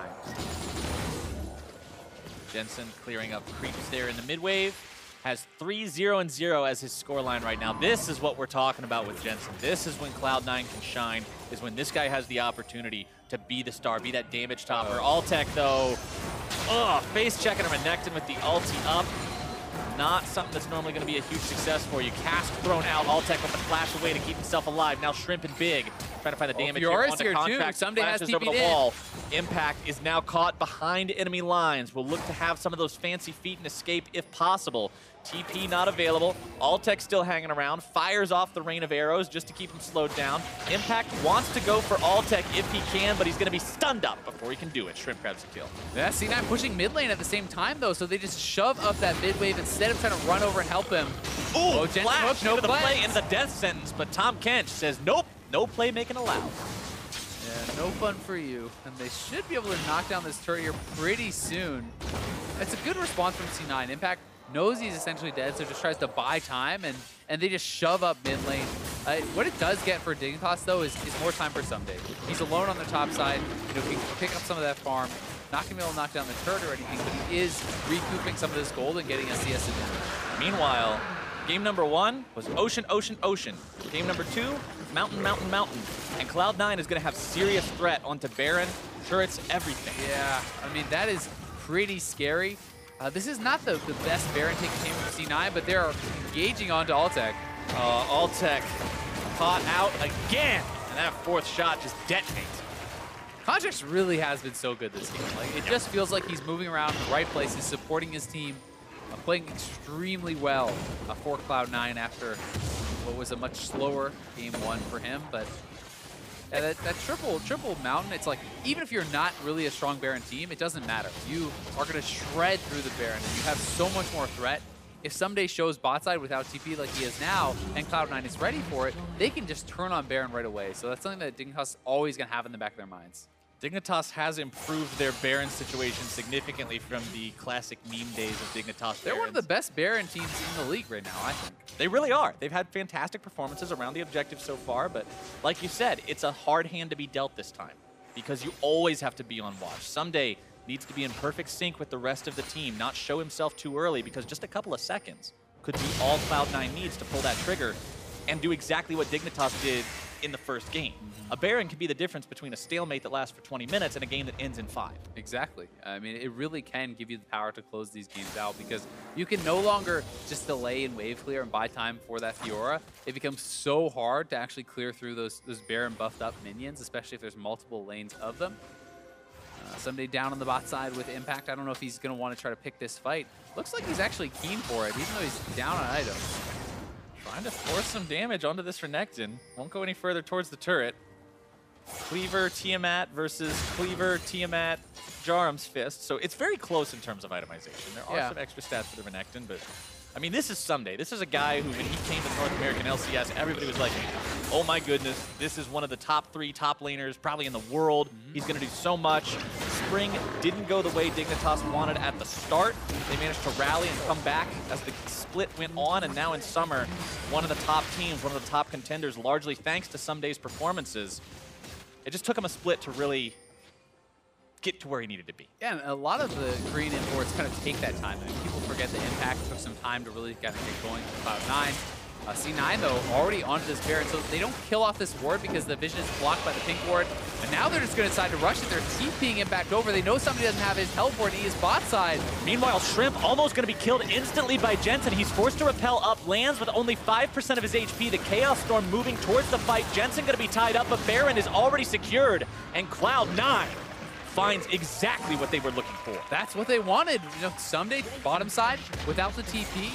That's what we were talking about. It opens up that opportunity, but I do think from the position that they were in, it's smart for somebody to stay on the bottom side, pick up the turret, because even if he roams up, as some players are attempting to do, you get nothing done there, right? So at least he gets some gold on his character, something that he can try to work towards to hopefully scale, but it's going to be really tough for them now. A C9 is going to be looking to push the pace, to crack the inhibitors, and really not allow somebody to ever have a chance to get going in this game. I really like how Contract stopped his back there for a moment when he saw Alltech walk past. Probably telling the team, you guys see this guy? 80 carry, split pushing, alone, again? I just have to say, no, don't go for that. Not this time. We'll get him again later. He backs up the whole team, getting themselves ready for the next fight. The Andrews Torment, Morello Namicon, needlessly large rod onto Jensen. Sneaky with the Infinity Edge and the Yubu's Ghostblade. These guys are real scary if they catch they might out. find Sneaky. Sneaky is walking into the 3-man squad. Oh, no. Gets himself over the wall with the flash out. Smoothie now may potentially be the target. Curtain Call going to be opened up, and Sneaky's in a safe spot to contribute damage to this fight. Shrimp is already dead. Alltech now going to be the target. He is down too. Smoothie barely staying alive, and a nice reversal from Cloud9. Yeah, very well done. Quick flash from Sneaky can still contribute with that Jhin ultimate. And I think Someday looking to make something happen. He knows they need a play to stop this Baron, but Impact knows it too, and he's just going to back off. Wants to keep himself in a decent enough spot. Grand Challenge issued, a lot of vitals out, the flash away. Impact trying to turn it around. Their post fired off into the wrong direction, and Someday must now retreat as the Tier 2 falls in the mid lane. Turret number 5 for Cloud9. Really good flash there from Impact, actually, to dodge the Vital proc. So if you hit a lunge and it contacts, it reduces the cooldown massively. So the fact that that lunge misses means that Fiora cannot continue that chase, cannot actually get the final Vitals and finish off that kill onto Impact. Smoothie and the rest of C9, they know that they've got the advantage. They know how far ahead they are. This is a 9,000 gold lead at 25 minutes. That is huge. Yeah, it's really big. I mean, the game has been blown pretty wide open here by Cloud9. They have been pushing the pace. They're looking to take over the jungle, getting vision control down here.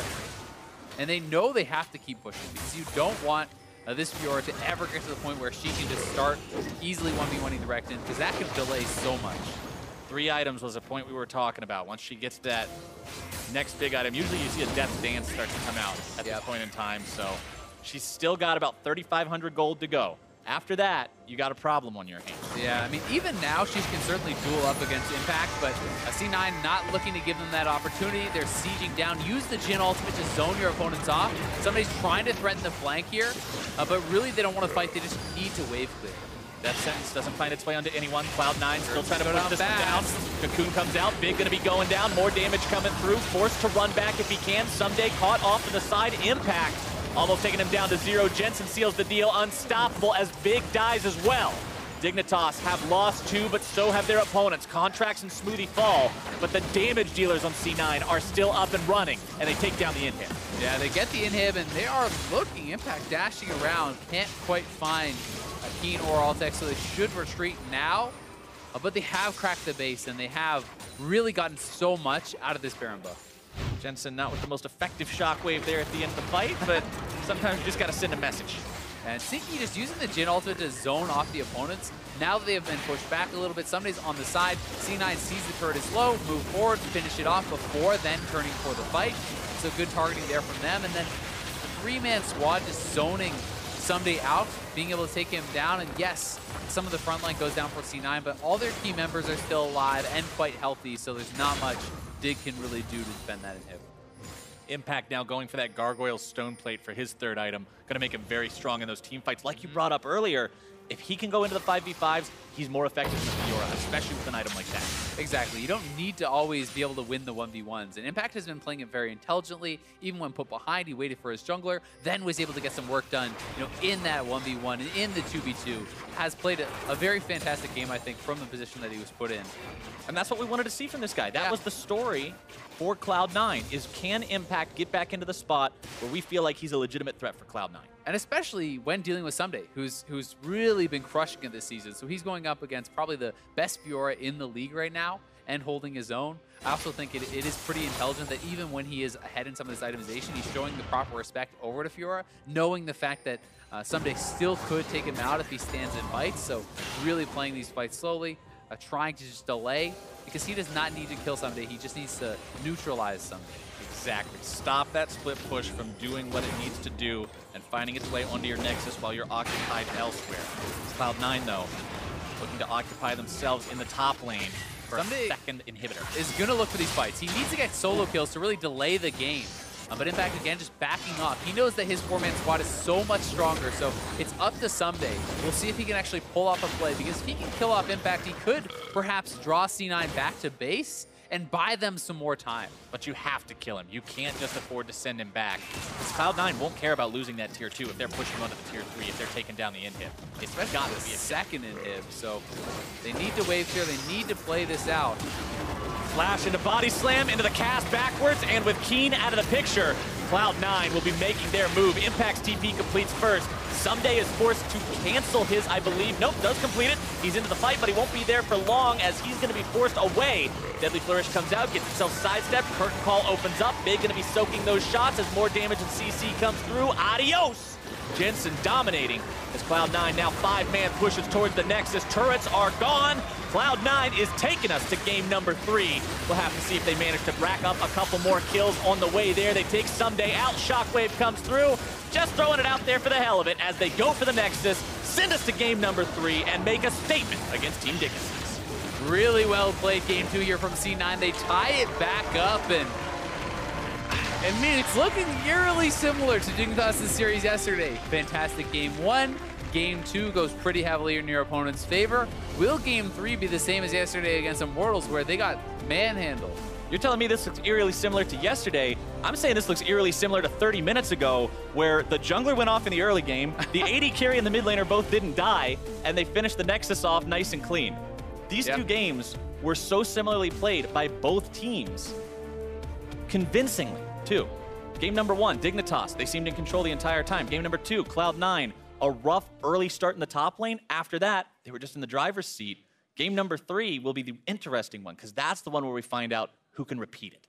Yeah, exactly. And both these teams have kind of gotten the measure of each other. They have, you know, a couple games under their belt today now, and we'll really be looking to have their best game yet in game 3. You know, you don't want to be giving up these losses, especially as Cloud9, who's sitting at like 4-3 right now. They do not want to be 4-4 after 4 weeks of the LCS. Like, especially with a lot of these other teams climbing, it can become very difficult to actually catch up, you know, for those playoff standings later in the split. Yeah, the implication of winning or losing this is very interesting for both teams. Cloud9, you win, all of a sudden you're tied with Dignitas. You're up there in contention for the very top of the leaderboard again. If you lose it, you're back down to an even record, which, like you said, feels really bad. Dignitas, they want to be back in that running for first as well, and they need a win here to be in that spot. For a deeper dive on the win, though, let's hand things off to Dash and Mark. Thank you very much, gentlemen. Evening up the series here, Cloud9 extending us to a 3rd game against Dignitas. Looking at how they did it, we're going to have to put a spotlight on that top lane matchup a little bit. It's talked about plenty when we talk about Dignitas, is that Someday is a top performer, at least this split. And so obviously if you could get him rolling, that is something you'd like to do. But I know you have some thoughts on how Dignitas is supporting Someday. It just feels like they tunnel on making sure he's ahead, and other teams are well aware of that fact. We spent so, like, just watch that game over, realize how long the camera was in the top lane. Like, the observers know, we know, the enemy team knows, everyone knows there's action in the top lane. You have the Fiora-Renekton matchup, and he destroys Impact level 1, you get a great dive off, and now the matchup's totally in his favor. And all you need to do from that point, really, to win that game, at least on the top side, because things can still go wrong elsewhere. Yeah, exactly. Just get some vision control for him and let him win the matchup 1v1. He was out CSing him, he was chunking him out, he was making it very difficult for the Renekton, and then they just kept threatening dives, and they took 2v2s, and Contracts and Impact, to be fair, knew they were coming and played them well. There's something to be said for being overly attentive to a lane and playing into another team, right? If you make it very clear that your entire game plan is going to be one thing, then it makes it much easier for the opposing team to respond to that, as opposed to opening up the map and making them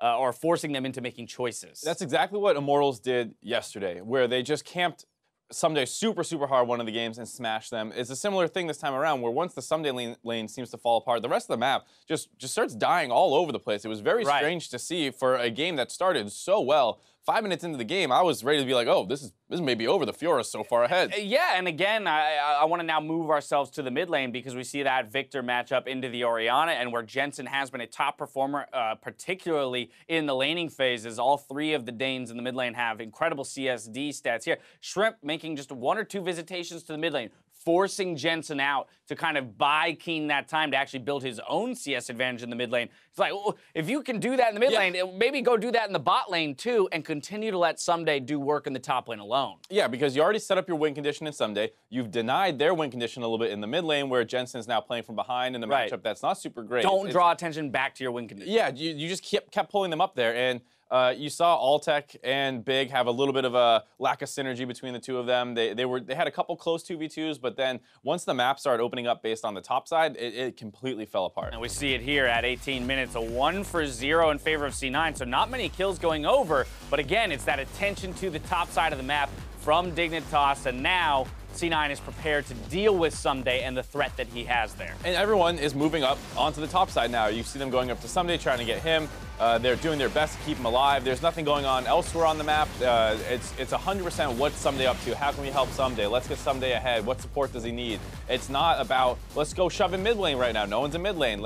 There's nothing else going on the map. Right, if Someday's pulling the pressure, which a Fiora should be doing, right? She should be forcing C9 to respond with more than just impact, at least as the game scales later. Well, great, if he's pulling that attention, why don't you use that as an opportunity to do something else on the map, as opposed to also go there and see what happens in the 5v5. Yeah, that's the case, and especially since their team comp is fine in that kind of 4-1 setup where Elise, Thresh, Varus have a ton of pickoff. You have the Victor, for a ton of AoE teamfight damage, and Fiora can mostly deal with split pushing because you have so much wave clear. Now, we've talked throughout the split about this guy on your screen here, Contracts. You know, he's been in some times and in some places an absolutely stellar player and carry for the team. And this time around, will get player of the game. The problem, I think, is that he needs to find consistency in these performances. He found, or he rather figured out what he needed to do in this game to respond to that Someday focus and keep his lanes afloat. But that's not happening game to game to game. That's the thing, is the one place that he always seems to find synergy is with Jensen. This time around, knowing how much attention is going to go up to the top side, he was there to counter it.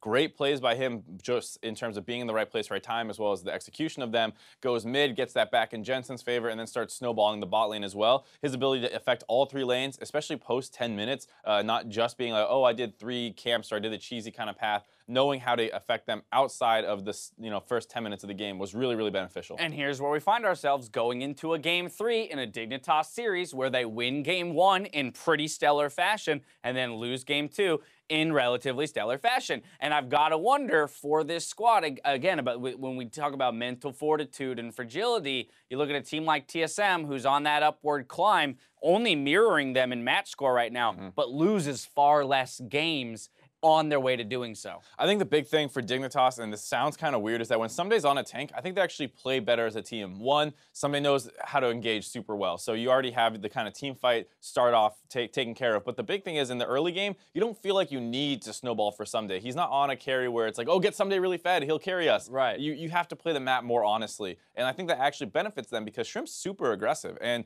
if you are not just tying him up to the top lane, whether that's his decision or the coaching staff or Someday's communication, who knows why that becomes such a vacuum, but when it isn't that way, I actually feel like Dignitas' early games are better. Oh, that's very interesting. We'll see if Dignitas decides to fall back to that strategy of putting Someday on a tank. Of course, they are up against C9, the team that we talk about being successful in those team fighting phases, which could just make for a very exciting Game 3. It is going to come down to that Game 3 between Cloud9 and Dignitas. Meet us back here after the break to see who can end their weekend with a win. Don't go anywhere.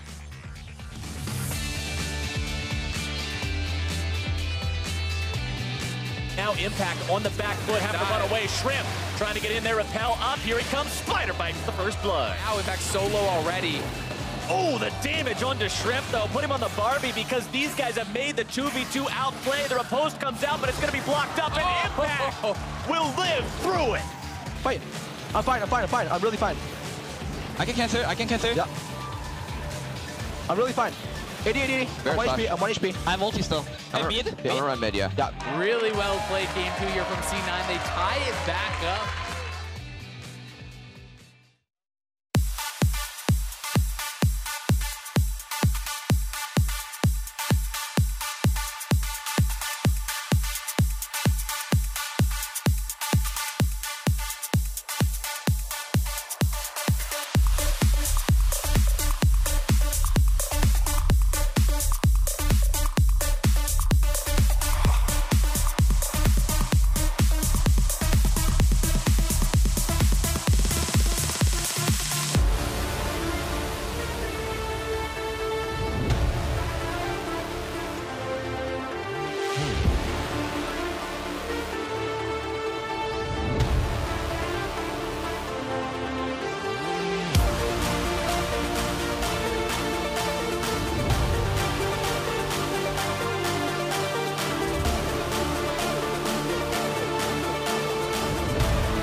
We are back and heading into Game 3 of Team Dignitas versus Cloud9. But before we get into game, let's talk a little bit about how strangely similar the first couple of games were, even though they had the opposite outcomes.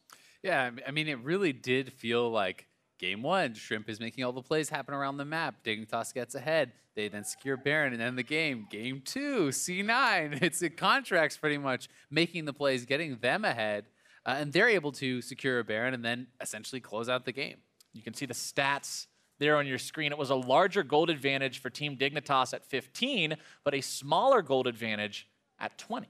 Yeah, I will say I think that when C9 got ahead, they did a better job of actually pushing the pace and increasing that lead steadily throughout. You know, they didn't have as big of a lead early as Dignitas did in Game 1 because, you know, they were a couple thousand gold ahead at like 6-8 minutes, right? Yeah, so, crazy. You know, certainly they played a slower game. And that is one of the things that can be impressive about the top teams is, you know, if you get ahead, how fast can you win? And if you're behind, how long can you kind of make this game go? And I think that's a testament to how long Cloud9 has been one of the top contenders in the North American LCS. This is a team that's used to being in a spot where you can build those leads over other teams. They're used to saying, okay, let's close this one out. Dignitas, a team that, like we said, struggled in Spring Split. They're trying to come into their own, trying to find how they work well as a unit, and so that's still going to take some time for them to get those elements down. Yeah, it definitely is, but they are a much better team than last split and having a good season for themselves so far. Despite whether they win or lose today, really, they are having a much better split, and I think that they're going to be a team that, you know, with new players and stuff, is still having more room to improve than maybe some of these other squads. Shrimp is actually, you know, just recently kind of becoming the go-to guy over Chaser, now Altec. This is his first series today with the team, so, you know, we have to give them some time to adapt and really mesh, and then we'll see perhaps the true potential of the team. That being said, it would feel awful nice to be 6-2 as compared to 5-3. They would. That is the dream for Dignitas. Cloud9, though, wants nothing to do with being 4-4, would much rather have that 5-3 record for themselves, needs to keep that upward trajectory if they want to be a competitor for the top of the table. The bans this time, again, Shen, Fiora, banned away by Cloud9. They don't want to deal with Someday on that hard carry again. They're also taking Caitlyn off the table, while Kennen, Zach, and LeBlanc are banned out by Dignitas. Galio, again, locked in for Cloud9, looking a lot like Game 1. Yeah, it really is. And in Game 1, it was the Gragas Caitlyn response. Caitlyn has been banned away, so they won't be able to get that this time around. We have to remember how well Altec did in Game 1, you know, dealing 30,000 damage throughout that game compared to around 10,000 from Sneaky, you know, much more than the opposing players. And Caitlyn does allow you to really siege aggressively, to play very safely in these team fights and still pump out a lot of damage. Well, they're going to pick the Varus, it looks like, instead. Gonna go ahead and go with that one. It's been picked 3 out of 3 games now in this series so far. Very popular. Cloud9 opted into Jhin versus Varus last time. You know, they picked the Jhin over the Varus, so they certainly could go right back to that Jhin if they do so choose. Syndra, a blind pick, is something that you can go for, but a lot of people are pretty comfortable playing into this with Echo or Fizz, so it's not what you're expecting. And yeah, Jhin makes a lot of sense. I mean, when Cloud9 was happy to take it last time in the matchup, they will again. And now Keen is kind of forced to show us if he is comfortable playing Echo or Fizz into this, playing one of those assassins that can really kind of deal with Syndra very well. And talking about Keen as a player, this is a guy who sort of has a reputation for playing weird stuff in solo queue and trying to figure out counter picks, and we know him as the infamous Urgot into Zed. So he had a lot of different stuff. I mean, he was the guy who popularized Hecarim with home guards. He was a guy who played Graves mid. This is a guy who used Urgot as a Zed counter. Like, he can play a lot of different stuff, and it's looking like the answer for him for now is going to be Corki mid. Corki, very strong after the changes they made to him, making him do almost all magic damage, even with auto attacks. Getting those Sorcerer Shoes just turns those auto attacks into a HP destroying machine. Yeah, and they buffed some of his base damages, his attack speed and stuff, so has more AD, has more attack speed, more easily itemizing towards that magic pen and stuff. So Corki definitely very strong, and you can take exhaust pretty easily on this champion, which is going to help you out against that Syndra, who will be looking to combo you down. Cloud9 pretty much needed to lock in that Syndra in the first part of the pick phase as well, considering it's been banned away in phase 2, both games so far. Kha'Zix also going to be banned away again this game. Lee Sin banned out by Cloud9, not allowing Shrimp back onto that big playmaker from game 1. Yeah, so the two key adjustments from game 1 to game 3 here on Cloud9, where they are on the same side, is banning away the Caitlyn, banning away the Lee Sin. Those are two things that they're kind of targeting as what were the problems in that first game, and I tend to agree that Lee Sin really was what carried the early game, and Caitlyn was really what carried the late. So, will these two bans be alone enough to actually swing it in their favor? No, I don't think so, but it certainly will help. Another Blitzcrank ban from Team Dignitas, seriously respecting the skill Smoothie has with the champion yesterday. Cloud9 versus Team Liquid. Smoothie had some awesome pulls. A lot of the time, that was demonstrated through his patience to allow them to be set up by other CC. You got to keep him off a playmaker like that and if you want to succeed. Blitz really changes the way that you have to play the game, right? Like, it's very annoying to play against this guy, especially when the Blitz is either even or ahead of you. He can put so much threat onto you just by simply walking forward. And Big, again, going back to the Morgana, and this was a pick that we always kind of associated with Olay, but Big is definitely making it a bit of his own. I mean, he has played it now 4 to 5 times in the last 2 days. And it worked well when we saw it in game number 1. The Black Shields were exactly where they needed to be. The threat of the bindings. He was part of that early roam that allowed his team to get ahead, gave Keen that 2-0 lead that kept Jensen down. And the question is, does Sneaky still prioritize, playmaking support? And the answer, it looks like, is going to be no, going with that Lulu. There are a lot of answers to Morgana. Lulu certainly is one of them, and is going to be that strong supportive style champion that can buff up, either Jhin or your massive frontline with the Galio. I also think that something like a Zyra is actually a very good answer to Morgana, because you can poke her out. You don't really care that much about the Black Shield, because your plants can actually knock that off very quickly to open up for your root or your ultimate knockup. But I'm deciding to go with a more supportive style, and if they are going Rengar, that makes a lot of sense, because Lulu synergizes extremely well with Rengar. Throw Rengar into the back line with his ulti as soon as he gets there. Wild growth provides extra CC, extra safety too. And that speed up is so powerful, right? You already have a bunch of bonus move speed when you are in that Rengar ultimate, and then Lulu hits you with the Whimsy. You go even faster. You can fly in there so incredibly fast, chase people down, find those picks, and it's going to be Renekton in the top lane against the Galio, so certainly should be a lane that someday can bully. And this is the magic of the Gragas, the 3rd game that we see that used as a flex pick. This time it will be heading into the jungle. And someday on that Renekton, he wasn't really able to do a lot against it in the last game because his opponents made sure of that. They kept Impact relevant, kept him at the point where he wasn't able to just be destroyed by the Fiora. Yep. And I think that, if Impact can kind of get to the point where he has his triple Dorans, or he has an FAP that he's essentially clearing the waves for free with your Q, with that Winds of War, then you can kind of start to really neutralize the lane. But in the early levels, it's sometimes pretty difficult, because your Q does not actually finish off those backline minions, and then you have to actually get in melee range to try to finish them off to pick up those last hits. Otherwise, you're going to just be ceding all that gold, and Renekton can really punish you in longer trades. Galio specializes in these quick trades. You hit him with the Winds of War, you taunt them up, you punch them, but after that, the longer and longer the trade goes, the worse it gets for you, because your cooldowns are pretty long at those lower levels. Heading into game number 3 now. Both teams know that this is the one that's worth all the marbles. Cloud9 trying to contend, get themselves up towards that very tip top of the scoreboard yet again.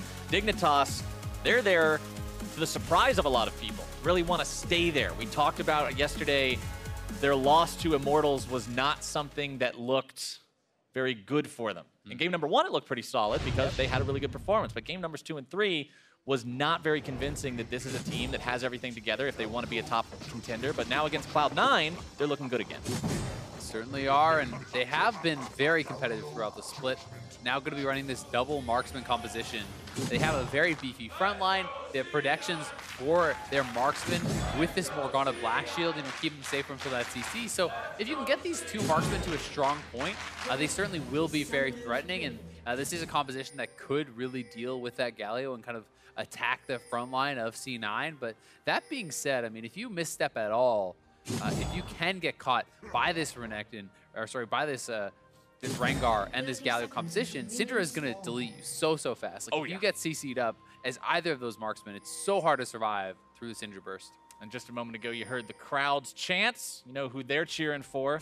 Even back in game number 1, we saw the fan vote on the screen. It was about 80% for Cloud9, one of the biggest fan bases in North America. Fans love seeing these guys succeed, love seeing them win, improve as a team. And that is ultimately the goal, moving through Summer Split, trying to place as highly as you can, get that good seeding for playoffs, so you can make a run for Worlds later on in the year.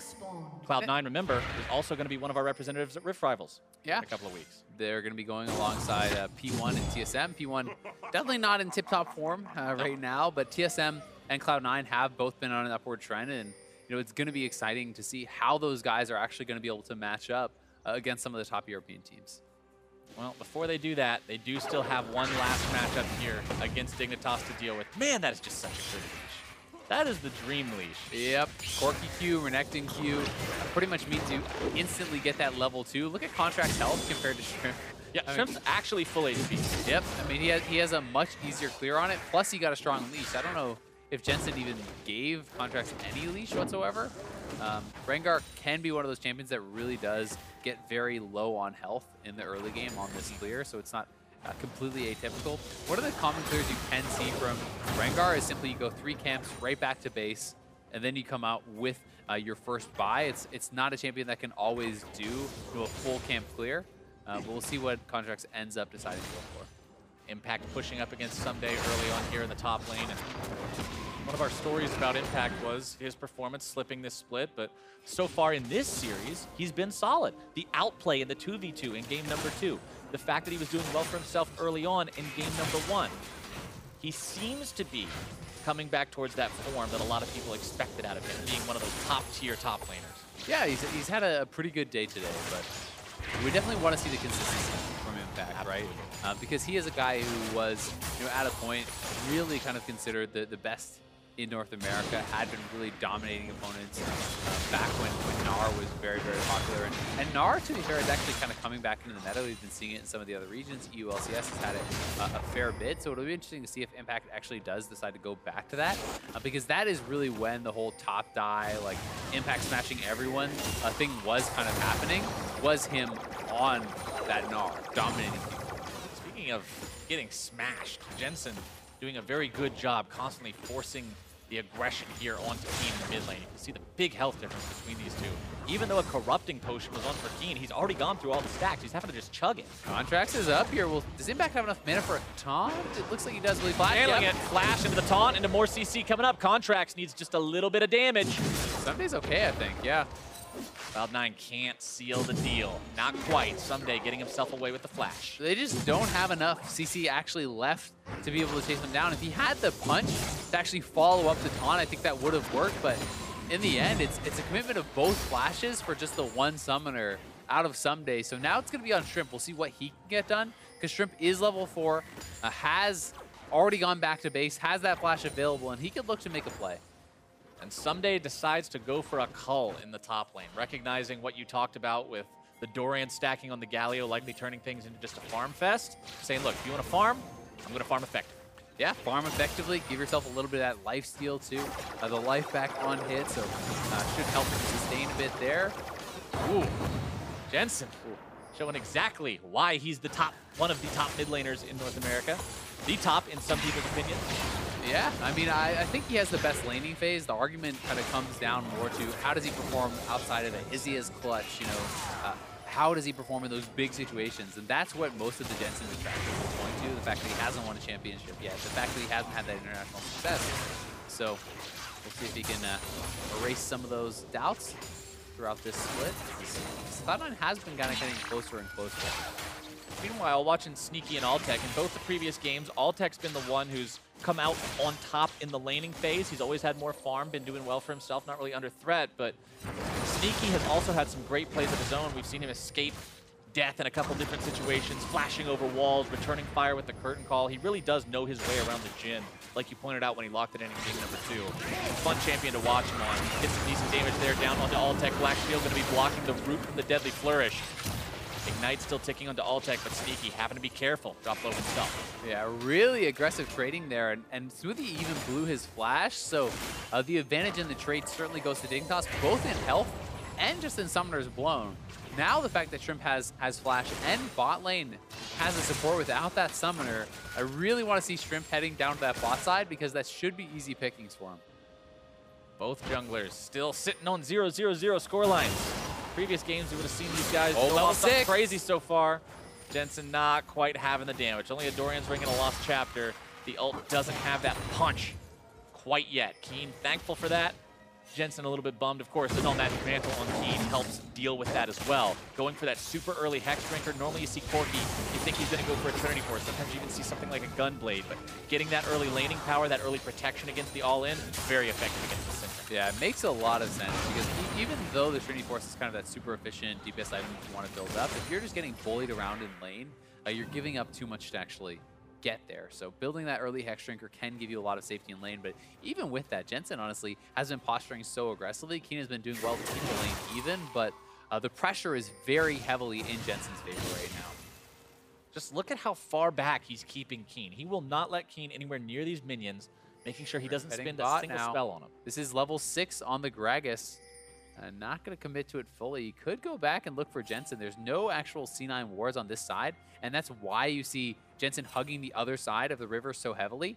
There's lots of wards up there, so he's always going to play the left side of the lane, knowing that the only real safe entrance is down here from the right. So if Gragas shows, he's just going to run straight up the river. Contracts clearing out his red. It is warded, though, so Shrimp's going to make a trip down here, try to see if he can steal it away, but a fast secure by Contracts, making sure that no sort of shenanigans like that's happening. And they know where Gragas is now. They saw that barrel in there, so Jensen not really exposing himself at all. Good vision control, both from Contracts and Jensen. Contracts plays very heavily around mid lane oftentimes. It's prioritizing getting vision so that Jensen can play aggressively.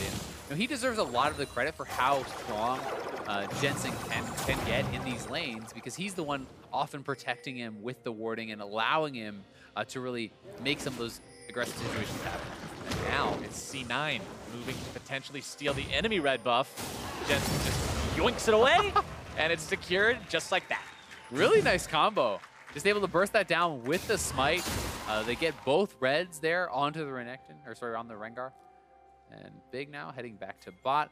He has been getting some warding done of his own. You can see the 3 deep wards he has placed on the red side jungle of Cloud9. A lot of this game really is down to the vision control and knowing where your opponents are, and that's why we're kind of sitting in this 0-0 scenario right now, because the junglers have been so well tracked by the supports and by each other. Package up on Corki as well. Big golden rockets on the arcade Corki skin. I mean, he's ready to make a delivery if he finds the opportunity, but remember that it is time gated. About 2/3 of that time passed so far. He's still without his flash. You know, this is something that I will kind of criticize a little bit from Dig. I do think that's something where you could have set up a play, even with that package, right? You have the package picked up by Keen. You have level 6 of flash on Shrimp. You have no flash on Smoothie. And Lulu is very squishy at this stage in the game. Like, that is a dive that you should be able to pull off. And if you can pull off a kill on the bot side, then you have access to the Infernal Dragon, which is such a big objective in these early stages. So I do want to see Dignitas putting some pressure there. Well, they do have a ton of wards in the bottom side of enemy jungle. If anybody's moving through there, they're going to see it coming. So they decide to just skip the kill somebody step, go straight for the Infernal Drake. Looks like it's going to work. I don't think Contract is going to be here in time at all. He's over on the Krugs, so picking up a pretty easy Infernal for themselves. We'll We'll see if Contracts can actually have a response, because C9 has had a double pink ward down here. They made sure that there's no wards on those Krugs. So there's a pink ward in that bush, a pink ward in the tri-brush, and this is the setup for a potential Contracts gank with his ultimate. Flourish comes out, goes that right in between them. I think Contracts probably pops the ult and they go for it. But they did not, so we'll see if they can set something up anyway. Keen and Shrimp working towards that blue buff. Going to keep giving that one over to Keen, so he's got more rocket spam all day long. Corki's so very effective at just clearing waves away once he has that blue buff. No real worries there in that department, but Contracts trying to secure some vision, grabbing himself the Scuttle Crab to keep his bottom lane safe as they're now pushed up. Infernal Drake is going to be the second one this time around. We might just get 3 games in a row where the same type of Drake spawns back to back to back. Yeah, and this is one, though, where I think when it's Infernal, the teams are not okay just giving it up, right? Yeah. We saw Triple Ocean go over them. We saw all the Earth Dragons going over to C9, and I think that Dignitas will try to fight for this. Behind enemy lines, Cloud9 looking to start things off. Big in some trouble, having to try to flash away from these bullets, but they're still able to find the first blood for Cloud9. Contracts cashing in on that one. Someday going to be tanking these guys for now. Pop's getting himself bursted down. Jensen grabbing the kill. Cloud9 find themselves 2. Looks like they're about to make it 3. Alltech will not stand against this long double kill for the Syndra. Tanking the turret aggro, barely going to be kept alive by the heal from Sneaky. Dignitas gets nothing in return. Oh, such a good dive there from Cloud9. They set up the play, get 3 kills with no response coming out of Dignitas there. Not able to actually have that same effectiveness. Galio and Rengar using that first ultimate to really great effect. And Galio synergizes so well with Assassins jumping in like that. Yeah, it really does, and they're faster on this play. You know that they're looking to set this up. The TP going to be coming in very, very quickly from both top laners. As soon as it does, land Contracts flashes out actually of that Morgana ultimate to unleash himself, and then Impact going in. You have the empowered W from Contracts to break the Renekton stun. Very easy to turn that around, and then a Shrimp is coming from base. Keen is late on the play. 3 members dead before they can really even respond. Cloud9 going to enjoy an almost 2,000 gold lead off of that one. They didn't get the turret in the process, so that's still available for contest, but 3 for 0 is a huge momentum swing for Dignitas. And the kill's going to Jensen. That is so big, and I think that Infernal Dragons are even more important when you have these sort of assassins in the game and knowing the next Infernal is in. Because when you're playing a champion like Syndra, if you can hit the damage threshold where your full combo, essentially 100 to 0 the opponent, that is so good. And the Infernal can sometimes push you over the edge. Right, a combo like as that. As a wave breaks out. Yeah, the crowd's into it, man. Right in the Cloud9. It's not an Ocean Dragon, it's Infernal. Yeah, they should have done this in game number 1. Yeah. Crowd's not properly role-playing. What should they do for the Infernal? Like make a campfire or something? I don't know. That sounds like you have a bonfire in here, but I think we have a fire marshal in here who'd probably be pretty upset about that. That's not going to work. We'll stick with the wave on second thought. All right, let's just leave it as it is. Yeah. Accept it for what it's going right now. And Dignitas trying to get themselves that turret first blood, but I don't think it's going to be happening before Sneaky can find it here in top lane. Having to reload the gun for a second, and then should secure this one. Smoothie and Jensen keeping their opponents at bay mid, and Sneaky's got what he came for top side. Got the solo gold as well, but Shrimp may finally pull the trigger here and look to set up a play, but Impact is faster. Cloud9 coming around. There's that synergy between Rengar and Lulu you were talking about, as Zale Big getting himself bursted down. Some big damage as Keen's on the run, and Dignitas has no way to respond yet again. Cloud9 fully in control. Yeah, Dignitas was looking to set up their own play, but Cloud9 just pulled the trigger faster. Shrimp was looking to get in there with the flank, but Contracts goes in with the ultimate. Impact is there to follow up, and Shrimp is now out of position to defend his teammates, so they're going to get the kills. They're going to get another turret here, and it looks like Impact should even be able to defend bot, so this game is just snowballing very, very heavily for Cloud9. Cloud9 again taking all, giving nothing. Dignitas, no chance to claw back into this one so far. Yeah, and you can see Shrimp was down by that Raptor brush, but Contract was already flying in from the top. Big just gets deleted by Jensen, and Shrimp can now not even enter the fight as the rest of his team is very, very low. Ooh, Keen. Good sidestep. Barely sidestepping away from that one. Package, not going to be able to have that delivery yet again. Always a bad feeling on Corki. Want to get those off, make big plays with them, but a lot of the times, especially early on in the game, you just can't find the angle or the opportunity. Yeah, that's why one of the things I really like when people do with the package is you actually just kind of go hunting your opponent's jungle, right? Go in, see if you can find the jungler, see if you can find someone clearing camp at low HP, you know, steal away camp, do something with it, because even if you find a situation that you don't like yourself in, you have the package to escape, right? Right. So you can kind of use it just as a scouting tool to kind of get in there and see if there's anything that you can get done, because people play too respectfully around it in lanes. As soon as you hear that package sound, everyone pretty much just backs off, and you're almost never able to make something happen in that lane. Also uninterruptible, as opposed to the normal Valkyrie, which can be stunned out of. That one's just going where it aims to go once it starts. Dignitas grabbed themselves their first turret of the game there in the mid lane.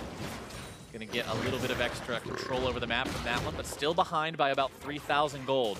Infernal Drake spawning in 10 seconds. That's the advantage they have so far. If they can build this up to a 2-0 difference as opposed to 1-1 all evened up, that's going to be a very large difference between the outcomes here. It really will, and that's really the only advantage that they have right now. I mean, it's again a tale of two junglers. Shrimp is showing donuts on the scoreboard, just hasn't been able to find any way to get in. They're going to go for the engage again. Galio is here. First call opened up. Big has to be escorted out, but Sneaky weaving those bullets in between opponents right past the body block. Takes down Big. They'll take the blue buff away almost, but Keen's got the secure. Alltech heading back down towards the bottom turret. They know that Cloud9 has secured this one. Yeah, they're able to get that Infernal. Well done. Get the kill onto Big, who has been having a rough game for himself. Very squishy on this Morgana, getting taken down again, and now C9 can be able to pressure this bot side turret, and that was their only real advantage, was the Infernal Dragon, looking to stack those neutral objectives, but again, Contract's faster on the play, goes for the initiation, and he has 100% KP this game, is doing very well again here for Cloud9. By the way, Zale, 3 games in a row, 3 Drakes in a row.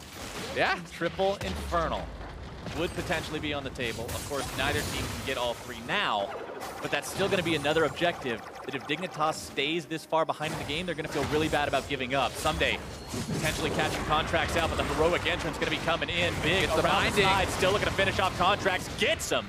Utilizing the power of the ulti now. Can they find impact as well? Someday, so ferocious on this Renekton. The winds of war will blow, but they will not find their mark. A double kill for Big. And Dignitas looks to take the Rift Herald. Yeah, they're going to rake the Rift Herald. That is big for them. And unfortunately, Someday actually didn't pick up those kills. Would have really loved to see him get that so we could have more of a chance to really bully out Impact. But still, getting the gold on their team is very nice. And they're going to be able to take this Rift Herald and hopefully try to turn that into another turret, maybe on the top side where they're prepping that minion wave. And that would close that gold gap quite a bit. Big must have heard you talking about him having a rough game. Had to pad the stats a little bit. There you go. I'm not the one with any kills. That's my top laner. Shrimp will pick up the Rift Herald for himself. Putting it on the jungler means it's easy to roam it around the map, drop it wherever you need it. We'll have to see if they can find any opportunities to use it, because it can be difficult when you're this far behind, because you're not the one deciding the momentum of the game. You're not the one choosing the tempo. So those opportunities have to be made with extra close attention. Yeah, and if all the waves are pushing against you, then your opposing team has so much time to react if you're having to drop it pretty far back, so that can be tough for them. We definitely want to see Dignitas make a play before they drop it. If you can kill someone off, you're essentially guaranteeing that first Rift Herald and opening up an opportunity to even get another one with it. Sneaky moving up, Contracts and Jensen right behind him. Cloud9. This is what we talked about earlier, Azale. This team familiar with being ahead in game. As Lulu, of all people. Okay, so we got supports stealing kills, we got supports stealing red buffs. These guys are straight up thieves this game. He's like, all right, he has 2 kills. Well, I have the red buff. I'm about to kill him with this red buff. 1v1 me in the river, bro. Yup, 1v1 Baron Pit. It's not even spawned yet. It's just an arena. Yep. Contracts getting a decent bola down there onto Keen, but nobody around to follow up with that one. C9 really pushing the pace of this game forward. Deadly Flourish sidestepped again. Big doing a good job of avoiding those at least, but their jungle is danger territory now. It really is. They have no vision in that kind of inner circle near the Baron Pit. C9 is trying to take control of that, and if they can maintain control, the wards on C9's blue side jungle are going to expire there too, and then that Baron really does become a dark and scary place.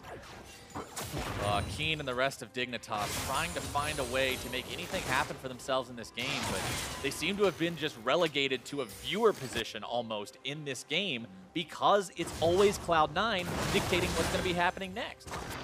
Well, something good going for them is that Triforce now. Keen has his rank 2 ultimate, the Triforce, the Sork Boots. That has been traditionally what you talk about as this really big point of power for Corki.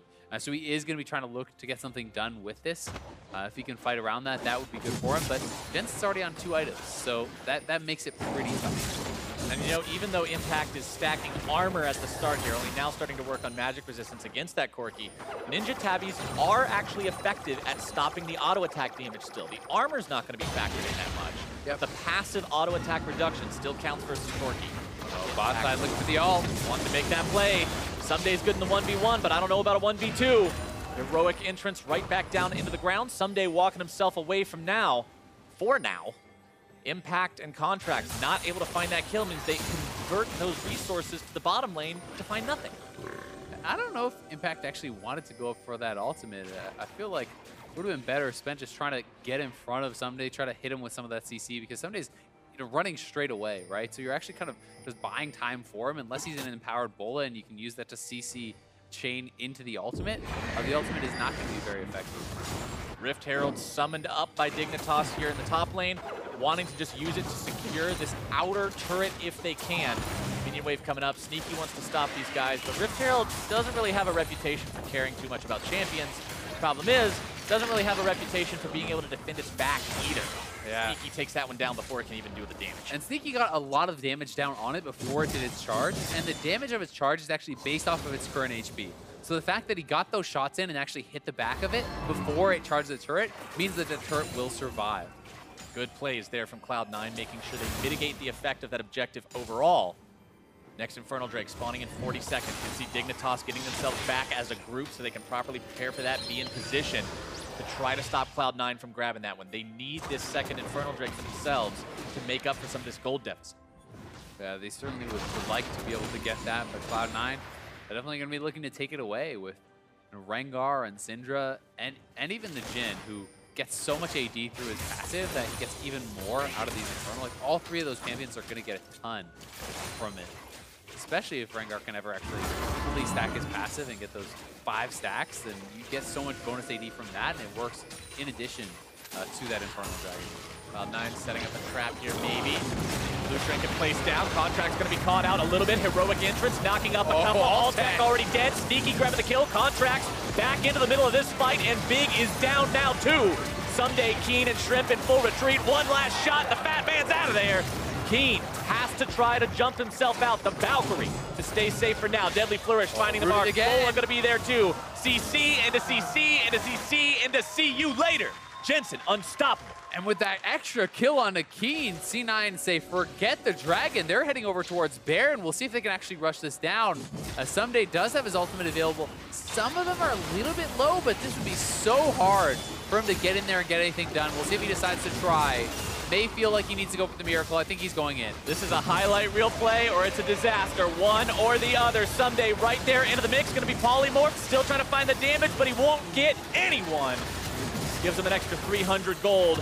Does finally get kill credit onto Impact, who dies to the Baron damage afterwards. He goes 1 for 1, but Cloud9 will take Baron after a phenomenal fight. Such a good initiation. It looked like they were quite on the same page as Contracts was going in, as the rest of the team was going out, but then the immediate follow-up from the Galio stuns multiple members. Alltech is dead before anything has happened, and then Dignitas just has to be in full retreat. And the CC out of these guys, so well done. Contracts landing the empowered Bola onto Shrimp allows them to pick that up, and now Dignitas trying to rush down this Infernal. Stolen away! And Deadly Flourish onto your jungler. Contracts showing up so big right there, trying to chase Alltech down if he can. Going a bit too far. Jensen coming in to make sure it's a 1 for 1 at least. Big in some trouble, taken down by the auto attack. Who needs spells when you can hit him with that extra little bit of the basic? As Keen gets himself stunned up. Not quite the follow-up showing up just yet. Shrimp looking to go for Sneaky, but that Jhin is unstoppable. Flash into the shot. Double kill. 4th shot there. 0 and 5 on this Jhin. Sneaky is going crazy. Jensen 7-0 and 4 on the Syndra. He's not doing too bad himself. Carries this series, Azael. It really has been all about the mid laners, all about the AD carries. These guys getting so strong, and now Someday popping the ultimate, trying to do something, trying to hold on to this turret, but I don't know if they're going to let him. He's not doing anything. He's just polymorphed until he's going to be taken down. Wild Now they're coming in, keeping him alive, and Sneaky is godlike on this Jhin. At the end of game number 1, Azael, you talked about, can Alltech be a consistent performer after having that great first game showing? Right now, Sneaky is the one who's showing himself to be such a good AD carry. His performance on Jhin this game has had so much damage, so much presence. And again, it all started around this Infernal Dragon. Such a long fight. They feel they need to force the objective, but in goes Contracts. That was smited to 47 HP there by Shrimp. Contracts didn't even use his smite. He gets it with actually the leap, killing it off. Very, very close margins there, but Cloud9 get that, and they get everything else in the ensuing fight. Sneaky and Jensen so fed, can just pile in and continue to get these kills. They're able to take down Shrimp, they get off Keen with that 4th shot, and now another fight breaking out the mid lane. Sneaky having to retreat here. Deadly Flourish fired off again, gonna be sidestepped. Curtain call opened up. The roar has sounded. Contracts looking for a chance to get in here. 4th shot blocked up by Big. Contracts leaping in. Staying just fine for now. Stun comes out, doesn't find its way onto anyone. Deadly Flourish roots up Keen. Earlier, Azael, Dignitas needed some kills, then they needed some turrets, now they need a miracle because Cloud9 is so far ahead and they're not stopping. Baron still for 35 more seconds, pushing down the mid lane. Yeah, and Cloud9 is not going to stop. They're just going to force this. Dignitas needs to engage right now to have any chance, but Galio is zoning them. Somebody looking to come around for the flank, but the turret is already dead, and they need a miracle. As you said, they get a big Verisalt there. Somebody can't even go in. Impact's locked up, but what does it matter? That is a tanky Galio. Cloud9 just playing this one back for the time being. Someday popped his ulti, but he can't get into the fight at all. Inhibitor still under threat, a little bit more damage will take it down. They find the objective they're looking for, now backing themselves away again. Someday with no ultimate is not nearly as much of a threat. Yeah, Someday popped that ultimate, couldn't even find a way in, and Big is just erased. This Morgana is not having the effect that they needed it to have like it did in game number 1. Cloud9 with 2 Infernal Drakes on that Syndra. You brought it up. That can be what pushes you over the edge and getting the 100-0, but I'm pretty sure that Jensen could have gone through 2 of those health bars. Yeah, with that damage. Big has no MR, he has 1,400 health. That's like a QW, and you're dead pretty much from Syndra. And if he wants to expend the ultimate, there's nothing that you can do to survive. Pretty sure it's harder for Jensen to kill the red buff at this point. Big is just not in a spot where he can survive any amount of this damage. His entire team, 13,000 gold behind. The best person on the team is sitting at 1, 2, and 0 in terms of where he's standing right now. And with only a Trinity Force, a Hex Drinker, and a Zeal, yeah, I mean, aren't going to do it. The Trinity Force would have been threatening a while ago, but Jensen's on 3 items now. Cloud9 looking to close this one out very quickly. 7,000 gold on the Baron power play. It has been all about the snowball in these 2 games, and it's looking like it again in the 3rd as Cloud9 closing in on this final inhibitor. Ringar Roar sounds, Big's gonna be brought down. Impact coming forward, looking to channel that taunt. Sneaky knocks back in the back. Someday for the flank. Looking to go for Jensen if he can, but he's already legendary, taking down Shrimp, the heroic entrance. As now they're going to be able to burst down Someday. Legendary for Sneaky, more damage coming through. All tech locked up, rooted down, taken out. Keen on the run. Impact still trying to find the taunt, can't quite get it. But 1 versus 3 is not a situation that saves a game. Cloud9 on to the Nexus turret. Sneaky still alive, 9, 0, and 6. There is no way for Keen to possibly hold this. Jensen and Sneaky and Impact far too much of a threat. The Nexus itself now exposed. Super minions wailing on it, and Cloud9 will take down Dignitas and continue to contend for a top spot in the North American LCS. Both teams gonna be tied at 5 and 3 after week 4 here. A Cloud9 with a strong weekend for themselves, and Dignitas 0 and 2 this weekend. They lose to Immortals, they win the first game in that series, they lose the next 2. Same story again today against Cloud9, as they are found wanting against some of the toughest competition the NALCS has to offer. And what did we hear Sneaky say at the start of this series? That Dignitas sometimes comes out of the gate swinging, but then they lose that momentum. He said, we want to make sure we're the ones who derail them. And today, they definitely contributed to knocking Dignitas out of that conversation. I mean, we talked about game number 1, how much damage Altec was putting out on the Caitlyn, you know, almost tripling Sneaky's damage. This is essentially the reverse of that. The Jhin putting out almost 23,000 damage to the 8K or so of Altec.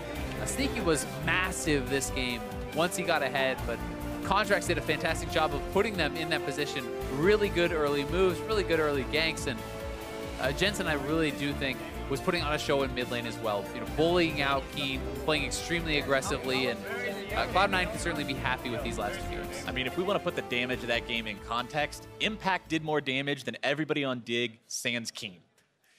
Feels bad. I mean, he was constantly just this massive team fight meteor in every fight, crashing into the ground, disrupting everything. And the synergy between him and Contracts, every time Contracts was in there, he pulled the trigger at the right time to make sure he was disrupting people as well as keeping Contracts safe. Yeah, and Impact was able to essentially hold Someday even in the lanes, right? Just pushing out those waves, never allowing the Renekton to really bully him out to find those opportunities to take over the game, because he was down in farm. He was in a position where the matchup can be pretty tough if Renekton can get going. But Impact did a very good job of neutralizing him in this game, and also in the Renekton versus Fiora game, just neutralizing him, allowing the rest of the C9 map to be effective, to get the work done to win the game. And that really is Impact at his best, is when he is able to hold on without help from the team while the rest of the map flourishes. Impact was returning to form. We talked about how good Sneaky's performance was in game number 3, and the consistency of those two is what this team needs to see, so that it's not always Jensen playing out of his mind, having to be the carry. When those two can step up and provide that level of threat as well, that's when this Cloud9 team goes from looking okay or good to looking like a well-oiled machine. Definitely agree, and they're definitely doing that this week. Well, for a first-hand account on the series, let's go ahead and hear from Pastry Time and Cloud9's mid laner. Thank you very much, gentlemen. Great cast on the day. I'm here with Jensen, mid laner of Cloud9. Tough series there, it seems like, especially after game 1. How'd you guys kind of rally back and make sure you won the next 2 games? I think we just swapped up the picks a bit for the third game, tried to go for some better early game because we struggled a lot early game against them. They played really well early, and I think they had advantages in the early game mostly, so it was really hard for us to transition it into a mid game. So we just kind of swapped our picks up a little bit, and we took it from there. And it does feel like Cloud9, you guys are certainly ascending as things are getting better and better each week, but it hasn't been that easy of a time to start off your split. And now you've been playing amazingly. If you just look at the numbers, your numbers are pretty insane. But from your perspective as, maybe the best performing player on the team, how do you guys kind of move the rest of it around and help the rest of the team find success? I think I don't really necessarily know what it is we're doing wrong, but I think the other teams have just improved a lot during the offseason. For example, I think last split we were one of the top teams easily because the other teams weren't, the bottom tier teams weren't that good, but I think they all improved a lot right now. So a lot of the teams are giving us a hard time, just throughout the game. So we're just trying to figure out our own style and what works best for us and just try to get better, basically. Well, unfortunately for you guys, you have some very tough opponents next week. And if all the teams are causing at least some sort of trouble, what do you think of TSM and CLG, your opponents for the next week? Well, we played them first week and we went 0-2, so that didn't go too well. So I'm hoping that we can, swap it up a bit and go 2-0 this next week. But we have a lot to work on, I think. I don't think we're probably not as good as them right now, but I think there's a lot we can take away from these games and hopefully we can beat them next week. Well, thank you very much, Jensen. And great work there for Cloud9, getting the victory on the day. But we are going to pass that back to the analyst desk to wrap up the series.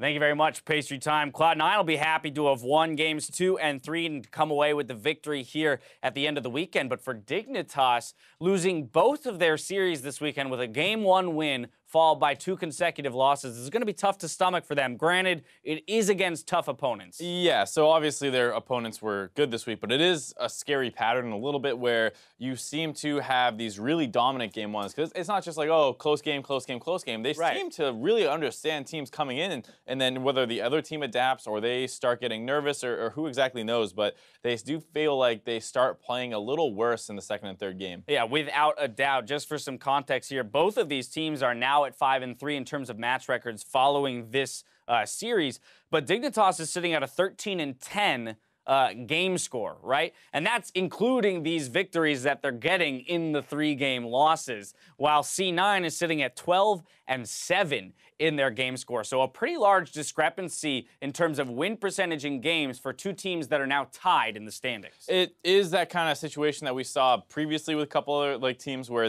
they're not winning super convincingly, and I think that's one of the things that people always kind of held against Dignitas is that while some days a beast and Shrimp can be really aggressive, Keen hit or miss a player a little bit. Lod was a little bit of a hit or miss player. Alltech in now, the fact that you're still making roster substitutions when it feels like you're one of the top teams, right, are these kinds of things that you don't really see that much. Like TSM, CLG, C9, and Immortal, excuse me, are all the 4 teams above them who are pretty much sticking with the same roster. Yeah, very much so. But let's zero in on this 3rd game in particular and take a look at how it fell in the way that it did. Once again, the Corki coming in as a response to Syndra. No real surprise there, except for the fact that Syndra is in the hands of Jensen. And when I think of a few different champions that I don't want him to have, Orianna and Syndra are 2 that jump to mind pretty much immediately. It did seem like Syndra had kind of fallen out of the meta for no reason. It was something that was always highly contested in Korea, but it wasn't highly prioritized here in North America, and it feels like a couple of the most dominant mid laners are starting to pick her back up again. We saw it on Bjergsen today. Bjergsen had it today. I think he got it tomorrow, or excuse me, yesterday. Yes,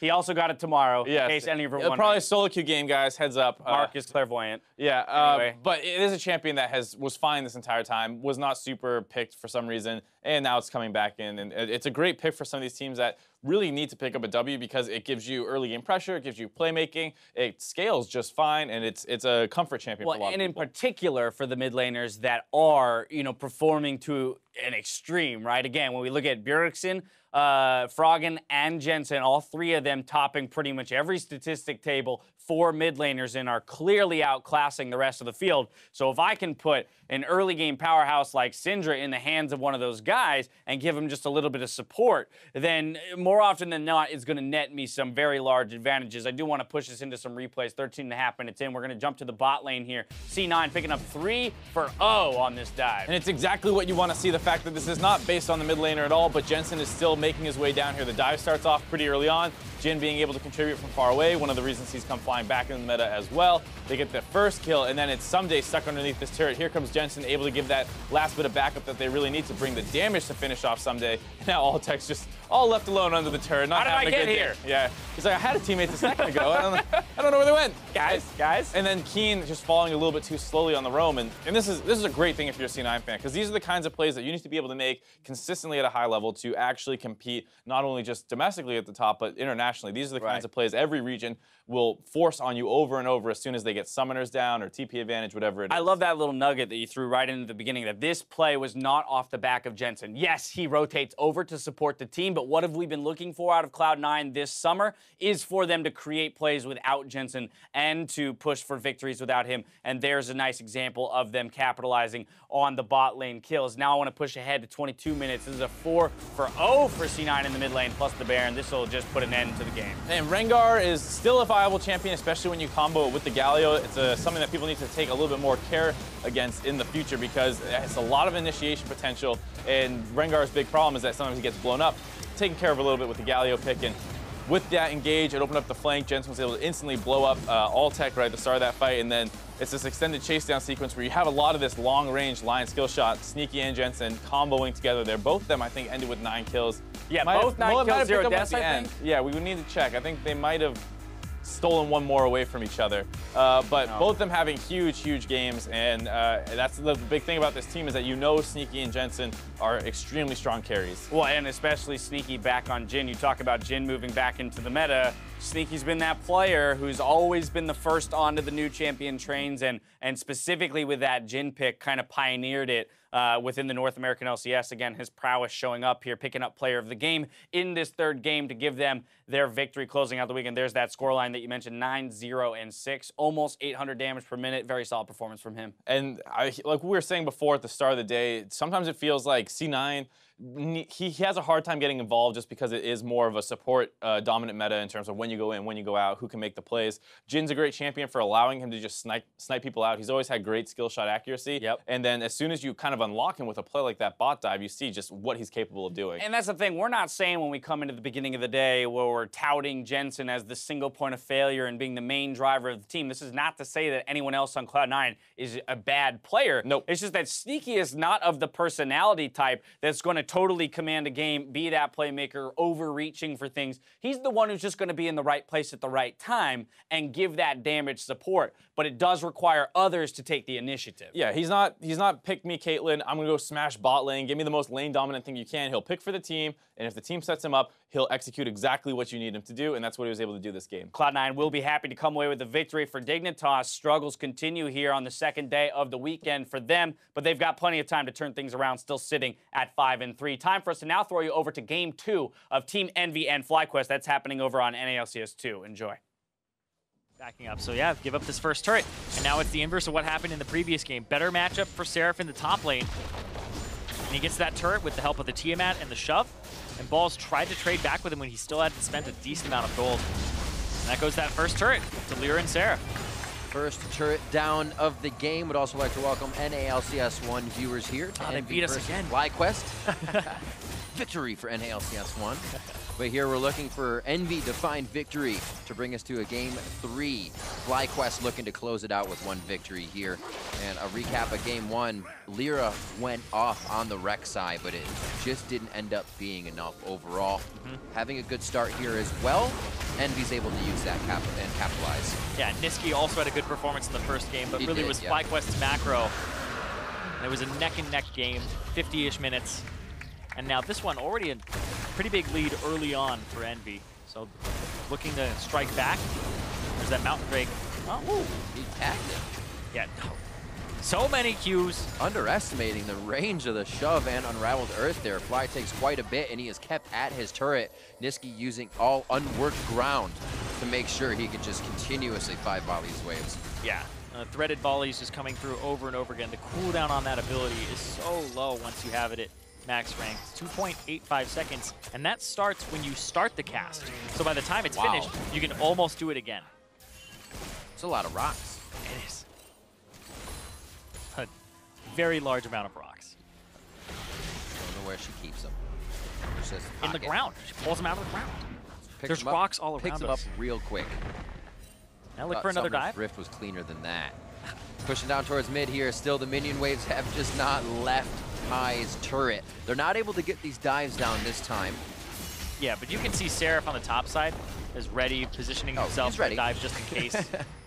Clearing out the Raptors as well, so Moon doesn't have as much to do either, and they're taxing that jungle. All right, so Tiamat versus Tiamat on the top side. Balls will be able to create a bit more pressure, but it'll be pushed back at him just as fast.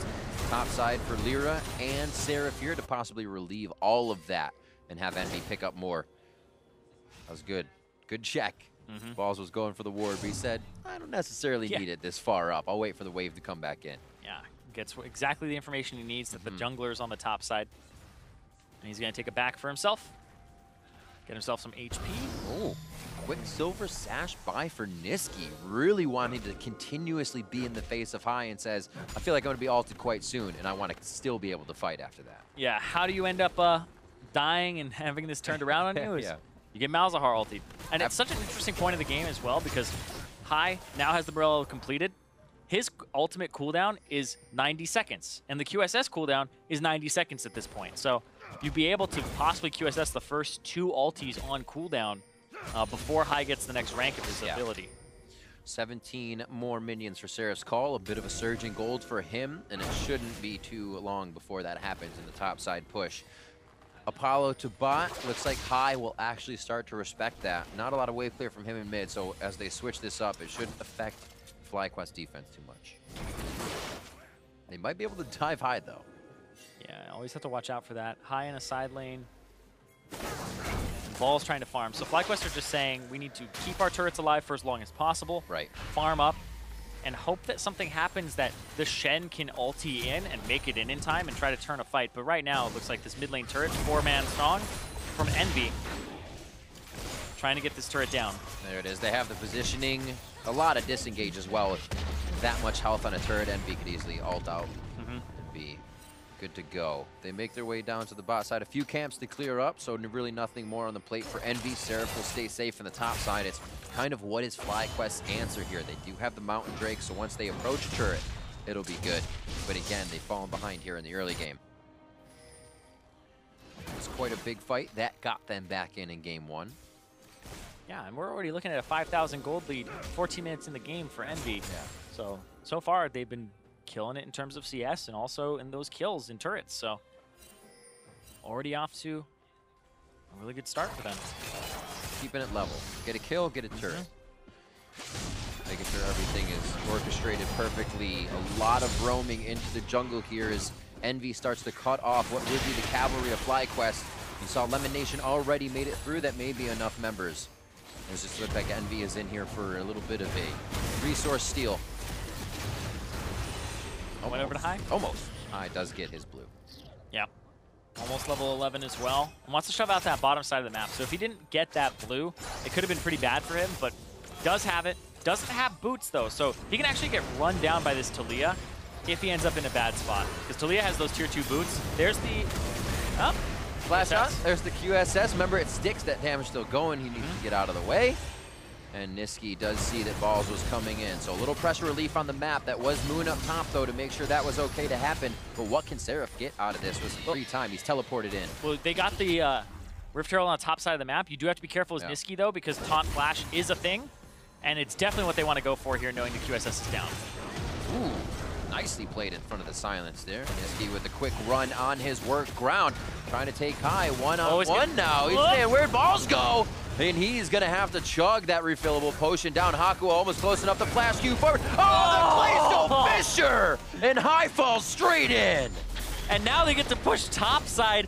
The map is just collapsing for FlyQuest. They lose their mid laner there to the support getting a play. Hakuo coming up big. And look at, they still have this Rift Herald to use turret torpedo on an inner turret. Not something you usually see. Yeah, I feel like this may have been better utilized in mid. Just because this turret actually I don't disagree. More attention on it here. And also that hit from a full health Rift Herald would have been a few more shots from where Apollo actually is. Outer turrets are down, and we know how good Envy works those early game leads. They would have vision in the jungle immediately. We'll see what happens, because I say I would have liked it mid a little bit more, but it's the whole idea of it's harder to get those inhibitor turrets. But this from Niski was so well played. He popped the Ghost, and Haya doesn't even have tier 1 boots. And then Haku with the flash forward pinched him against the wall as well. I like that he threw out the voids. He's like, oh, the Q will get hit by the voidlings. Yep. Oh, Glacial Fisher goes Not through looking that. for the Q. The ultimate was worth. Presents were delivered. So Hakuo now able to move forward. You can see a little scary on his solo mission, but Envy feels like they have that breathing room here to get those wards forward. And why not? If Apollo can keep farming and everybody else can do these things while Hakuo gets those wards in, busts those stats up, why not? And Niski so far, good decisions this game and good play so far. Like going that hard? Yeah, his seismic shove, his 100% kill participation, and also the fact that he purchased the QSS when he did. A lot of people would have just completed the Morellonomicon. He would have been able to very easily to just full buy that item, but goes for the QSS, saying that the only way that they get back into this game is if they pick me. That's exactly what they tried to do. High used the Ghost, used the ultimate, and then Balls also used his to try and get in. Flash as well. High flashed immediately before ult to make sure Balls was in range for a taunt. So that's down for High to have initiation as well. And that's the scary thing too, is High, and it seems like they didn't check the inventory of Niski for a while. Yeah. Because that was a play that he's dead if he doesn't have QSS. If he doesn't have QSS, 100% dead.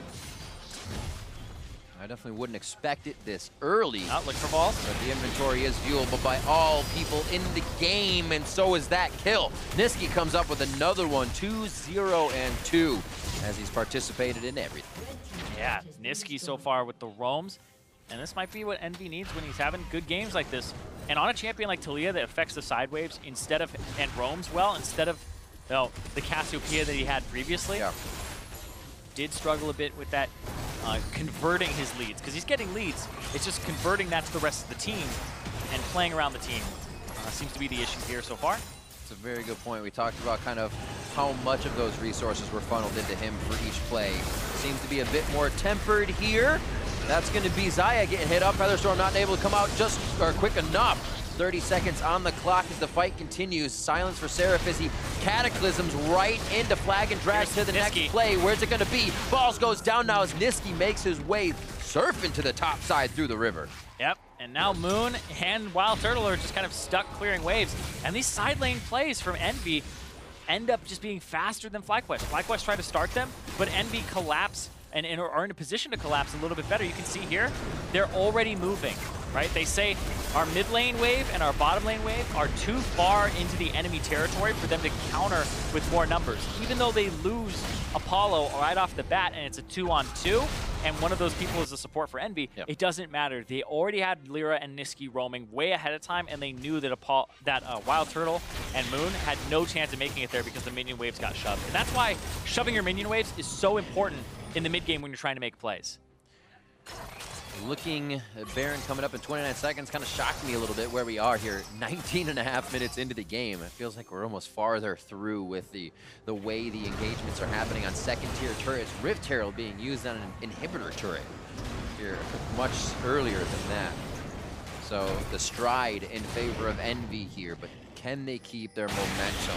They had not this big of a lead last time, but Lyra himself had quite a lead, and they weren't able to control it. Right now, they haven't given Fly a way back in. They've been staying away from these picks that they can create. Envy has it. And it's mostly picks, right? It's not just a big team fight or anything like that. FlyQuest are a lot of single target damage here with all of their champions. Right? Envy are playing around that and kind of splitting the map, and do have some better one-on-ones, right? Niski is playing the Talia with the QSS, so he can't be really destroyed by high. And then in the top lane, Seraph already has an advantage for himself, both in CS and just in raw gold. And while it probably has a pretty good champion pool, right? Fnatic Academy coming over, wouldn't be a mid laner in a pretty good team if you didn't. The Talia wasn't really there for what he was playing lately. We saw that Syndra, we saw the Cassio, and then he continues to feel comfortable on new champions here on the LCS stage. Doing very well for himself. 214 to 169 in that CS as well.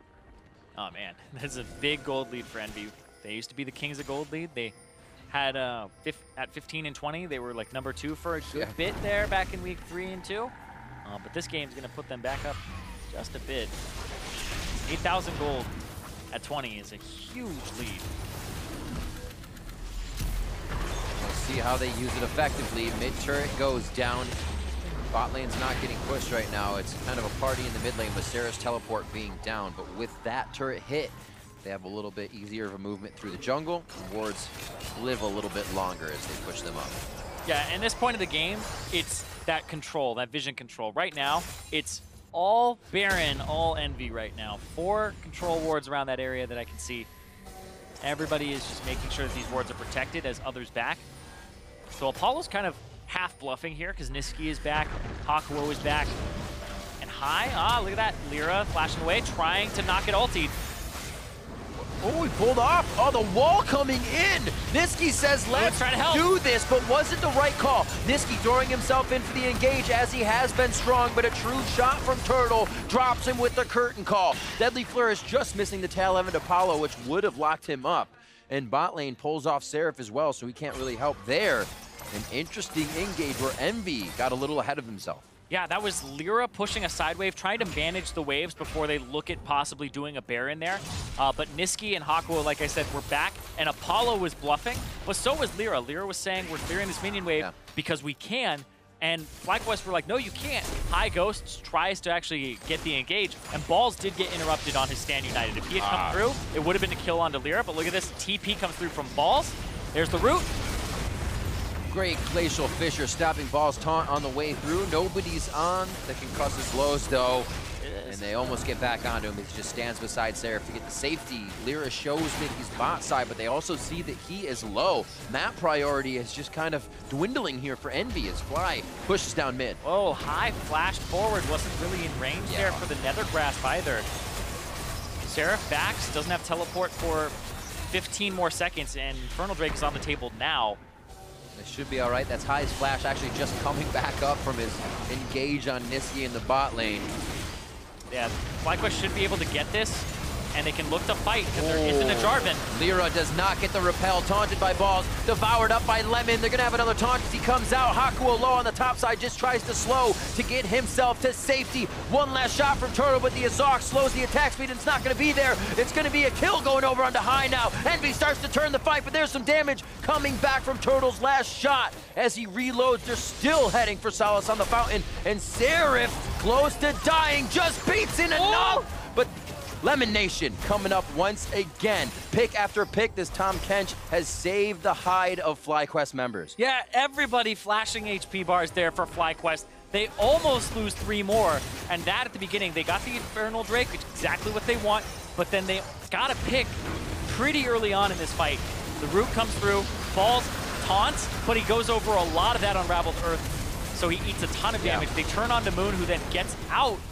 And then Wild Turtle flashes to go after Hakuo, but he doesn't get the kill because of exhaust. So Hakuo stays alive here, which is important because he comes back in here. And then he keeps trying to get more. They almost get it. So Wild Turtle doesn't get the kill, doesn't have any mana here, and Elimination just barely doesn't get rooted himself, so he's right on the outskirts. Woo! Yeah, playing with fire there. Wild Turtle with the flash forward, almost got the kill, but he got an exhaust in exchange for it. And then he immediately turned back to his team saying, all right, he's messed up before, I think even back yesterday, where Wild Turtle chased kills when where the rest of the team fight was going on. He doesn't have to chase the support there. Team Ninja coming in for Envy. These are no longer sashes, they're headbands. Around the head, 3 quick silver sashes to try and deny High or any of these picks from coming through. Lyra low, repels up. Hakuo's the only one. What's the focus? Trying to get back onto Niski. High goes on to Seraph, and Seraph jumps onto him with the newly finished QSS, and they're gonna start to wipe down FlyQuest over at the Baron. Objective going over to Envy. Yeah, 4 members drop from FlyQuest. That's gonna be an easy Baron for Envy, and Envy up 11K gold. The QSS is, those things are usually attacks on your team, but when it's a mid lane Malzahar, you just go ahead and pick that thing up. High, look, watch High here. He almost does nothing here. He's skirting around, looking for somebody to ulti. All right, maybe this guy, he does have a QSS, and then he just dies. It's become so difficult because at one point you almost have to choose a target, right? Yeah, you have to get the QSS for something, but it's just a rough life, dude. I mean, I feel like this Malzahar pick is not that great because the QSSs are being purchased and they aren't really taxing the inventory. No. We've seen it twice now, and it's been counterpicked once, and this time it's still in a matchup that they picked it into, not that effective. And Malzahar got nerfed in patch 7.12. Right. The damage went down on both the ultimate and I believe on the Q. So it's definitely not as hard hitting as it was even just in 7.11, and people weren't playing it then. Envy taking control of the map, surging their wards forward. That has not stopped from FlyQuest from putting their own security system down. Still a good bit of Sightstone wards on the map, but 11-3 here in a much more demanding lead from Envy in game 1. There was no point where Envy were to give up the fights, and they've been playing well to keep doing that. Yeah, and Envy, if you think back to when they had that Rift Herald, that top turret still regenning, and it's not even near half HP right now. So that top inhibitor turret is close to going down. We'll have Seraph pushing that as well as the mid lane. It's the long prep. Yep. The strategy is we'll be back in 10 minutes. Use it now. Yeah, it regens 1 HP per second, so it takes you 2 minutes to get 120 HP back, and that's not a lot for a turret. Especially when you have the full health Rift Herald in its first shot. Uh-huh. Hakuo nicely playing the side here. Envy is now able to get uncontested outside turret. That's the final one to go down anyways. Under 30 minutes, Envy trying to look at each door, each front door to the base of FlyQuest. Yeah, and this is one of the ways that Malzahar isn't also that great of a pick is when the enemy team has the Baron, you don't have that same wave clear. The wave clear is usually pretty good to bounce, but now you have to go reach those caster minions, throw on your Malefic Visions there. This is just kind of a zoning ultimate. Hakuo doesn't have a QSS. No, he'd block it. Flash actually has to stand beside. can still jump to his team. 2 Lockets as well, if a lot of this pick damage does start to come through. So FlyQuest is probably going to be looking at guys running away with a lot of HP, even with a good engage. Yeah. It's going to be tough. And even if High gets an ulti on somebody who doesn't have a QSS, there's double Lockets on the team for Hakuo and Lyra. And then everybody else on the team that doesn't have a QSS kind of has a way to interrupt the Malefic Visions, except for Apollo. So, I don't know. Feels bad, man, to be in Malzahar. Still questioning the pick, but all right, we'll see. A few things swapped around in picks and bans on this one. It was Lyra playing very good on Rek'Sai that time, but the moment Elise is left up, he says, I take Elise. Let's go. Continuing that pressure for Niski, continuing that pressure for Seraph in the top lane. And he seemed to have provided a lot of advantage on both of those champions throughout this game. Hako and Niski and the buddy system now as they go ahead and clear some wards throughout the jungle. And this is where Lyra and Niski were living for the majority of the early part of the game, making sure balls had to be pushed off turret, was always losing a few underneath, 313 to 222 at that top lane currently due to all of that and what the result of the early game was as we reach now just about 30 minutes in the game. What a Goldie. Oh, yeah. 15,000 as they tick up to 45K here. Yeah, and they have Mountain Drake, which will help them out a decent amount here. Looks like Moon off on the side looking for some sort of pick, but they're just down in levels and down overall, so Seraph will be able to push this. Top lane, you have super minions stacking up, and in mid lane, it's just this control. Niski can go ahead and use Weaver's Wall to section off a part as soon as the minion wave walks up. How definitive can they be now? With such a lead, it should be quite easy, but easier said than done, as always. Fly, very low on mana. Actually just kind of calling some bluffs here, looking to get maybe a QSS or an ult out of somebody, but he does not bait it out. Inhibitor falls now in the mid lane, turret I should say, as they go for the inhibitor. Looking for that inhibitor, and yeah, they use the Weaver's Wall, like I had said, to just kind of circumvent the issue of, you know, sieges and possibly having something turned around on them. Wall it off, one of the big strengths of Talia. Once he at level 16, it's a gigantic wall. Going in, but he's gonna die. I was gonna say, what's a perfect engage, but they're forced into engage. Balls goes in with the Stand United onto Moon, but they melt as fast as they appear out of the ground. And now it's gonna be Envy inside the base. We are looking to go to a game 3, but they won't do it without the death of Wild Turtle. He's gonna live on the fountain. Nobody's gonna dive that. They've been diving quite a bit this game, but the Nexus turrets are in their eyes, and they know what the prize is. It's going to be the Nexus, 14-3. A very back and forth game in game 1, but Envy's game here in game 2 as they drop the Nexus. We're headed to game 3. FlyQuest want to pick up a win for themselves in game 3 and move to 2-6, but Envy have that 500 record in their sights. They would be at 4-4 after the next game win, and that would put them at more wins than they had in Spring Split. I think this one we can easily pull back the champion select here for FlyQuest, trying to kind of throw something into the mix. Maybe throw off what would happen if Niski couldn't control the wave push in mid, but you're Talia, so you just push back as hard, throwing rocks all over the place. But it kind of falling flat on the side of FlyQuest this game, but seeing Envy carry the early game lead all the way through this time. Yeah, Envy were able to get a very early lead off of a lot of the action from Niski with a very high kill participation during the early parts of the game on the Talia, was able to bully high, and that's kind of what I think did is when you bully high in the laning phase, it seems like I said, their shot calling changes. Slows down a little bit. He got a QSS, which then when he went to the side lane was able to outplay, and so FlyQuest were never able to really get anything with a large part of what their composition is built to do to pick somebody off. I think they did a great job as well. We just mentioned at the end seeing Niski and Lyra towards the top side of the jungle. At that point, it was Niski and Hakuo, but they lived behind that red buff, making sure balls really didn't have anything from high, from Moon, and he was always walking away from that turret. We saw the lead that Seraph had, and he got back to being Seraph this game on that Jarvan. All in, all the time. Yeah, and it's so interesting when I watch Envy series because I was starting to kind of notice a trend, and I wasn't sure what it was, and then I started looking things up, and Envy on blue side are 8 wins, 2 losses. Envy on red side, 1 win, 9 losses. They have lost 9 times on red side and only picked up a single victory. Feel like their champion select, they end up going in first and being like, let's get those counter picks for top lane on red side. Let's get Seraph something that he can bully a matchup. And they do it, and it doesn't work out. Whereas when he has to blind pick or, pick something for the team, it ends up being a little bit more of a cohesive strategy for them. So I feel like coming into game 3, I want to see something where Envy can play more like this game than the first game. We'll see if they can keep it coordinated. To get their thoughts on how Envy tied this series, let's send her over to the analyst desk. Thank you very much, gentlemen. Zyrene's making our job easy for us, just teeing us right up. Yeah, let him take the whole segment. For the champion select conversation, but I actually really love that point he's making around their records on blue side as compared to red side here for Team Envy, because at a certain point, when statistics are that lopsided, they generally point to something. Let's see if we can identify it. He's maybe looking at Seraph, as when he's looking for the counter matchups being unsuccessful as opposed to playing for the team. What are your thoughts there?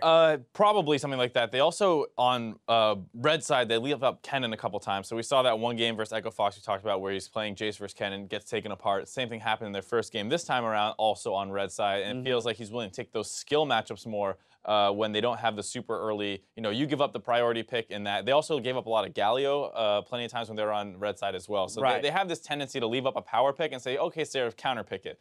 Doesn't always work out for them. Another trend going on here is the return to Talia, which is something that we said we haven't seen out of Niski so far. He breaks it out and does great. Yeah, that's the thing.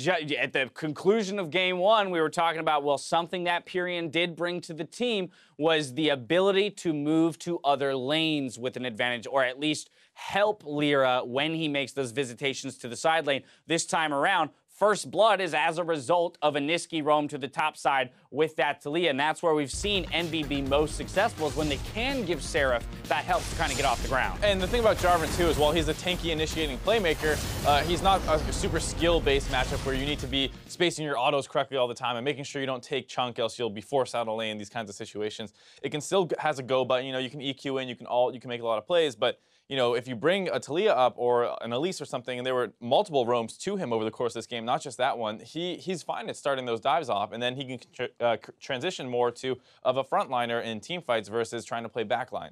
Now, in general, though, we look at this game and we look at the lead that Envy built, and I can't help but look at the other side of that matchup over on FlyQuest and say, well, everyone's getting beaten CS across the board with only 3 kills on the table in those early portions of the game. I realize that Envy finished the game with 16, but when we come into the game at 20 minutes, it's 3-0 in terms of kills, and yet there's a 7K gold advantage for Envy. That was the crazy thing, was I watched the dive that happened at 18 minutes on the balls. You see 3-0 in kills, you see 3-0 in turrets, and you think, okay, probably about a 4K gold advantage, and it's 7, and you're wondering, where does this other gold discrepancy come from? And it's just the fact that FlyQuest, for the most part, is always getting smashed in CS. It happened again here, around a 40 CS deficit in the top lane with balls and around a 20 CS deficit in the mid lane, despite the fact that, oh yeah, the Talia's also getting on the map more and pushing better and roaming. So it's this kind of thing where, there were a couple sequences where FlyQuest played all right in the mid game. They did take an Infernal Dragon away, down about 8K gold, and it's like, if you're just closer into this game, you might actually make a comeback. Right, if it's 4K instead of 8K, maybe you start winning the fights and you actually claw your way back into it. At a certain point, gold will make up for misgivings in terms of player skill or even champion, power when it comes to those late game team fights. That's one of the reasons you hear people say in League of Legends, well, that was a bad draft, but it doesn't really matter because they got so far ahead in the early game. You can win with these different ideas as long as you execute well in the early game. And on the side of FlyQuest, it's kind of the opposite problem where, your comp may make some sense in what it's trying to do, but at the end of the day, if you're falling down 30 CS every game in multiple lanes, it's so hard to play these out. And that's where, to a degree, I have to be reserved in the assessment of Envy here on the victory, because it's like, okay, great, it was a 20K goal lead when the game concluded. I mean, that's insane. But at a certain point, when it's all going in your favor early, I still struggle saying, oh, Envy clearly understands how to close a game, because if you've got a 10K gold lead, it's pretty simple to do. And so I'd still like to see Envy in a situation where the gold lead's closer using a pick like Talia successfully, because occasionally we saw ults that weren't necessarily as clean as, say, when Pyrion's throwing them out to secure turrets. There were definitely a couple misangled ults coming out of Niski at the end of the game there. And like you said, a lot of this stuff was kind of on the back of FlyQuest. The fight that actually got them Baron was this kind of situation where suddenly High's in the middle of the river and Shen ult's coming on top of him, and Lemonation's coming in with Tom Kenshin. It's just this weird situation that is easily won by Envy, and then they get a Baron off the back of it and they go and push with their massive lead. It wasn't quite this, let's get vision control, let's force them to walk in, now we've walled them out and we're engaging. But what we can say is that we asked to see more looks from Niski. We got that. The Talia comes in, they're successful with it. He had a solid performance. He'll pick up player of the game here, 4, 1, and 9 on that pick. So once again, already within his first weekend of play, showing relatively diverse champion pool, you know, both strategically as well as at the level to which he can play them comfortably and pretty competently in 1v1s. His ability to get his own leads, I think, is something that has been a little different between him and Pyrion, because this whole time we've been saying, oh yeah, he's playing these kind of greedier champions, and he gets leads, but he's kind of giving stuff up to do so. This time around, gets a big CS advantage on High, as well as gets up to the top lane and starts snowballing for Seraph, who can be a little bit of an erratic player. So a dominant victory for Envy here in Game 2. The teams are tied up, but only one squad can end their weekend with a win. Meet us back here after the break for the conclusion of our series between FlyQuest and Team Envy. This is a 2v2. Yeah, Paul still has flash and gets pushed back though. Wow. 30 seconds on the clock as the fight continues. Silence for Seraph as he cataclysms right into Flag and drags to the next play. Where's it gonna be? Balls goes down now as Niski makes his way. I'm finishing target. Okay, finish. Come turn. Okay. Elise. Up here, on your right. I'm catching Lexi. Baron. Let's get level 16. It's a gigantic wall. Going in, he's gonna die. I was gonna say, what's a perfect engage? But they're forced into engage. Balls goes in with the Stand United onto Moon, but they melt as fast as they appear out of the ground.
are back and heading into Game 3 of FlyQuest versus Team Envy.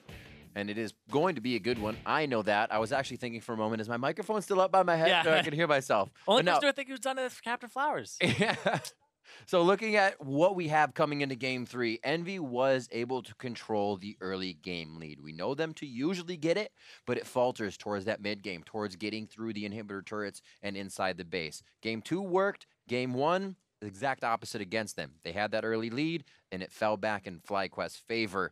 Game 3 I think it's just so up in the air. Yeah, it really is, because the series has been kind of, back and forth in Game 1. Game 2 was much more stompy for Envy. Right. And then Game 3, we do have to bring in the statistic that we were talking about before, where Envy's blue side win is 8-2 in terms of wins to losses, but then their red side is 1 win, 9 losses, and there's possibly some chance there, but there's possibly some correlation. I think when they get that much of a discrepancy between them, I point to the draft and how they start playing that out and what order they're picking things in. So we'll have to pay pretty close attention to what's going on in this draft, mostly because of the fact that I want to see what Seraph gets, because I feel like he's such a big part of this team. Not just because I think make or break in that way too. And I don't think it's because he's going to win you the game or he's going to take it over. I think it's get him something stable and he'll play with the team. And when he doesn't play with the team, there's a higher variance in whether or not he even gets to perform his job as a split pusher. That's very true. We did see him sometimes either you do a whole lot or Seraph is just kind of left out to dry. When he can get that split push game on, we saw what happened last time using the Jarvan to great effect, as you see on the bottom of the list, and that Talia for Niski as well.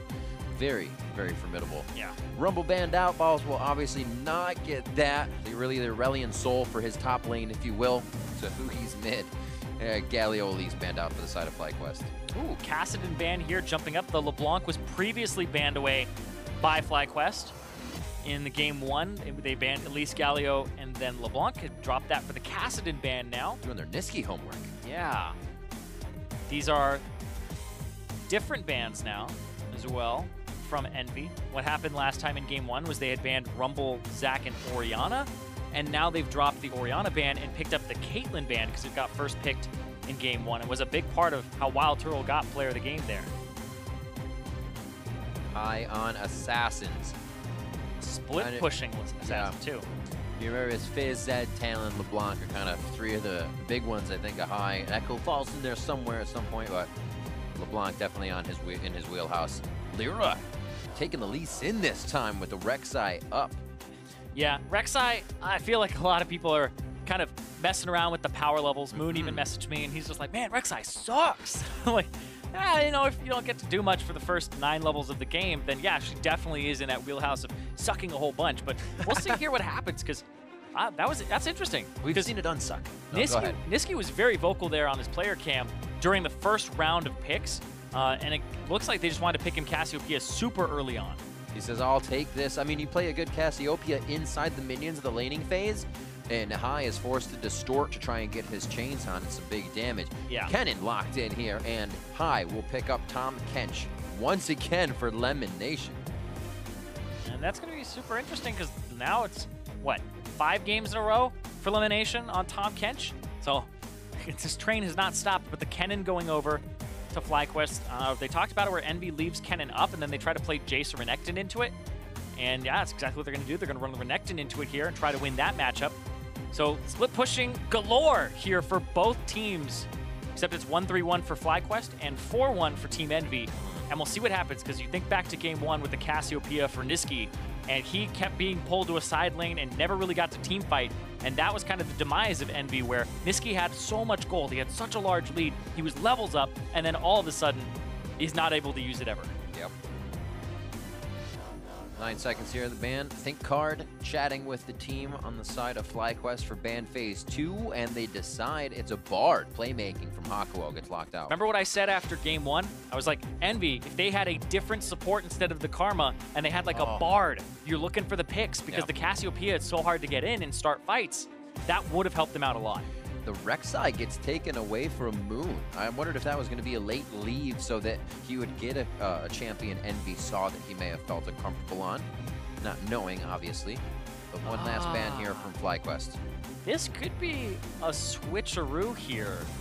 This could be, all right, hear me out, could be AD Kennen and they could pick Jarvan here and maybe even flex that. I have no idea, right? But I assume it's a top lane Kennen for balls because he did so well on it. But we'll see what happens. And that changes as well with the show of Renekton. Maybe that gets them something else. So Hakuo having a pretty great Braum game just last game. He'll be on that once again. We'll have to see. Maybe it is that top. Maybe it's the Ziggs app AD carry. I actually would really like that. So they can drop turrets, a little more pressure here for when they do get somewhat of a split push going on those structures. Exactly. Wave clear, so whenever you have a 1-3-1, you need to have some form of wave clear on your jungler or your AD carry, and it's typically the AD carry that does it. And I like that they picked the Ziggs for this because they'll be able to nuke down turrets. It allows them to play AD in other lanes like the Kennen and now the Jarvan, which is going to go to the jungle here for Moon. But the Ziggs, man, I think this will help FlyQuest a lot with the issues they were having because they can wave clear, they can kill turrets themselves, and they have a good 3-man unit in their core for the 1-3-1, whereas Envy, they have to look for pick and engage here. And how do you get in as Cassiopeia on a Ziggs? It gets pretty tough. Incredibly tough. You just get bounced out by a satchel. Trying to see what Niski's positioning will be. Obviously, he's actually taken a few fights on his own. He'll be apart from where the 4 and the 1 is. He won't be by Apollo and Hakuo. We saw Niski quite separated in the fights, but holding them well. Cassiopeia makes that a little bit more dangerous, but you can also stand toe-to-toe with the best if you play it right. Yeah, you can stop the LeBlanc distortions with your grounded effect, with your miasma. And we want to see what Apollo does here. The guy's been a standout AD carry this split so far. Did kind of teeter off a little bit and hasn't had superstar performances in this week. So we're seeing what Wiz Fusion can do on that classic Varus. Reach back. Pull from the old. Get those stats back in. Think card Violet. Head off to the back. This is game 3, the last and final game here of week 4 for FlyQuest and Team Envy. Hashtag FlyWin, hashtag EnvyWin, as we're all tied up. And these teams once again about to push each other to the brink. We'll see how the Jarvan works for Moon this time because he went for level 2 ganks multiple games in a row up against Bjergsen. Is it going to be another red buff into level 2 gank onto a Cassiopeia, which I think you could fare very well against a Cassiopeia as a Jarvan. See the logos up on stage. The players are ready. The fans are ready. We are on to the Rift. FlyQuest versus Envy. And whether or not these guys give each other a hard time, we find out who's the victor of the match right here. And also if Envy can break that red side curse that's been plaguing them a bit, 1-9 in that record. So much. But Seraph once again on a split pusher where if this Renekton gets behind, it becomes a very difficult game for them to navigate. Because if he gets behind, he's then going to have to deal with both balls and high. But if he gets ahead, he might be able to beat both of them. He has to be able to hold up against either or because it's a 1-3-1. And you can always make the 1-3-1 a 4-1 and have your stronger singular split pusher in that side lane. So if you have high able to beat the Renekton, then Seraph's still in a bad spot. So he has to get some sort of lead here. And this, again, late game is a composition High loves to shot call. Little pieces everywhere, always moving, different lanes, and able to create options. It's going to be a while before we get there. And as we said, Envy has the early game lead most of the time. Refillable potions, machetes for the junglers. Looks like they will start off without giving each other too much trouble once again. Minions have spawned. Possibly red buff start here for Moon into a level 2 gank, but we shall see. No Raptor start here. It's been very common for the past few months. And so we'll see. Yeah, and you can see Balls is also kind of keeping track of, is it a Raptor start? Where is this jungler? Sees that he's not there. Sees that they don't get pulled. Question mark. And then the bot side, it's not a complete fake leash. They aren't using mana. Don't use mana. Show pretty early with when the minions would meet. And they also warded. You see on mid, there's actually a ward from, I believe it's Hakuo put that one down, right there to make sure there isn't a level 2 gank.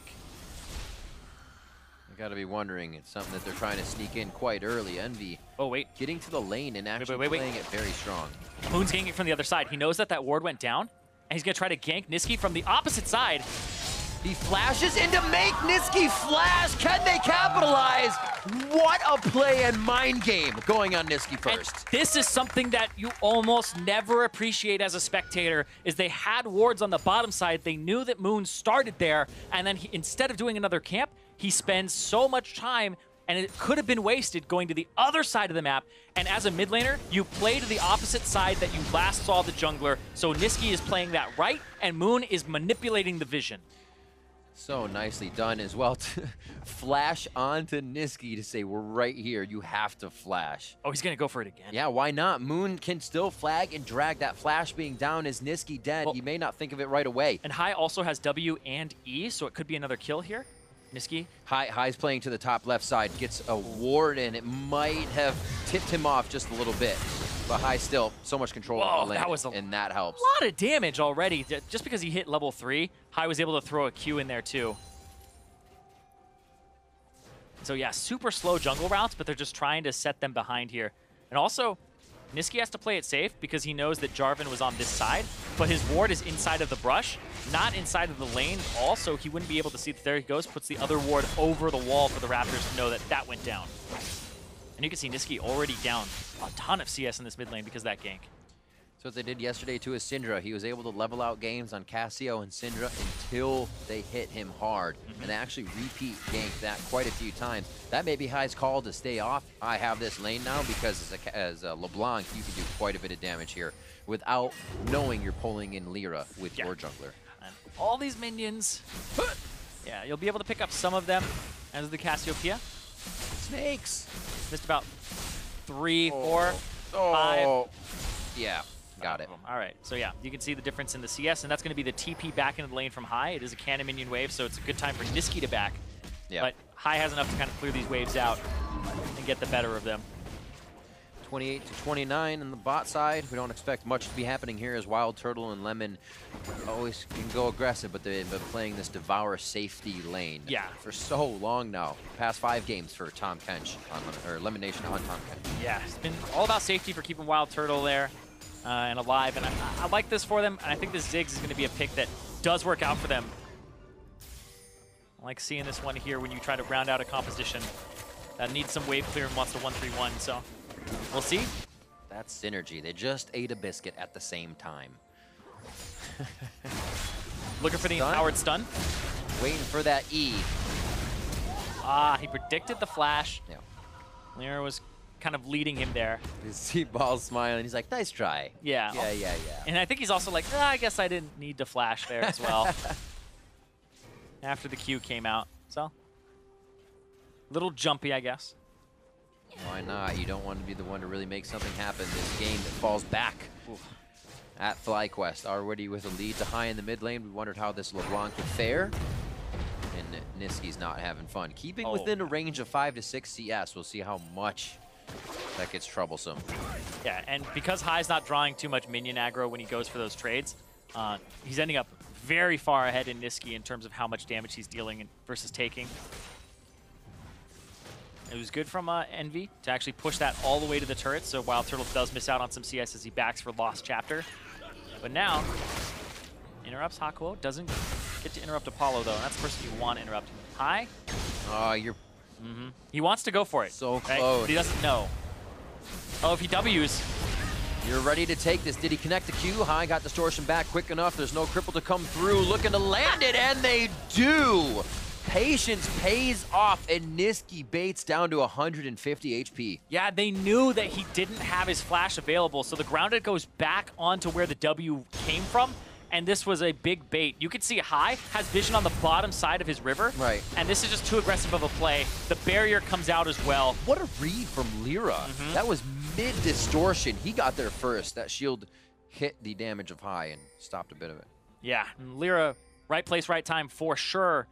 Also the synergy. I mean, he hasn't really had much time to play with Niski. Niski recently got back in the country 4 or 5 days ago. Yeah. And hasn't had too much scrim time lately with the team. So the fact that he's able to kind of orchestrate that play alongside his jungler is big. So at this point, they know he doesn't have flash, so Lightning Rush is not used unless you know it's in the escape, and this could be a very dead top lane for FlyQuest. Ball's going down with one last hit, and it's a kick to the butt side. That's going to be Lyra coming up with a kill. Facepalm there from Niski. He knew his flash wasn't up for a little bit longer and went for the duel, and it looked like he actually focused down something else. I had to see that again. I think he broke his focus on which one was which. 1-for-1 across the map. Helps out quite a bit. Replay as well for this mid lane back and forth. Yeah, so Niski doesn't have flash for a few more seconds here, despite what it shows you. And then when they break, he goes after the wrong one there with one Twin Fang, but I don't think that's the difference there. And he's just, yep. Instantly back into it. You know, no time. No time. It can't. You know, that's one of the really impressive things in what as well. You kind of sit at home and you let each play affect you for maybe 5 to 10 seconds. These guys, they don't have time to say, oh, I'm sorry I did that. It's clear comms. The team knows they died top. They're going to correct it. They're going to try to come back harder. Hakuo, very, very low here. One last hit. Oh, he keeps himself alive as High just couldn't get out enough autos with his cooldowns waiting to come up. Yep. Whoopsies. Yeah, wasn't able to get enough damage there, but good shield from Hakuo, and doesn't even blow his flash either, or exhaust, so keeps a cool head. And dodges. This is also a learning game as well for High and Niski. Niski's trying to figure out which way High is throwing those. He's now starting to trend down more with his dodges. High may realize that and start throwing the chains down as Niski could be dodging into them. Such a mind game between the cast and the LeBlanc here that they have made in the mid lane. Close in CS still as FlyQuest start to take the first dragon of the game. Looking at some runes here and looking at Cassiopeia's base magic resistance is 30, and Niski started the game with 34, so not full magic resistance against the LeBlanc. Yeah. And there's a lot of autos in there too. He doesn't have any armor in his runes as well, so it's a very aggressive slash scaling page from Niski. Well, I think we can see that it did hurt him a little bit early game. You see every time that the LeBlanc tries to go for a trade. Yeah. Taking quite a bit of damage, and he ran that barrier along with it to make sure he can take these trades if they do come in. Moon made it a little too hard to start, but Niski has got himself a retribution kill. High now down to the bot side. We do not yet have a turret down, but they're going to start switching things up, and looks like Niski gets to go up against Turtle Elimination. Okay, maybe. I think they'll adjust the lanes and bring their Varus mid for the wave clear. Oh, of course, of course. Yeah. Just for the time being. Gotcha, yeah. He'll just back up. His turret, pretty full HP, so don't think it's going to drop anytime soon. Checking on the runes from Niski. Magic penetration. He's got 3 magic resist runes and scaling cooldown reduction and scaling health. So no armor, no MR. That's fine. The scaling health is a very worth rune, but the LeBlanc will build some AD like the Bilgewater Cutlass like he has now. So you do have to be a little bit weary when it comes to the fact that High will deal a lot of damage to this Cassiopeia, who's looking to scale. So the wounds are built for that.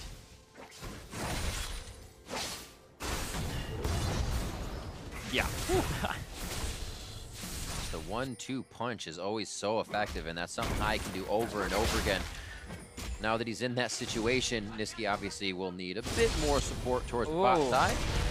That was a flash from Lyra, and they're going to try to turn it around. Oh, Lyra did not expect to be knocked up with what happened on the end of the flag and drag. That's going to be a chomped up Moon. Can he get over the wall? Seraph just out of range. The exhaust from Elimination coming in immediately to try and mitigate that, and now they will start to drop members of FlyQuest behind.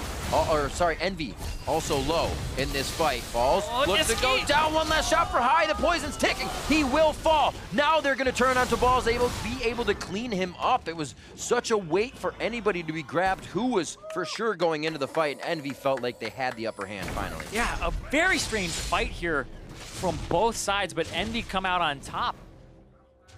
And Wild Turtle ended up dropping too. Aqua trying to get the maximum. The min-max, that's what it is right there, some of it. We'll see this replay again in a minute, but the first time the teams have really met, and we see what happens here early game. Yeah, Moon goes for clearing a ward, and then the flash from Lyra is right in front, but can't get the kickoff in time. Niski doesn't get the stun on anybody either, so he goes down, but Lyra goes down. But look at this flank from Balls, tries to come around, and really can only get to Niski here. So he duels Niski, whereas everybody else is trying to pick up Seraph, and the cooldowns and the rotation from High still doesn't have much CDR in this build. Whereas Apollo and Hakuo got to play off on that left side. And Moon had already bailed out, so not able to really help out here. Yeah. And he just turns tail and runs afterwards. So yeah, the fact that Moon got out. Lemon running around. I can only eat so many people. I know, he's like, It's like when your children are all running around, you got multiple ones, like, stop touching that, you stop, no, come back here. That's hot, don't do that. Step away. Safety. Safety is the #1 thing, and that's the pick to try to get out with that Tom Kench. Able to save Moon. The cooldown just wasn't there for the rest of the teammates as Niski and the rest of Envy start to collapse down a little bit here on the plays. That was for Drake. That Drake went over to FlyQuest still in the end. Well, Lemon didn't bring anybody. Abyssal Voyage to the top. So you gotta watch out for this, though. There's a lot. Oh! They just hit the Gunblade onto Seraph to try and get a little extra damage in. This is gonna be Wild Turtle's kill. Whoa, Dominus comes out. They should be able to lock up Turtles. Safeguard over to Seraph. He lives! What is this nonsense? High, able to take a kill for himself towards the top side. They give Apollo to him, and he goes to the other side of Hakuo, playing a little game of cat and mouse. And there's Lyra once again, the resonating strike to finalize the kill. They'll be all over Lemon Nation. Hard skin to come through. I don't think it's going to be enough. Bot lane has just been a quick fight. The Q-take! Good wait from Lyra. Finishes that kill, saying the bot lane, Niski versus Balls. Not much going on down there, just the push from Envy. Man, FlyQuest are a little bit too fast on what they want to do with this composition. One more time. And right there, this looks like it's going to be a great ultimate from Wild Turtle. But now he's off on a split push side. Doesn't really get enough on this flank. And then Lyra comes around, picks up the kill. Lyra, after getting the Warrior Enchant, now 4-1-1 after that fight. Able to do so much work here. This is just barely on the edge, hits high. Oh, that dodge. Gives Seraph a little bit more HP there. Survive and come back in. So right now, Envy, even though we talked about how the game, those games on red side typically don't favor them, 1-9 and so far in record. Yeah. This one starts off on the right foot for them. So you were right about the lane swaps, but they're still happening as High. Now to the top side. Niski still bot. As we thought, the AD carry supports mid, like 5 seasons ago type of stuff, with all the turrets up, but it's okay. Yeah. Still fun to watch. And Wild Turtle will get to the point where his ultimate chunks people like Apollo and even Niski, but that's far away. And now that FlyQuest have taken back-to-back fights that have not worked out in their favor, they end up in a very awkward position where High wants to split push. He's 2 levels down on Seraph. Niski's also up on him right now. Just barely in terms of experience and in CS. So these mid laners, Niski was struggling early because he got a lot of attention in his camps, but now High is struggling because he's going up against Seraph, who is pretty far ahead right now. Few shots, Gunblade, and it actually takes Seraph down quite low. High with the blue buff should be able to do it again. Look at everybody coming up here. Apollo, Hakuho, even Lyra's in this area. And, I blinked. I blinked for a second, and Lyra again is wiping people off. He delivered Turtle. Map. Oh my word! Right into the back of the fight. Turtle had no chance at that point, and Lyra coming up huge for the team. And then they're able to continuously capitalize on FlyQuest that is just in chaos. Yeah, I mean, they're like moths to a flame. There's a fight. High's in trouble. Everybody get in here, gentlemen. Let's go. And Lyra gets there first. They have the river control. They're on top of the Scuttle Crab. Moon goes in before he really sees that High is going to get blown up here. He wants to buy time. High wants to come down and try to kill maybe Apollo, but Moon already has gone in. Wild Turtle threw the ultimate and then took the ultimate, gets delivered, and then they just get cleaned up. That's 4 for 0. FlyQuest just get mopped up, and Envy now have a much larger lead than they had even just a moment ago. That's 3 back-to-back-to-back fights that FlyQuest really were trying to collapse on that get turned around. They got to play slower. I feel like that's just a huge issue here for FlyQuest, is playing slow, because they try to set the tempo, and then Envy are like, oh, that's a good pace for us. Let's go. I mean, that's almost the point, right? If High has got those 4 kills, he was 4-3, then goes top side. If he can stay alive, everybody yo-yos the pressure mid, which means back and forth, make the fight look good, but don't take it. And then they say, wait, the 4-kill guy's getting ganked, and you're right. They fly right towards him like a moth to a flame. Yeah, the vision not really controlled very heavily here. Yeah. And you can see just levels up across the board. Seraph is up a level. You also have Apollo up 2 levels right now. Lyra was predicting off to the left side. So many chains. He gets out alive. Yeah. And that's fine from High to do that. But you do have to watch out for how the map is going to collapse now. Rift Herald in possession of Envy. Lyra does have that. So as soon as he uses that and tries to get a turret, we'll see what happens. Could be a bottom lane collapse.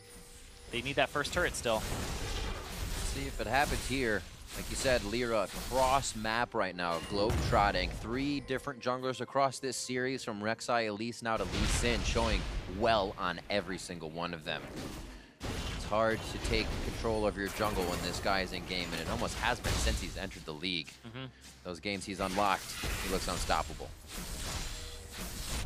See where the pressure continues as Lyra goes back for the dragon. Now spawned, an Ocean Drake over the side of Envy can help him hang out in lanes. They have some good sustain already, so this would just synergize well. And we talked about the split push and how Seraph kind of needs to get online to be able to beat both high and balls. He's in that position right now with the Black Cleaver completed, and it looks like Blade of the Ruined King or Bilgewater Cutlass next for the slow. Yep. Possibly Ravenous Hydra, but we don't see that item very often now at all, especially on Renekton, who already has good wave clear. But we'll see. They're looking for that one turret. That top turret's super low.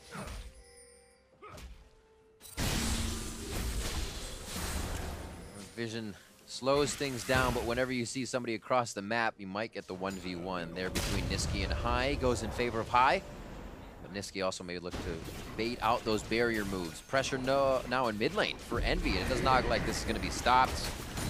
Need to go for 2 turrets or at least this damage, and obviously second tier full health. Yep. Turret torpedo. Yeah, and now you want to stop this Rift Herald from walking up and get another hit. Go hit the eye. Oh. Nope, that doesn't work. Just missed, but now you know. Yeah. I mean, there was a bug for a little bit that got fixed where Tom Kench could actually devour the Rift Herald. I don't believe you. Bugs, no. You could devour it, and the first time we found that was one of my teammates devoured it as it was charging. So it looked like it just ran into his mouth and got really small. I'm like, wait, what the? But yeah, you can do that. But can't satchel charge it. Nope. You can Bard ulti the turret, save it that way. That's true. The Rift Herald actually does no damage to itself when it does that, and then it never charges again on that same turret. So that's pretty troll. Yeah, it tries to attack it. It's good. It's good. It's good. 7K gold lead here for Envy, as once again having those early game leads, but there are thousands and thousands of gold when they have them, which makes it even more troublesome. This is a 2-on-2. This makes it troublesome. Oh, the 2-on-2 happens. Moon comes out of nowhere. Niski was not expecting that. A kick and a hit. The Gunblade from High as he finishes off a kill onto Niski, and Lyra is out of here as he finds himself a safeguard to the rest of his team living in Fly's jungle. Interesting. See if they can get out of this one. It doesn't mean they're in trouble, but they're definitely not out of the woods. Yeah, but they are going to pick up a kill there. It's going to go over to High, who really does need to get that split push going. He's up in gold right now. He's sitting on 1,800 gold, so he does need to spend what's in his coffers right now. But yeah, they're sieging bottom lane. They don't have Wild Turtle here. Doesn't have the ultimate either to kind of clear this out. And High's using the distortion less for setting up the wave and more for trying to push. Or push out these guys. Nice block. Akuo should be all right in this situation. A game of cat and mouse right now between Turtle and Seraph as Seraph chases Turtle out of mid lane. He's forced to run through the jungle on the mini-map. But back to this bottom turret, very low, and it looks like Apollo and Akuo aren't going to give up until they find that damage that they need. Balls to do Oh, there's the stun. Oh, 1, 2, 3, Abyssal behind them. Wait a minute, FlyQuest taking the full Abyssal Voyage, thinking High would be able to teleport in and assist the fight. They might still be able to. Hard skin on Elimination. He goes down without being able to help. And now it's going to be Envy looking around. They say bottom turret still? Yes, it's left to Seraph. They're going to go ahead and move mid. Yeah, they don't want that mid turret to go down. You leave that alone with High, who has a Sheen right now, and then also the damage that would come through from the Satchel Shard, be able to pick it up really quickly. And now you're in danger of getting kicked back by Lyra. There it is. Absolutely amazing game for Lyra and Lee Sin here. Baron. 7-1-3, 21-50 in. Baron in the eyes of Envy. Let's see if they get Seraph up here in time. They haven't started it yet. Yeah. Niski has blue buff. I feel like this is the perfect time to start it. That was interesting. The scuttle doesn't get taken. It wastes a little bit of time. It's going to be a Mega Inferno Bomb if anything comes through. About it. But it could be also Seraph over the wall of blue buff. And it will be. He could get himself into trouble here. A 4v1 situation. Oh, he flashes onto Turtle. Seraph feeling huge right now. It's enough for the team to get out and him. So everything's okay in the end. Pretty crazy play, though. But Envy have just shot up to this gigantic Oh, gold yeah. lead. They are 11,000 up in 22.5 minutes. It's pretty ridiculous what happened. They took 3 really bad fights on FlyQuest side, and then this year, Balls just, as soon as they saw High back, they just went in. They got the tag, looked like it didn't matter to them, but then turned it around there, and High TP's in, but this is 5 members strong from Envy in the bottom side. Envy are making power plays across the map with their gold advantage. The thing about an upper hand fight like that as well is you get the chance to assess the next situation. When you see the Abyssal Voyage, you see the teleport, you instantly put those in order of how you want to take that priority. If you're the one engaging, then it's a lot more chaos when, oh shit, run away from this teleport. Oh my god, run away from this Abyssal Voyage. But there, they take the fight into their own hands. And like the last few Abyssal Voyages just been delivering Lemon to his death. Yeah. Even Wild Turtle where he brought him in. But these fights, they're happening too fast. That's the thing is, FlyQuest are like literally 2 seconds too slow on the response, and it loses them the fight. Because if they're there a little earlier or collapse a little faster, then they're in good shape. But Balls, soloed out by Seraph here, who's up 2 levels.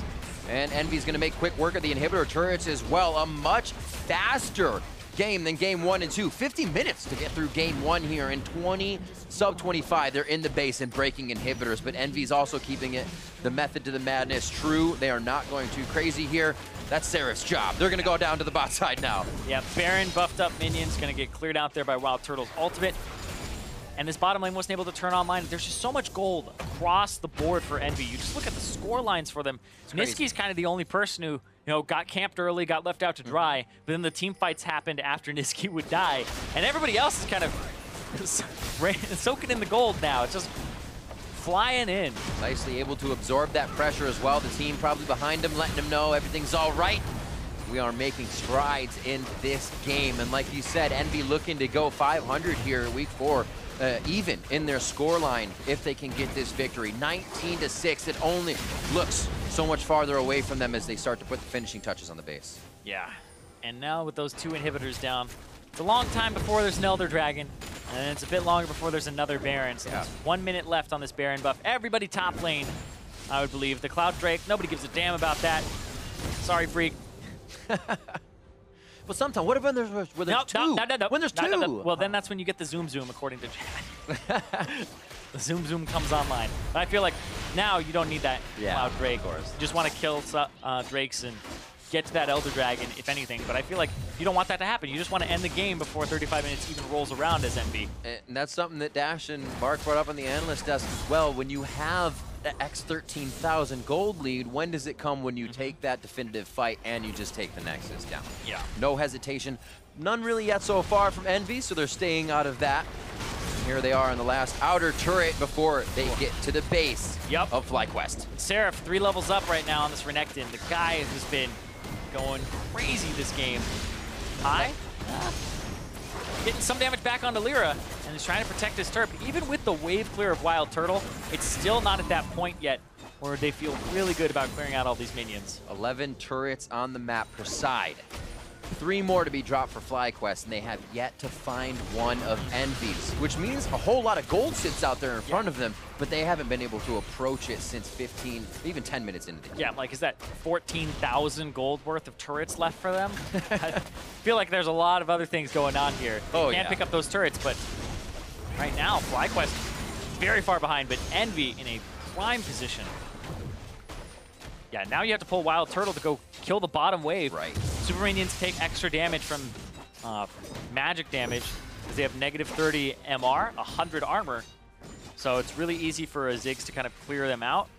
That's what Wild Turtle will be looking to do, but you only have so much wave clear. You can only pull yourself so thin.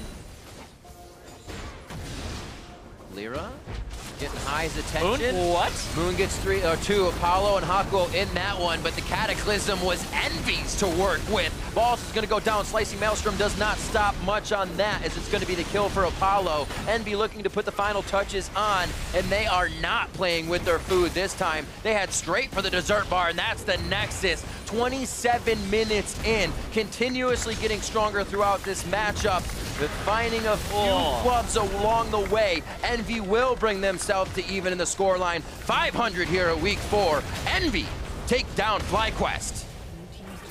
And Envy Well, you know, killing the Nexus, it'll happen eventually. There we go. Hey, Envy take down FlyQuest. Want to say it again?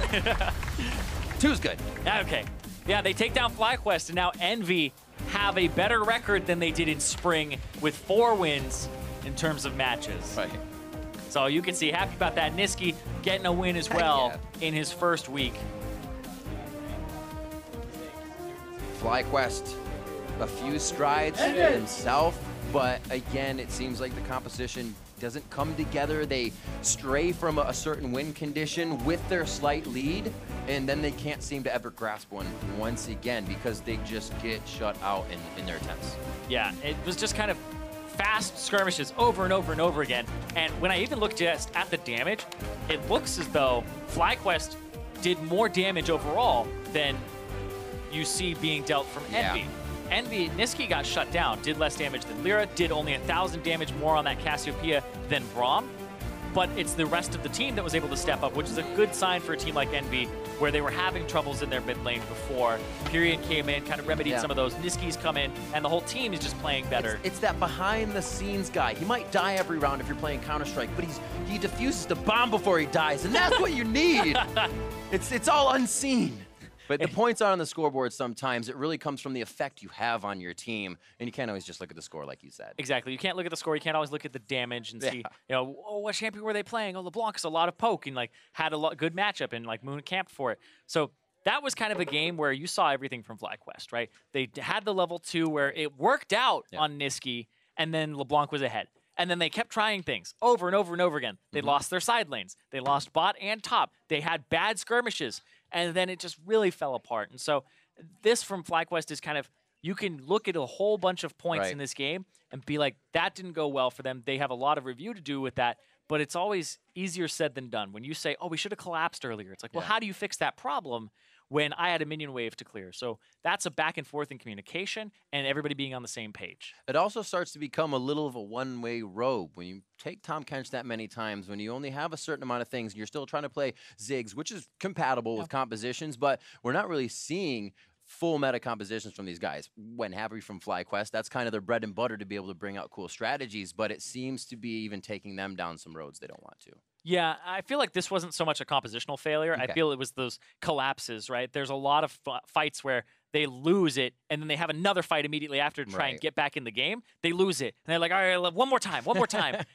Third time's a charm to lose the game for them. And that's exactly what happened. So FlyQuest kind of got a little too big for their britches and went forward too many times in a row. And then Envy was able to just take over that game in a 27.5-minute win. So Envy were able to play it out pretty cleanly once they got a lead for themselves, but it's just a pretty rocky start for them in terms of Niski kind of struggling in the mid lane when he got a little bit outplayed by jungle pathing and the team play with the warding. For sure, and it seems like they also tried to help him. I feel like when Envy kind of has that situation, we see in this win, 4-0-9, 7-1-6, the scores are great. Everybody does good, and they keep on that level where, hey, we're doing good, don't be that one guy to kind of get caught out. Don't be the guy. You never want to do that, but when Envy do get the losses, it's actually kind of like the team losses there. It's not just one guy getting hit. They're still trying to protect him and still trying to make it work. Yeah, but no loss right now on red side, so that curse is a little bit broken. They're now 2-9 on red side, so looking a little bit better for them there. It's got to feel good. For more on that series win for Envy, let's send it over to Freak and Envy's rookie in the mid lane. Thank you very much. Yes, there's competition for Rookie of the Split here. Niski in the mid lane for Team Envy. You got that win over FlyQuest. Talk to me, coming into your first week now with the team, how has it felt playing on stage with Envy? I mean, playing on stage is like really exciting for me since I never played on stage before. I mean, an LCS stage at least. And yeah, it was just exciting. So talk to me about your sort of decision to come over to North America and play in the North American LCS. Of course, you qualified in with Fnatic Academy over in Europe, unless I'm forgetting. And so talk to me about coming over for Envy with a bunch of foreigners around you, people you don't probably know very well. Talk to me about your decision to move across the world to play pro.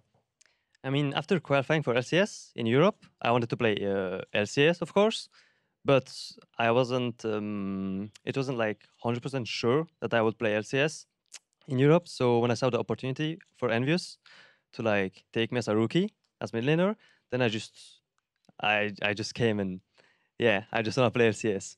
Yeah, just the desire to play, of course. So talk to me about playing with sort of new people for you. You've got some Americans on your left, some Koreans on your right. Talk to me about fitting in with a multinational team. I mean, I don't really think it matters, like if you play with Koreans or Americans or like Europeans or stuff. I think the most important thing in a team is like the team dynamic. Like if everyone is playing good together, and if you can like short call or like if you know what to do, when to do in game, and be friends out of the game, then I think you can just play with whoever you are, and yeah. Well, of course. So talk to me about the team dynamic in game. Then, what is your job? What do you do to make sure this team works together as five? I mean, from my part, for now, I'm trying to like help Lyra out, because I mean we all know that like Lyra is the kind of carry jungler right now, and yeah, I'm just trying to like relieve him because I just want to play like pressure mid and stuff. I mean, it didn't work out this game, but but yeah, that's basically it. So talk to me about the fact that you weren't able to play for the first 3 weeks here. You're here watching Pyrian play in the mid lane in your stead. Was it nerve-wracking? Was it scary, like watching your team play without you and hope you can jump in? I mean, I was kind of scared a bit because Pyrian played like really good, and then I wasn't sure how I'll do on stage as well, and with the team if I could adapt or not, since I didn't really play with them before. But I think we did quite good for like, because we only practiced like 3 or 4 days, and I think we did quite good with the amount of practice that we had. Yeah, 4 days, you got a match win. It's got to feel great for you. So final question, I want to know, what are your goals for this split here? What's going to be a successful split for Nisqy at the end of 2017? I mean, I don't really have like any goals. Maybe just like improve at first, because I have like a lot to learn. And yeah, I think just improve and win as much as possible, I think. All right, well, Nisqy, thank you very much. Congratulations on the win. Analysts, take it away. Thank you very much. Freak Nisqy getting his opportunity to play on the LCS stage. As was mentioned, he qualified with Fnatic Academy over in Europe, but now making his LCS debut here in North America. And as Freak mentioned, to close out the first week on the stage with 1-1 match score, not something to, to shake your head at in any way, shape, or form. Yeah, I think you said they had 3 or 4 days of practice compared to the fact that it's week 4. Most teams have been playing for at least 5-6 weeks together. It's a little understandable that you would have some, synergy problems, which is one of the things that we said was most noticeable that was between him and Pyrian, was that Pyrian seemed to gel better with a team. Well, he's been playing with them longer, so it's not that unfathomable that it's like, oh, this guy, he's going to need a little minute to get used to things. Yeah, very much so. But if we go into this game specifically, he even mentioned it himself. He got focused there. That level 2 gank comes through from Moon to put High in a nice position. But Lyra intelligently ganking back and getting Nisqy, back into the game alongside the 2 different lanes, top and bottom. And he tried to play it correctly. They got the early ward out to stop the red buff to mid lane gank. Moon played it smart, wrapping around to the far side. He's trying to play somewhat aggressive against LeBlanc level 1, because that's when you have one of your most advantageous power spikes. Actually, it is level 1, so you don't want to concede it. And it's just unfortunate that Moon kind of outplayed him. It was a good idea by FlyQuest, but his team has his back. They get him back in the game. Small mistake giving up the solo kill. Yes, absolutely. Small mistake giving up the solo kill, but ultimately isn't going to make a difference in the grand scheme of the game. And funnily enough, Game 3 mirrored a lot of Game 2 in that Envy gets out to such a ridiculous lead off the back of intelligent moves from Lyra that it's just insurmountable at that point. And once again, it's making it really hard for us here on the desk to determine whether or not Envy is actually a good team in terms of a well-rounded team, meaning could they close out a game if it were even? Do they understand how to rotate around the map in more even scenarios? Yes, it's fantastic if you can get 7K gold leads at, 15 minutes. I'd love to see that every game. But the nature of competitive League of Legends is that you will not get 7K gold advantages in every single game. FlyQuest is the kind of team that's almost perfect for Lyra, where they don't seem to coordinate super well in their plays. The games get scrappy, and Lyra being such a mechanical beast, as well as just a very intelligent player, he's able to find situations and execute on them to get himself giant leads. And when you play against a more conservative team,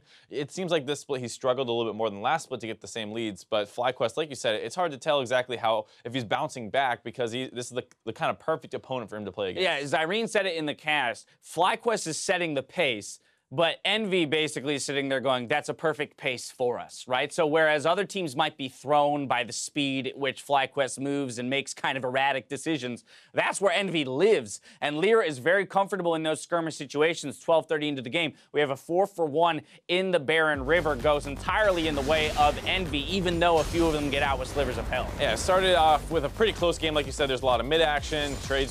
Kills were being traded fairly evenly. And then this is the big fight that breaks their way. This huge chase on Seraph. He's actually going to be able to get out just barely. Lyra comes in to play Superman, save him at the last possible second here, kicks him away, Seraph walks out, actually turns around, comes back into the fight, and on the flip side, because they have wasted so many resources in some sense trying to choke down onto Seraph, that, you know, Lyra's able to turn around with Hakuho and they're able to clean up a couple more kills. And this is what we're saying. You see these long-range Q snipes being able to barely keep Seraph alive. These scrappy situations where the last couple seconds are super important are exactly the kinds of places that Lyra will thrive. Yeah, very much so. So it'll be no surprise that he picks up player of the game. And once again, we have a gold graph that nears 20K at the end of the game and was almost entirely one-sided in Envy's favor. And this is the thing with this squad is that I love to see the early leads that they come away with. I love to see that with these massive leads they can close it out. And now I'm waiting for the situation with Niski in the roster for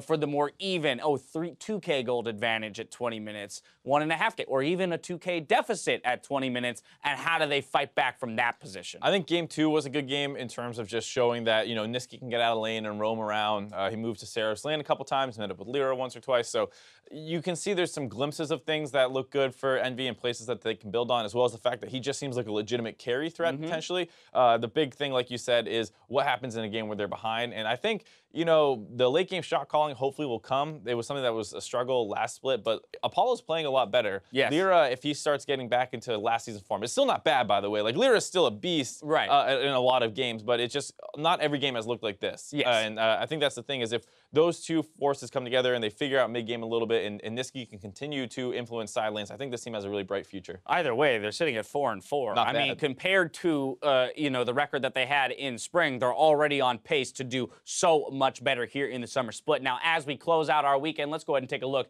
at who racked up the most player of the games in week 4. Jensen, Svenskeren, and Smithy each picked up 2 accolades this week, while Bjergsen and 18 others grabbed 1 each. As we look at the split-wide standings, though, you can see that Smithy has pulled ahead at 6 POGs this split, leaving behind the likes of Jensen, Shrimp, and Someday, who only have 4 to their name. That's nothing to scoff at, having 4 to your name, but man, Smithy this split has just been a rock star. It's just such a night and day performance difference between last split and this one. And he was always good in the early game, but this time around you see like these 18-minute crazy Gragas ultimates that make your head turn around. Predicted Gragas ult. I could replay that 12 times. Yeah, exactly. So those kinds of plays, and he's doing them relatively consistently, is just huge for the team. Now, those were the individuals who performed this weekend. Now let's take a look at the standings and see where the teams all landed. With their win today, TSM promote to 2nd place alongside Counterlogic Gaming, while Cloud9 boost their record to 5-3, putting them in 4th next to Team Dignitas.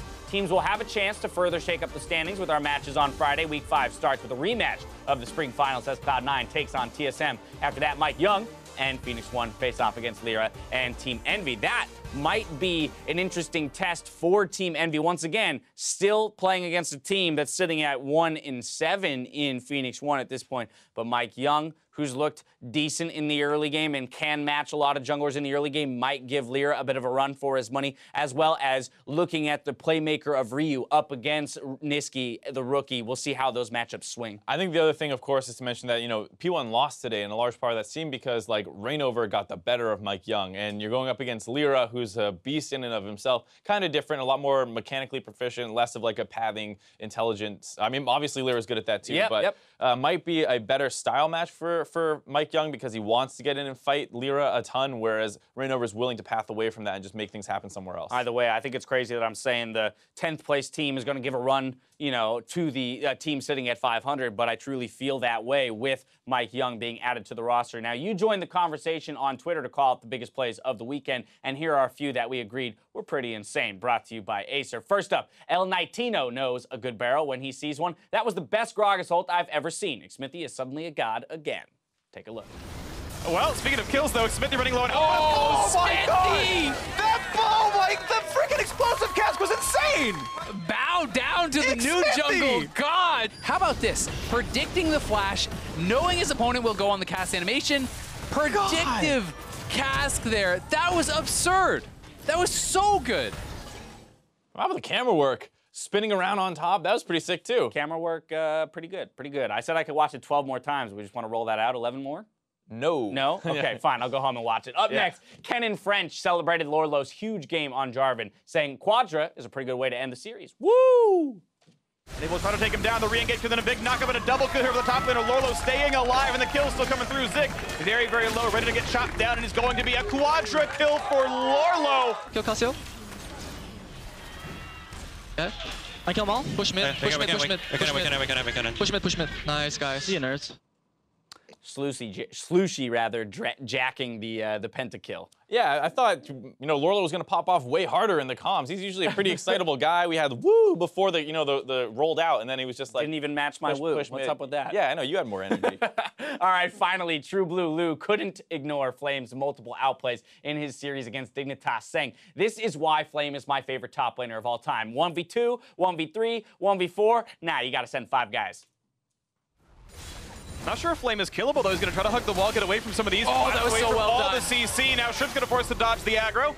All the vitals do get proc, but Flame by a lot more time gets the first kill, and someday almost dies the turret as well. The significant outplay out of Flame in the top lane. Oh, that was insane from Flame. The early ultimate clears the wave exceptionally fast, dashes back, immediate flash. That is very low time to actually be able to do that. The clear on the wave meant that the turret is on them very early here, and then the HP coming out gives him survivability to take down Shrimp, and almost got Someday there too. He's gonna have to play this very well though. There's a ton of CC and the turret reset. He needs to dive down towards the bottom members. Holds up, means he's gonna land a stun here on a Shrimp, buying a bit more time. Stun's gonna land there, gets the big heal lick. It's gonna be Big, who's okay though. And now the float's back on the Shrimp, and again, he just crushes down the spider. Itsy bitsy, the water spout is gone. The flash, the chase, Someday wants him, the stun's gonna land. He's put in the grand duel, and there's no damage to be had. Flame is unstoppable. What a monster! If the 1v2 wasn't enough, how about the 1v3? How about the delayed 1v4 with Someday committing 2 summoner spells? Flame gets out without even having his flash. This guy's a monster. I mean, you said night and day for Smithy from spring to summer, and I'm not going to call Flame necessarily an underperformer individually through spring, but we weren't seeing stuff like this. No, definitely unlocked. Something happened. They got new water bottles. Who knows exactly what they're doing different. Phoenix 1 got fidget spinners, and Immortals must have gotten water bottles or something. Yeah, something to energize the players, because they're all looking so much better than they did last split. Yeah, pretty much across the board. Yeah, something's gelling with that team. Of course, we've had interviews with Poe Belter, for example, where he has talked about Smithy and his veteran status being able to come in and very much provide that calming voice to the team that puts everyone in a position to make these plays with confidence, and it is working out for them so far. That's going to do it for us, though, this weekend. So for myself, the casters, and the entire live broadcast crew, thank you for watching, and make sure to join us after the show for NALCS Tonight, where myself, Azael, and Jat will break down the weekend's games. Otherwise, we'll see you next week for more North American LCS. Good night.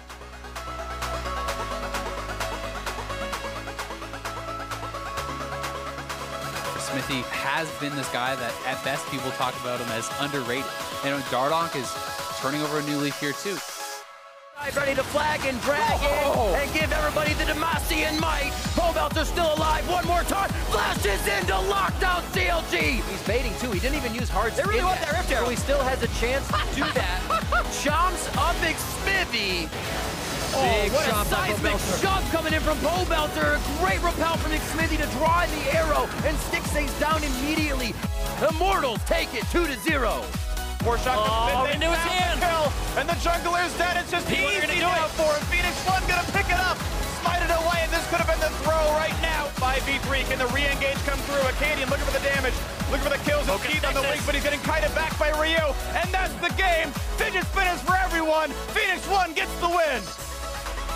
As TSM takes on FlyQuest. And for FlyQuest, they're looking to break a funk that's been clouding them since halfway through the spring split. Fly started it all, but TSM are going to end it. Total force dispense. Tag onto elimination. Double is going to move through it. Sweeping on a rampage. Takes the next one down, and Bjergsen finally going to join the fray. Stun not going to connect with Spence. Able to tower dive through a double kill there for double lift. And TSM are going to sweep them. FlyQuest go down. Not sure if Flame is killable, though. He's going to try to hug the wall, get away from some of these. Oh, that was so well done. All the CC. Now Shrip's going to force the dodge the aggro. All the vitals do get proc, but Flame by a lot more time gets the first kill, and Someday. Well, speaking of kills, though, Smithy running low on my God! That ball, like, the freaking explosive cast was insane! Options, redemption for the kill! Get him! Oh. Yeah! Ole! 3-0-3 in the swag dance for Pobo to make it all right. And Immortals close week 4 as the #1 team in North America. Working with Josh has definitely been like a really good thing for the team. I need to pause. The side button on my mouse fell off. You want mine? I don't use mine. Are you serious? Yeah. This one? Yeah. Here you go. Can I have it? Yeah. Okay, let's go. I'm ready then. Thank you, good sir. Doing the courtesy of wiping the dirt off my shoulder, Sam Kobe Hartman Kensler. You don't have dirt on there yet. let me give you some. I gotta wipe it off. Go away from I guess I won't do it then. Okay. And Rainover may be next. Suddenly Ryu's here and he's built the wall, and Liquid's gonna pay for it. There goes all the kills. 3-0. The re-engage and then a big knockup and a double kill here over the top lane. Lorlo staying alive, and the kill still coming through. Zik very, very low, ready to get shot down, and it's going to be a quadra kill for Lorlo. Nice, guys. See you, nerds. Flourish finding the mark. again. Are going to be there too. CC into CC into CC into see you later. Shrimp looking to go for sneaky, but that Jin is unstoppable. Flash into the shot. And Cloud9 will take down Dignitas and continue to contend. I didn't hit the cameraman. I mean, it was really close. He's solid. He's solid. Is this going to mirror? Ooh, I got it. All right, nice. Good throw, good throw. That was actually a good throw. That's clean. Riv is actually clean as fuck. That's clean.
the 1-7 struggles of FlyQuest and Phoenix 1. To me, it's really been all about the top 5, though. These 5 teams, I think, a lot of people are feeling are legitimate contenders and can compete with each other.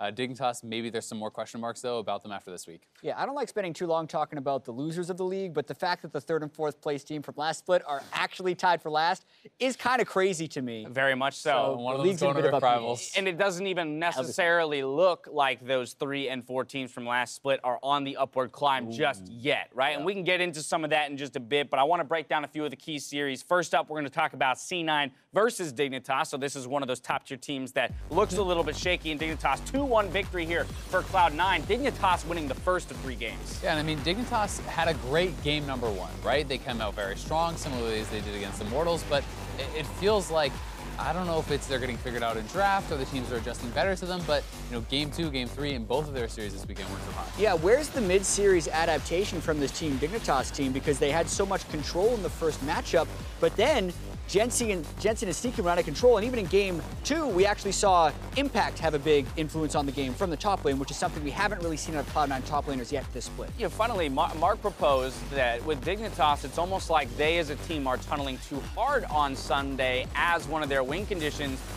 you know, citing that he feels they've looked better as a team when Sunday's playing more of those engaged tanks where he can group with the team as opposed to the split push threat, only because the team invests too much in him when he is their sole win condition. Yeah, I thought that was the case last year as well. The Team Dignitas team actually works when Keen and whoever they have bottom lane now, whether it be Altec or Laud, is showing up, because someday he's good at either one of those things. Right. But the carry doesn't enable the others. The tank initiator does. Yeah, and I mean, it was totally true today in the series as well against C9. You know, you look at game 1, Altec did almost triple Sneaky's damage on the Caitlyn. He was a massive threat. They had a big front line. They keep him safe. He's able to carry the game, right? But then, you know, Fiora, even though Someday laned very well against Renekton, you know, 1-2v2 gets turned around. Impact was able to pretty much take over the game from there against them. We'll see if Dignitas decides to make adjustments moving forward. Now I want to jump over to their other series this weekend, also a 2-1 loss, this time to Immortals. So we have to recognize they had a tough schedule this weekend up against Immortals and C9, but either way, they come away with 2-1 losses in both regards. Yeah, and they won game 1 both times, which is, I think, the most heartbreaking thing for Team Dignitas. And it's weird because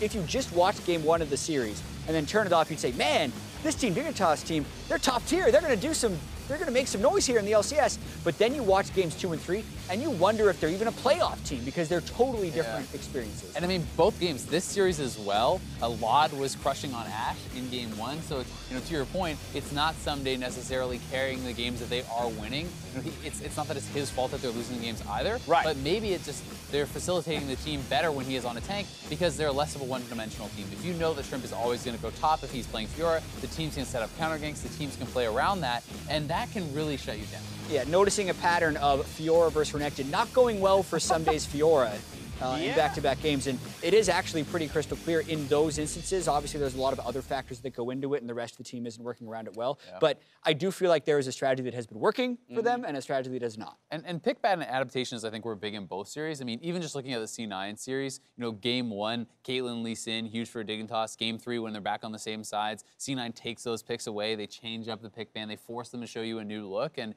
it doesn't always feel like Dignitas is prepared with that second look. Now, to be fair, we talk all the time throughout the regular season, you know, about teams and the improvement that they're making where, like, for example, TSM, they had a 2-0 weekend this weekend, but they're talking about the fact that, like, look, we're willing to drop games if we're trying new things and learning new stuff that's going to support us when we get to the international stage. To some degree, I can't fault Dignitas for, in some games, giving a lot of resources to Someday and trying to find the way to make his Fiora successful, and in other games, falling back on the tank option. And we have to be fair to them. Altec first series today with the team, right? Yeah. They're playing one of the best teams in the league, you know, with C9. And Shrimp is even newer as far as the starting roster, right? It's not been that long that they've been playing with him over Chaser. So, you know, we give a lot of teams some leeway when they are making the roster swaps, see if it'll pay off over time. And we do kind of have to give that to Dignitas too. All right, but now let's talk about TSM and their 2-0 weekend. It's important to note that coming into the split, there was talk of rust and Doublelift coming back in, and will they shake it off?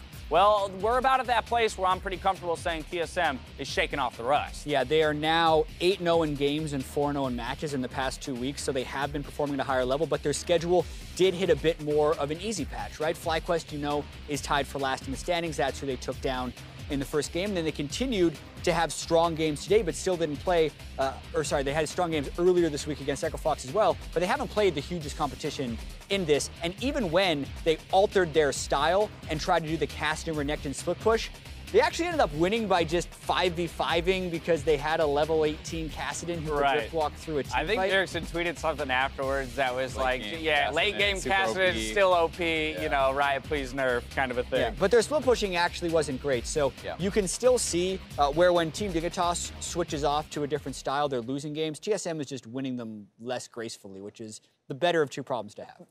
It definitely is. And I mean, I agree the rust is maybe somewhat gone, right? But this is not still like that summer split team from 2016 that was crushing everyone and looking super, super dominant, snowballing games incredibly hard. Like the Caston game was very ugly, right? It was like, okay, sweet, Bjergsen's super strong and he can split push. Well, the team's getting caught over and over and over and over. And, you know, they're not necessarily looking like they're always exactly on the same page, but you can certainly see the improvements are being made. And, you know, if they follow this trajectory, by the end of the split, they're going to be pretty sick. Yeah, and this is a strategic difference I would have with TSM's coaching staff. Okay. I don't think they should be trying to do all of these different styles. I think they should be refining the way they play the game. They haven't necessarily felt like they've had good luck with the patches when they've gone to Worlds, which is why they try and do everything. But I feel like when you look across sports, very rarely do you have a team that can do everything. You have teams that refine their styles, are the best at it, and win championships. Right, passing teams, running teams. You don't have a running team SKT go would well. be the only exception in League of Legends. Oh, okay. And everyone is trying to use them. But I'm looking at greater sports. You're not going to do SKT better than SKT. No. This is a larger discussion. Probably but I just want you're to not, but it is tough. And because, I mean, TSM says that they aspire for greatness. It's not just winning NA, right? They have done that. They have done it twice in a row now. Sure, they're looking for their third time, but I think that they're more concerned about international success, and they do need to be able to play a variety of play styles. You know, they've shown that, you know, at Worlds, when there's only one play style that's working, they're going to get banned out on it. They're going to be shut down on it. You know, you look at MSI, they couldn't play hyper carry, AD carry comps when those competitions were big. They shied away from even split push styles and stuff, even though Haunter has some success on it. So it's like, you need to be able to show different styles, or these teams that play just as well as you then get a big pick ban advantage, at least in my opinion. So I understand where they're going, but it's like, if you're looking just regionally, sure, they're going to have way more success if they just stick to one. It's kind of an age-old argument, right? Which is with a finite amount of time to improve in terms of looking at either playoffs or Worlds in general, you're going to have to make a decision. Do we diversify our playbook, or do we become so practiced in one strategy that it doesn't matter what we go up against, we're confident we could play through it? TSM, as of right now, opting for more diversity in their strategies. We'll see if it pays off for them moving through the split. I want to push us now to the OP5. Obviously, these are the players that performed at the top of the tables for their positions in this week. And what you'll notice at immediate first glance is that 4 of the 5 Immortals members are taking up slots here in the OP5, with Jensen slotting in at the mid lane. Let's talk about Flame and Xmithy, though. Yeah, they were exceptional for Immortals. And we normally don't even put more than 3 players from the same team on the OP5, but we made an exception this week just because so many players on Immortals were exceptional.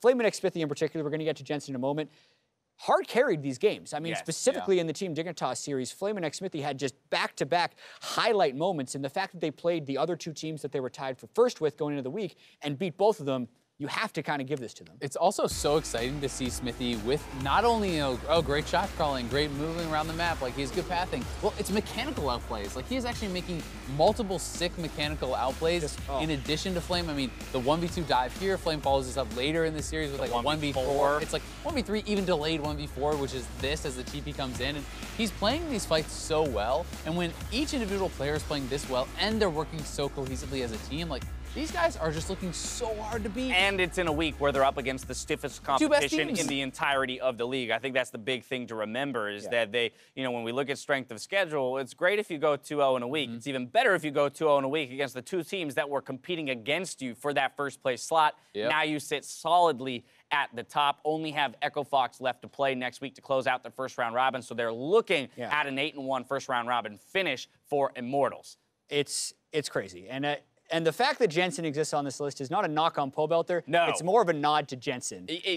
So let's dive into that. I know it will bring up memories of when there was the all NALCS team that was 4 Immortals and Jensen. So it's a coincidence that it happened again, but Jensen played out of this world this week, but so did Immortals across the board. And that's the thing, but when you look at C9 and their success, it's almost entirely come off the back of Jensen in their big victories this year. Yeah, I mean, this today, they had some good performances from Sneaky and Impact and stuff, but Jensen has been the guy. I mean, you know, he had a Flame Horizon this week. It was probably the fastest Flame Horizon I've ever seen. He was like 100 CS up at 22 minutes or something like that. He had some very strong games today. He has been on fire, and his laning to me is like clearly the best in the league right now, which is very impressive. And the way that Contracts works around him to enable him in lane, to give him that vision so he can play aggressive is equally impressive. Yeah, he's out of this world. I mean, we saw a lot of focus going to the mid lane just to push him out of lane so that the opposing laners could get CS advantages. Yeah. But that's only because the jungle is chasing him halfway across the map just to push him out of the lane. And we had the discussion on the analyst desk a little bit today about the Syndra popping back in first phase picks for the likes of Bjergsen and Jensen, and that this is a pick that kind of fell out of the meta briefly, making her way back in. But it feels like the kind of thing that laners like this specifically, who can control from start to finish, their lane on their own, she's going to become an increasingly powerful option. It's a combo of a few things. Not only do you have to be a spectacular Syndra player, but the rest of your team has to know how to protect that pick. Because if you close onto Syndra, she can absolutely be vulnerable if she's going to play up and bully like that. But watching when C9 plays around Jensen, the vision coverage they get deep within the enemy jungle allows him to play that way, which is really impressive. And I also think it's a lot about who you're playing against, right? If you're playing against Bjergsen, he's going to bring out his Echo, or you're playing against Jensen, he's going to bring out his Echo. Maybe you're not as confident to do this. Yeah. Keen, we haven't necessarily seen, Fizz and Echo and stuff in his wheelhouse. So for him, he's going to bring out Corki. Sure, that's a fine matchup, but it is not one that I think, an amazing Syndra player like Jensen is super worried about, and he showed that through his lane dominance. Bjergsen played it into Froggen's Echo, and Froggen has just as good laning stats as any of the other Danish mid laners in the LCS. There you go. Best. I mean, those three guys in general are crushing the mid lane statistics as of right now. They're making everyone else look bad. To your point, Pobelter's not playing poorly. He just kind of pales in comparison to these other guys. And I mean, Pobelter, he did his job this week, but I mean, he was on Galio 3 out of the 5 games. Like, he was more of an enabler. He didn't have to be the focus of the draft, and I think he performed his role very well. But when the rest of the map is carrying, you don't need to do anything more than just perform your role. That's the thing. To me, that speaks to the power of the Immortal squad, is that Pobelter doesn't need to be on the OP5 list in order for his team to have a 2-0 weekend. Jensen does currently. If he's not on the OP5 list, I don't feel like C9 likely finished 2-0. Either way, that's going to bring us to the conclusion here of NALCS tonight and week 4 of the North American LCS. We'll see you guys next Friday for a little bit more action. Good night.